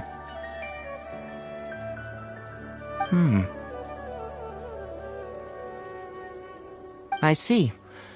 So that's why he hasn't been at the Academia. Okay. I'll answer your questions and will assist you any way I can. You don't have to tell me everything that's happened. Sino's name really does work wonders. You're not even a little worried that we might have made it all up? Despite having just met you, I can sense that you're the serious type. Between you, the Traveler, and Sino, None of you strike me as the type that would conspire to deceive me. You don't need to tell me anything you don't want to. I'll also get straight to the point. The Harbinger you mentioned came to me because he wanted to take the scholar Hypatia away with him. Hypatia? Why would he want her? And what do you mean by take away? Is he planning to leave Sumeru? Yes. He told me his return to Snezhnaya is imminent. So you mean you're leaving this place soon? Indeed. Otherwise, we could have perhaps talked a little more. I was just about to set out when I remembered something important. To that end, I made a final trip to Pardis Di. Let me ask, have you been taking care of a scholar by the name of Hypatia? Your sources are accurate. No doubt because you've recruited many informants. But you're right, Hypatia has indeed been receiving treatment from me. Forgive me for asking, but how's the treatment coming along? Given the way you're asking, I assume you have something to say. Since you asked, I'll be frank. I would like to take Hypatia to Snezhnaya. It's incredibly difficult to transfer a patient. As a scholar yourself, shouldn't you at least be aware of this? Oh? I can't believe your utter lack of faith in me, to the point of even questioning my general level of knowledge. How unbefitting. Well, you're the only one who's ever made such a request. I have my ways of keeping her safe during the journey. In addition, I can also promise that under my care, Hypatia will receive the most advanced and effective treatment. I will personally supervise her treatment and see to her recovery. Would that be agreeable to you? Hypatia was born in Sumeru and remains a scholar of the Academia.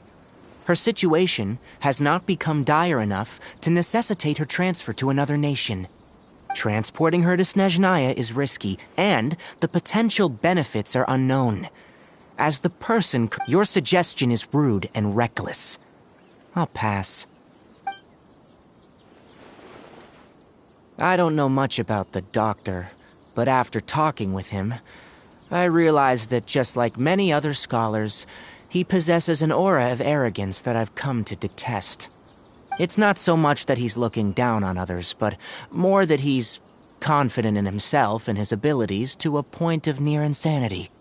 I would never refer a patient to someone like him.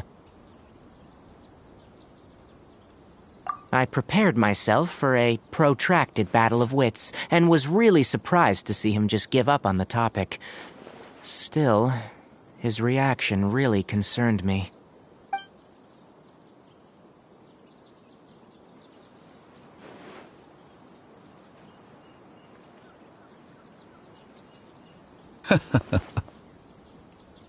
I see, I see. Of course, your opinion makes perfect sense. You're still young, but already quite stubborn. I must say, you are not like what I had expected. Under normal circumstances, I wouldn't just let you off the hook like this. But unfortunately, I'm in a hurry today, what with Her Most Noble Majesty the Tsaritsa calling for our return. Luckily, there is still some time left for me to take care of everything before I leave. It's just as the Academia said, you're a responsible and gifted scholar. Sadly, even with all of that, you're still lacking a bit of shrewdness. And that's also why people like you can never realize that sooner or later, everyone must pay the price for what they've learned.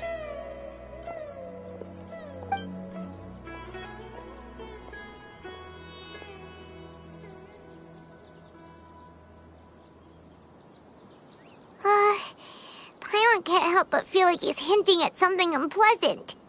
He asked a question, yet didn't care for my answer. Perhaps I'm nothing but a talking rock in his eyes.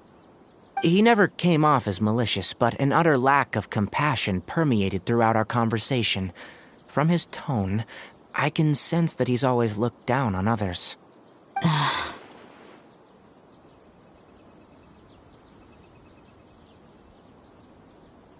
I can barely believe it myself. But if that's true, the situation will be in our favor. I don't think I missed any details. Frankly speaking... Sorry we can't tell you everything. We appreciate that you helped us anyway. I won't forget your kindness.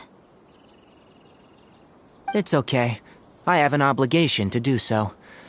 To be perfectly honest, all of this may have started because of me.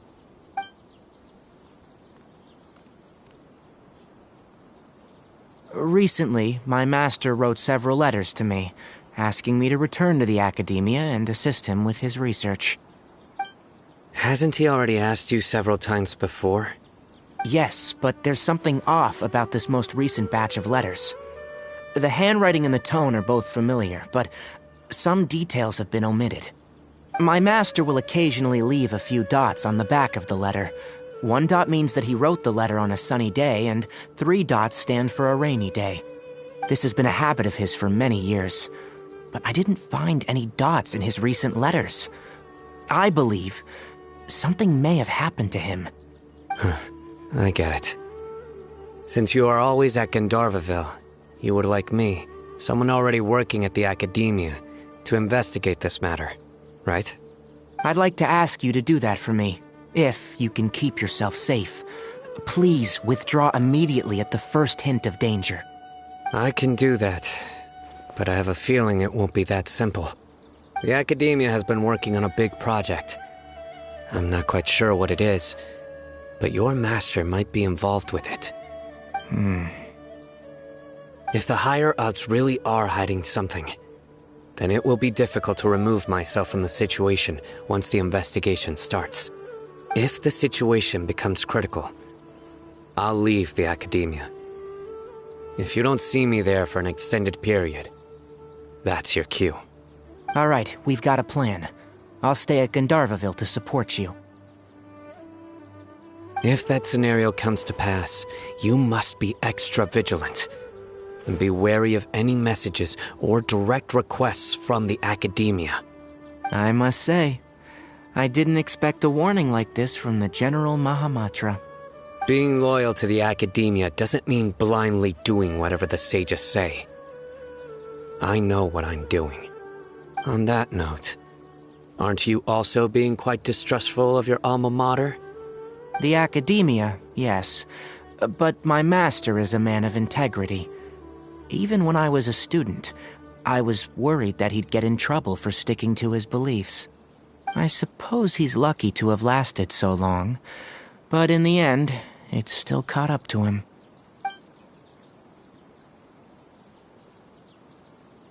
I see. So you noticed something was up with the Academia from the very beginning. This may well be how Sino became involved in all of this. In which case, I must keep my promise and help you however I can. Also, if you run into Sino again, please help me pass on a message to him. Trust your own senses and experiences. I think this may be something he needs to hear right now. Okay, we'll find a chance to tell him. Thanks. Right. Now let's go hunt down this Harbinger. Oh, by the way, which way did the doctor go when he left Pardis Di? That way. Gotcha. Thanks so much. We'll be on our way.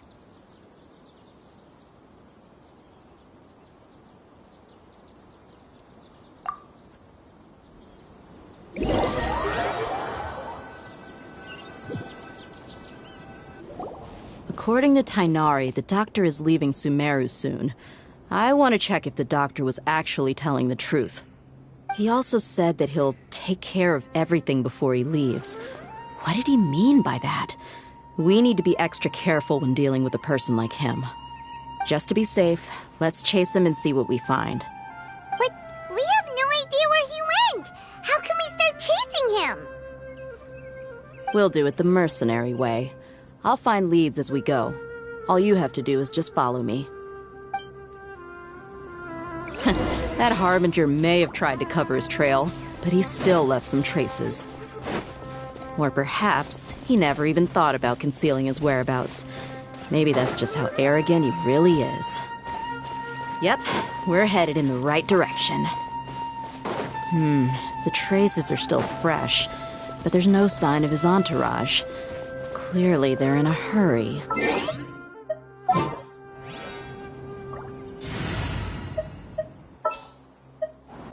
Chivalry will never... It's just as I thought.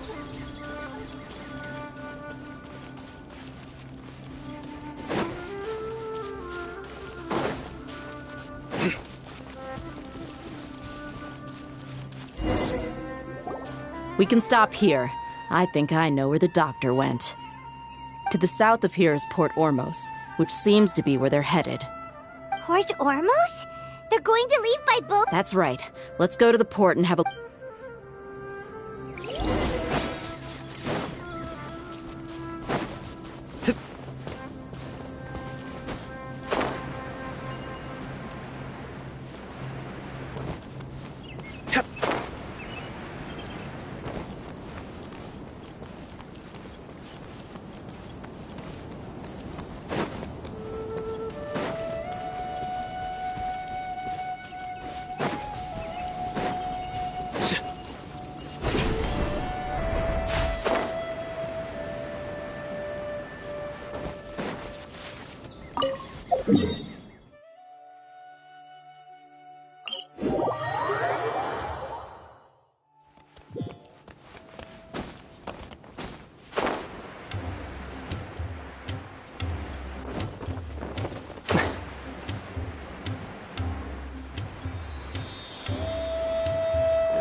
Tracking skill seems like... Shh! Don't draw there. The port is crawling with fatigue. Let's keep going and see what we... Now this is a proper farewell ceremony for a Snezhnayan Harbinger. The Lord Harbinger is leaving. I've still only seen him once or twice. I used to hold a position in our homeland, and back then, the doctor spoke in a very different way from the way he speaks now. Maybe the way people talk in Sumeru has rubbed off on him? It's always like that when you spend too long away from home. When he gets back to Snezhnaya, perhaps it will also take him some time to get used to the life there again. Huh? But, sir, that can't be right. No, I remember it like it was yesterday. Both his expressions and tones are now very different. Also, for some reason, he seems like he's all smiles now. You must be mistaken. Nobody's supposed to look happy when they're on a business trip.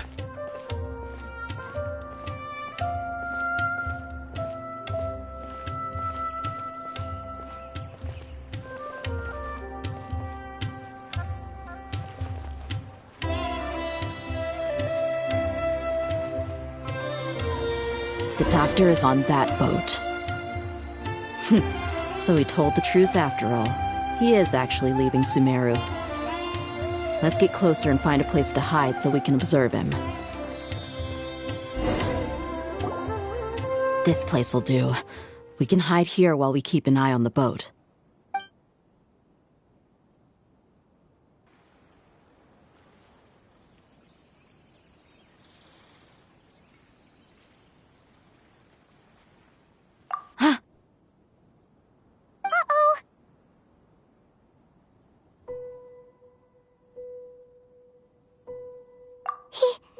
He saw us.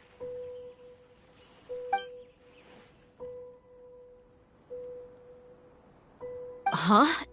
Is he waving at us? It's time to say goodbye.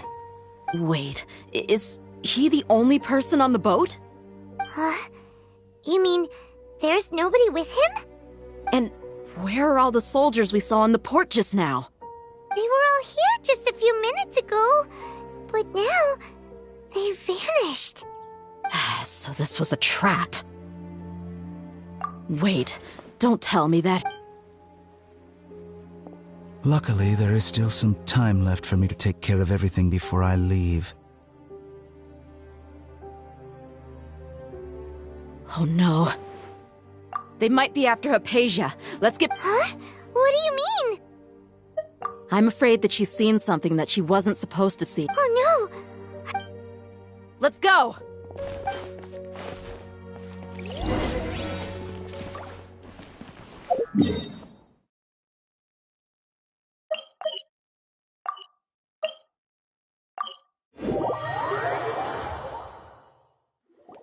Pardis Di is not a place you Fatui. I believe we've already made ourselves quite clear. Our superior gave us permission to search for and collect... But you've been in Sumeru for some time. Even the Grand Sage himself may not have the right... I've done my duty to inform you. It would seem that my words have... You can keep trying to deny it, but coming to Pardis Di now... With all due respect, your baseless speculation... Well, you only have your Harbinger to blame.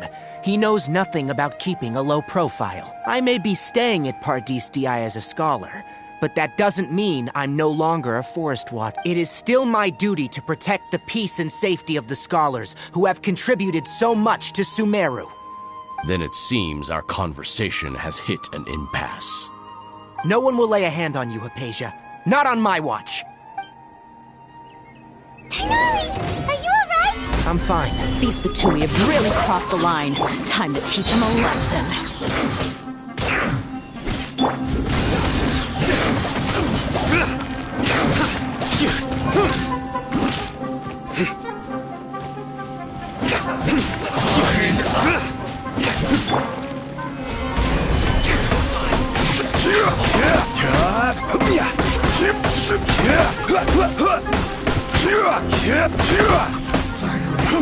So quiet. You need to hurry up. No, my sword!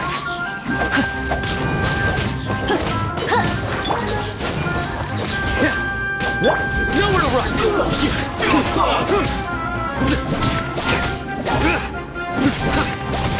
I will have order.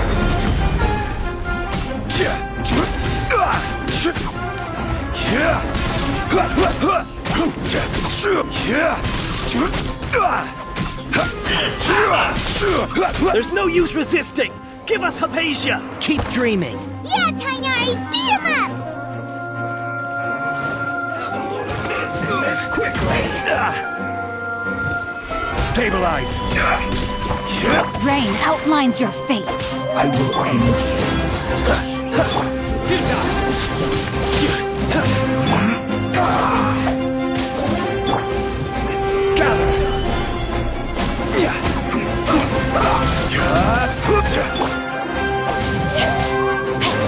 Cool it. Let's end this quickly! I slipped up. Order guide you. Solidify. Rain cutter. Don't get Frostbite. your sins weigh upon your soul. You need to hurry up. Guilty. The doctor's orders are absolute. Yeah? You've been someone's lapdog for so long that you don't know anything else now.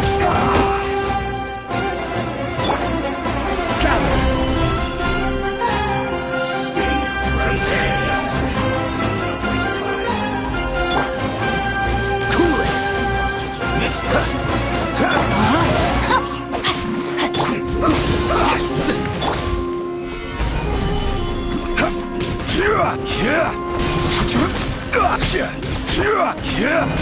Let's end this quickly. Freeze.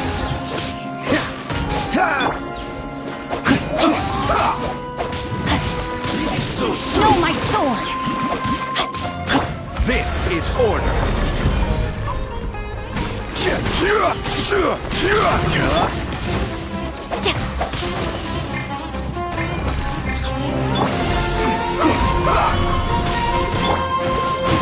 This is bad.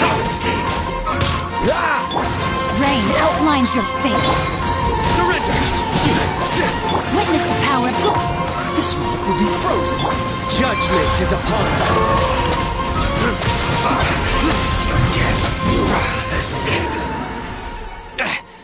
We're not getting anywhere. Traveler, Paimon. Got it!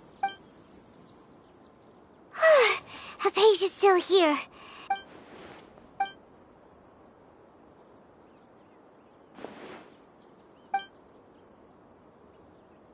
Well, how is she? Oh, that's good.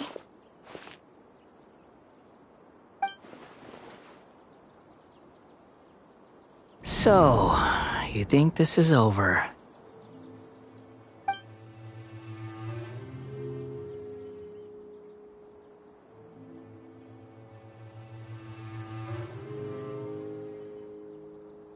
What? The Balladeer is here?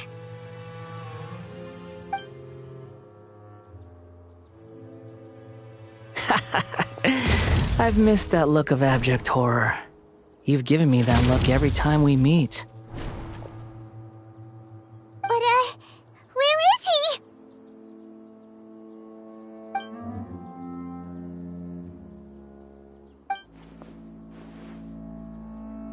I can hear all of your thoughts, you know.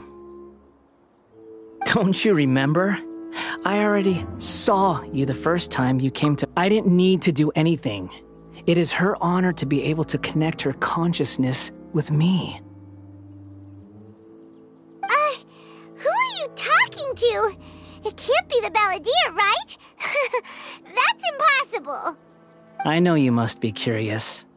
I might as well tell you that I decided to enter Hypatia's consciousness the moment I sensed your touch. I wanted to observe you on a fool's errand. Hey, Traveler! My deification is nearly complete. All that's left now are just some final details. Do you understand?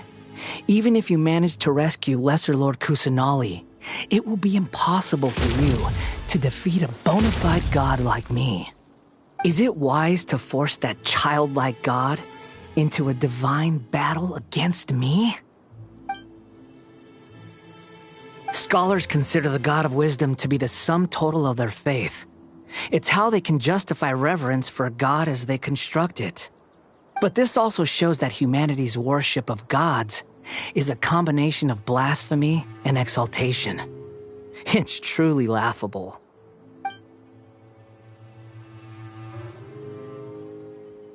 Yes.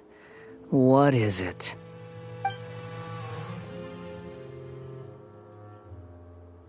Yeah, I'm in a good mood, which is why I'm talking to you like this. What do you mean?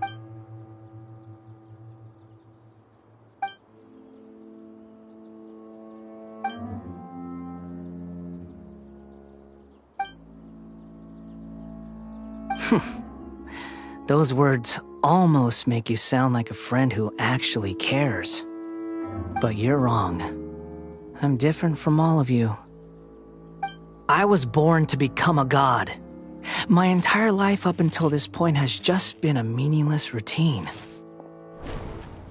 Just think about a sheet of paper. By itself, it holds no meaning. The content recorded on it is what gives it value. All I had recorded down before were some painful memories and boring human feelings. Such senseless drivel should have been erased a long time ago. Indeed, to me, the sight of you fools in your futile struggles is far more amusing. Tell me, just what has this world done for you to protect it with such zest and conviction?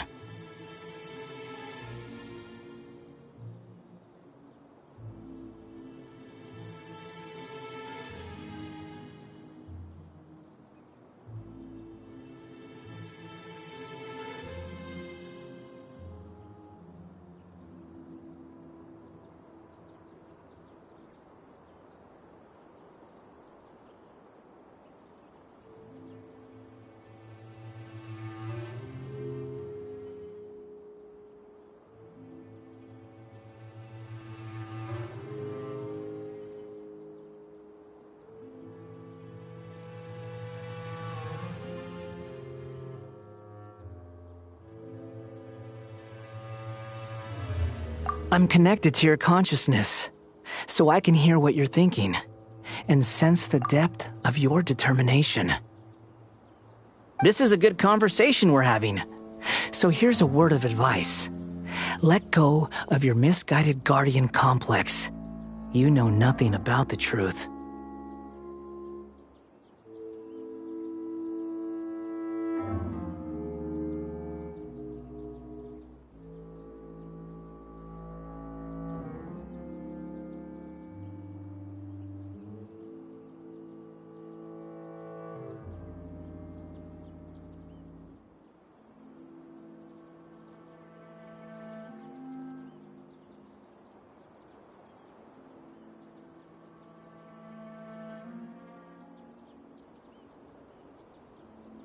It'll be for your own good, as well as everyone else's.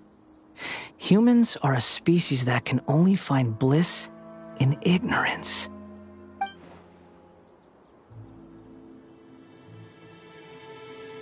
Ah, you've seen my affection for her. If you were in my position, I think you'd feel the same way. She peered into my consciousness and saw my past. Someone like that is qualified to become my first follower.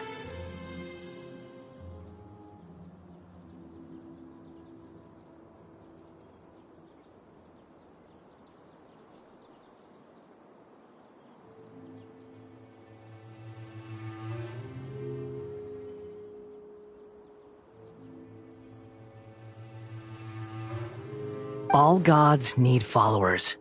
So Hypatia has been chosen. Her appearance heralds my imminent arrival at the throne of divinity, while her worship shall become my glory.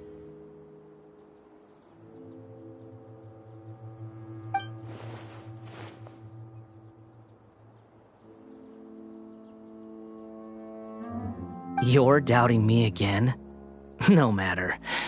Soon, you'll know what kind of authority you're challenging.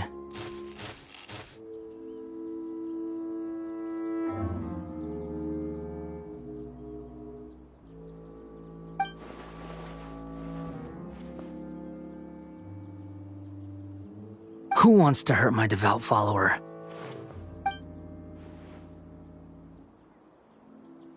The doctor wants to hurt my first follower?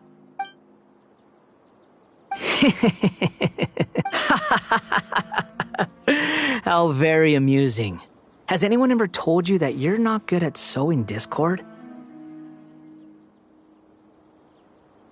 The doctor has never known his place. Even now, the puny human thinks himself capable of interfering in the business of the new god.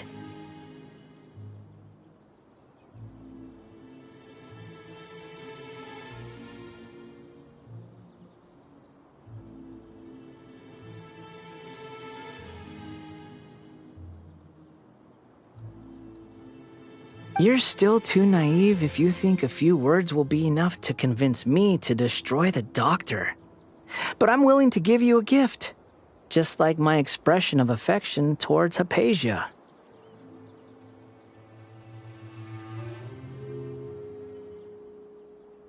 It is an honor for you to be able to stand here and speak with me. As my listener, you will be rewarded.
Both good things and bad things can be called gifts.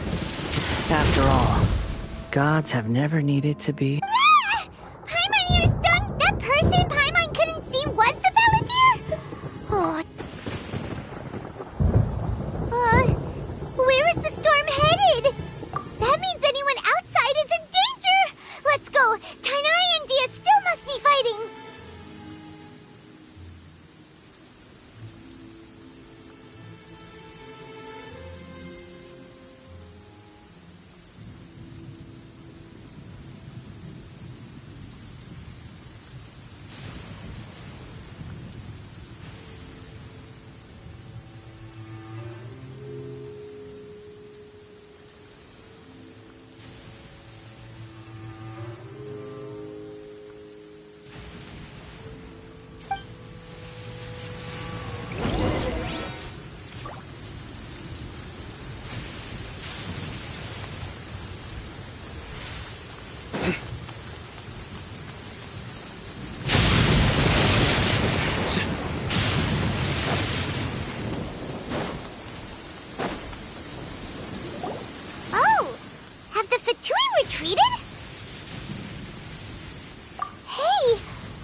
He's hurt. I'm fine. Ow!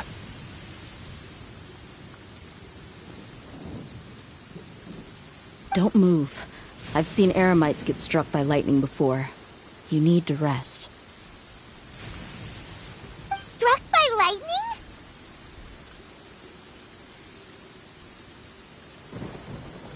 We were fighting, and just as things started looking grim, the weather suddenly became extremely strange.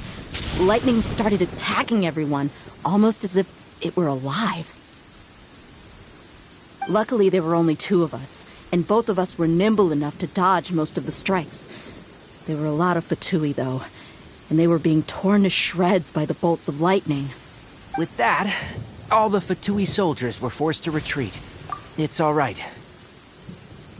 My wound aside, you look like you've seen something unpleasant.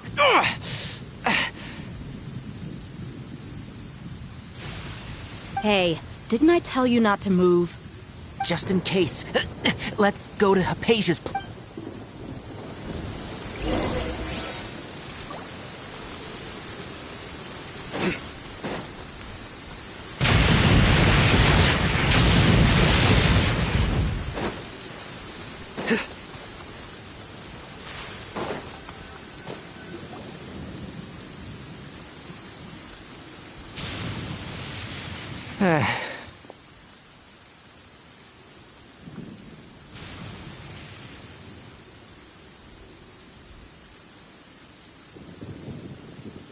Thank goodness, she's fine. Hey, how about taking care of yourself? I understand my condition.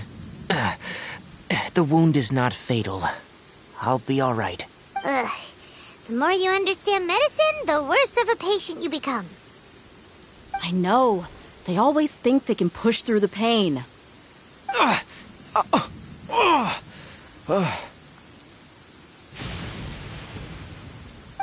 he sat down. Let me rest for a bit. Sorry, traveler. Now...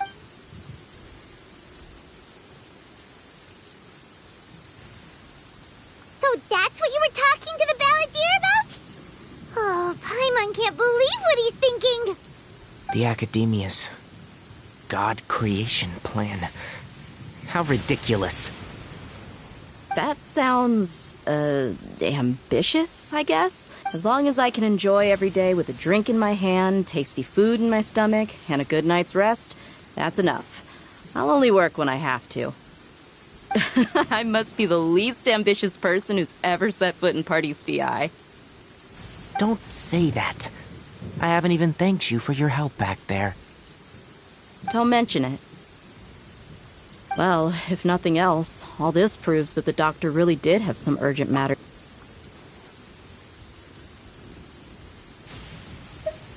Maybe the Fatui want to cover up some secret of the balladeer. Is that why they tried to seize Hypatia? You said the balladeer claimed that Hypatia has seen his past. So, what could be there? Have you noticed? The balladeer is not happy with the doctor's actions. He thinks the doctor has no right to consider himself as his equal.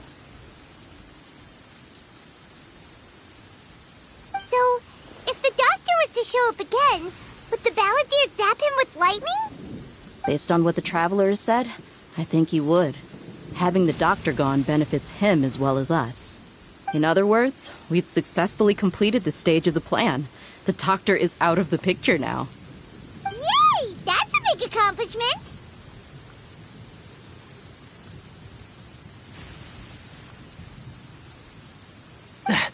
I'm also happy for you.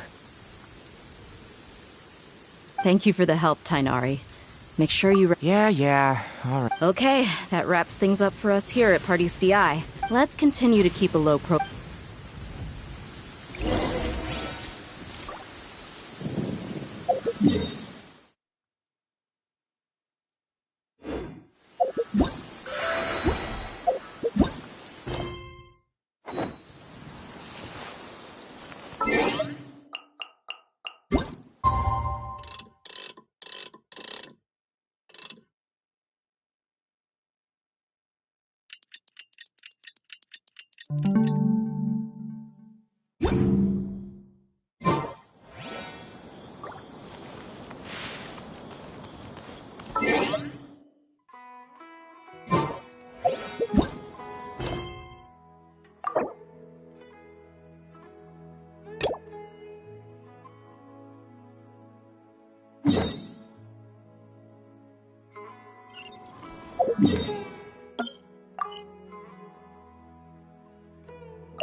Ad Astra Abyss.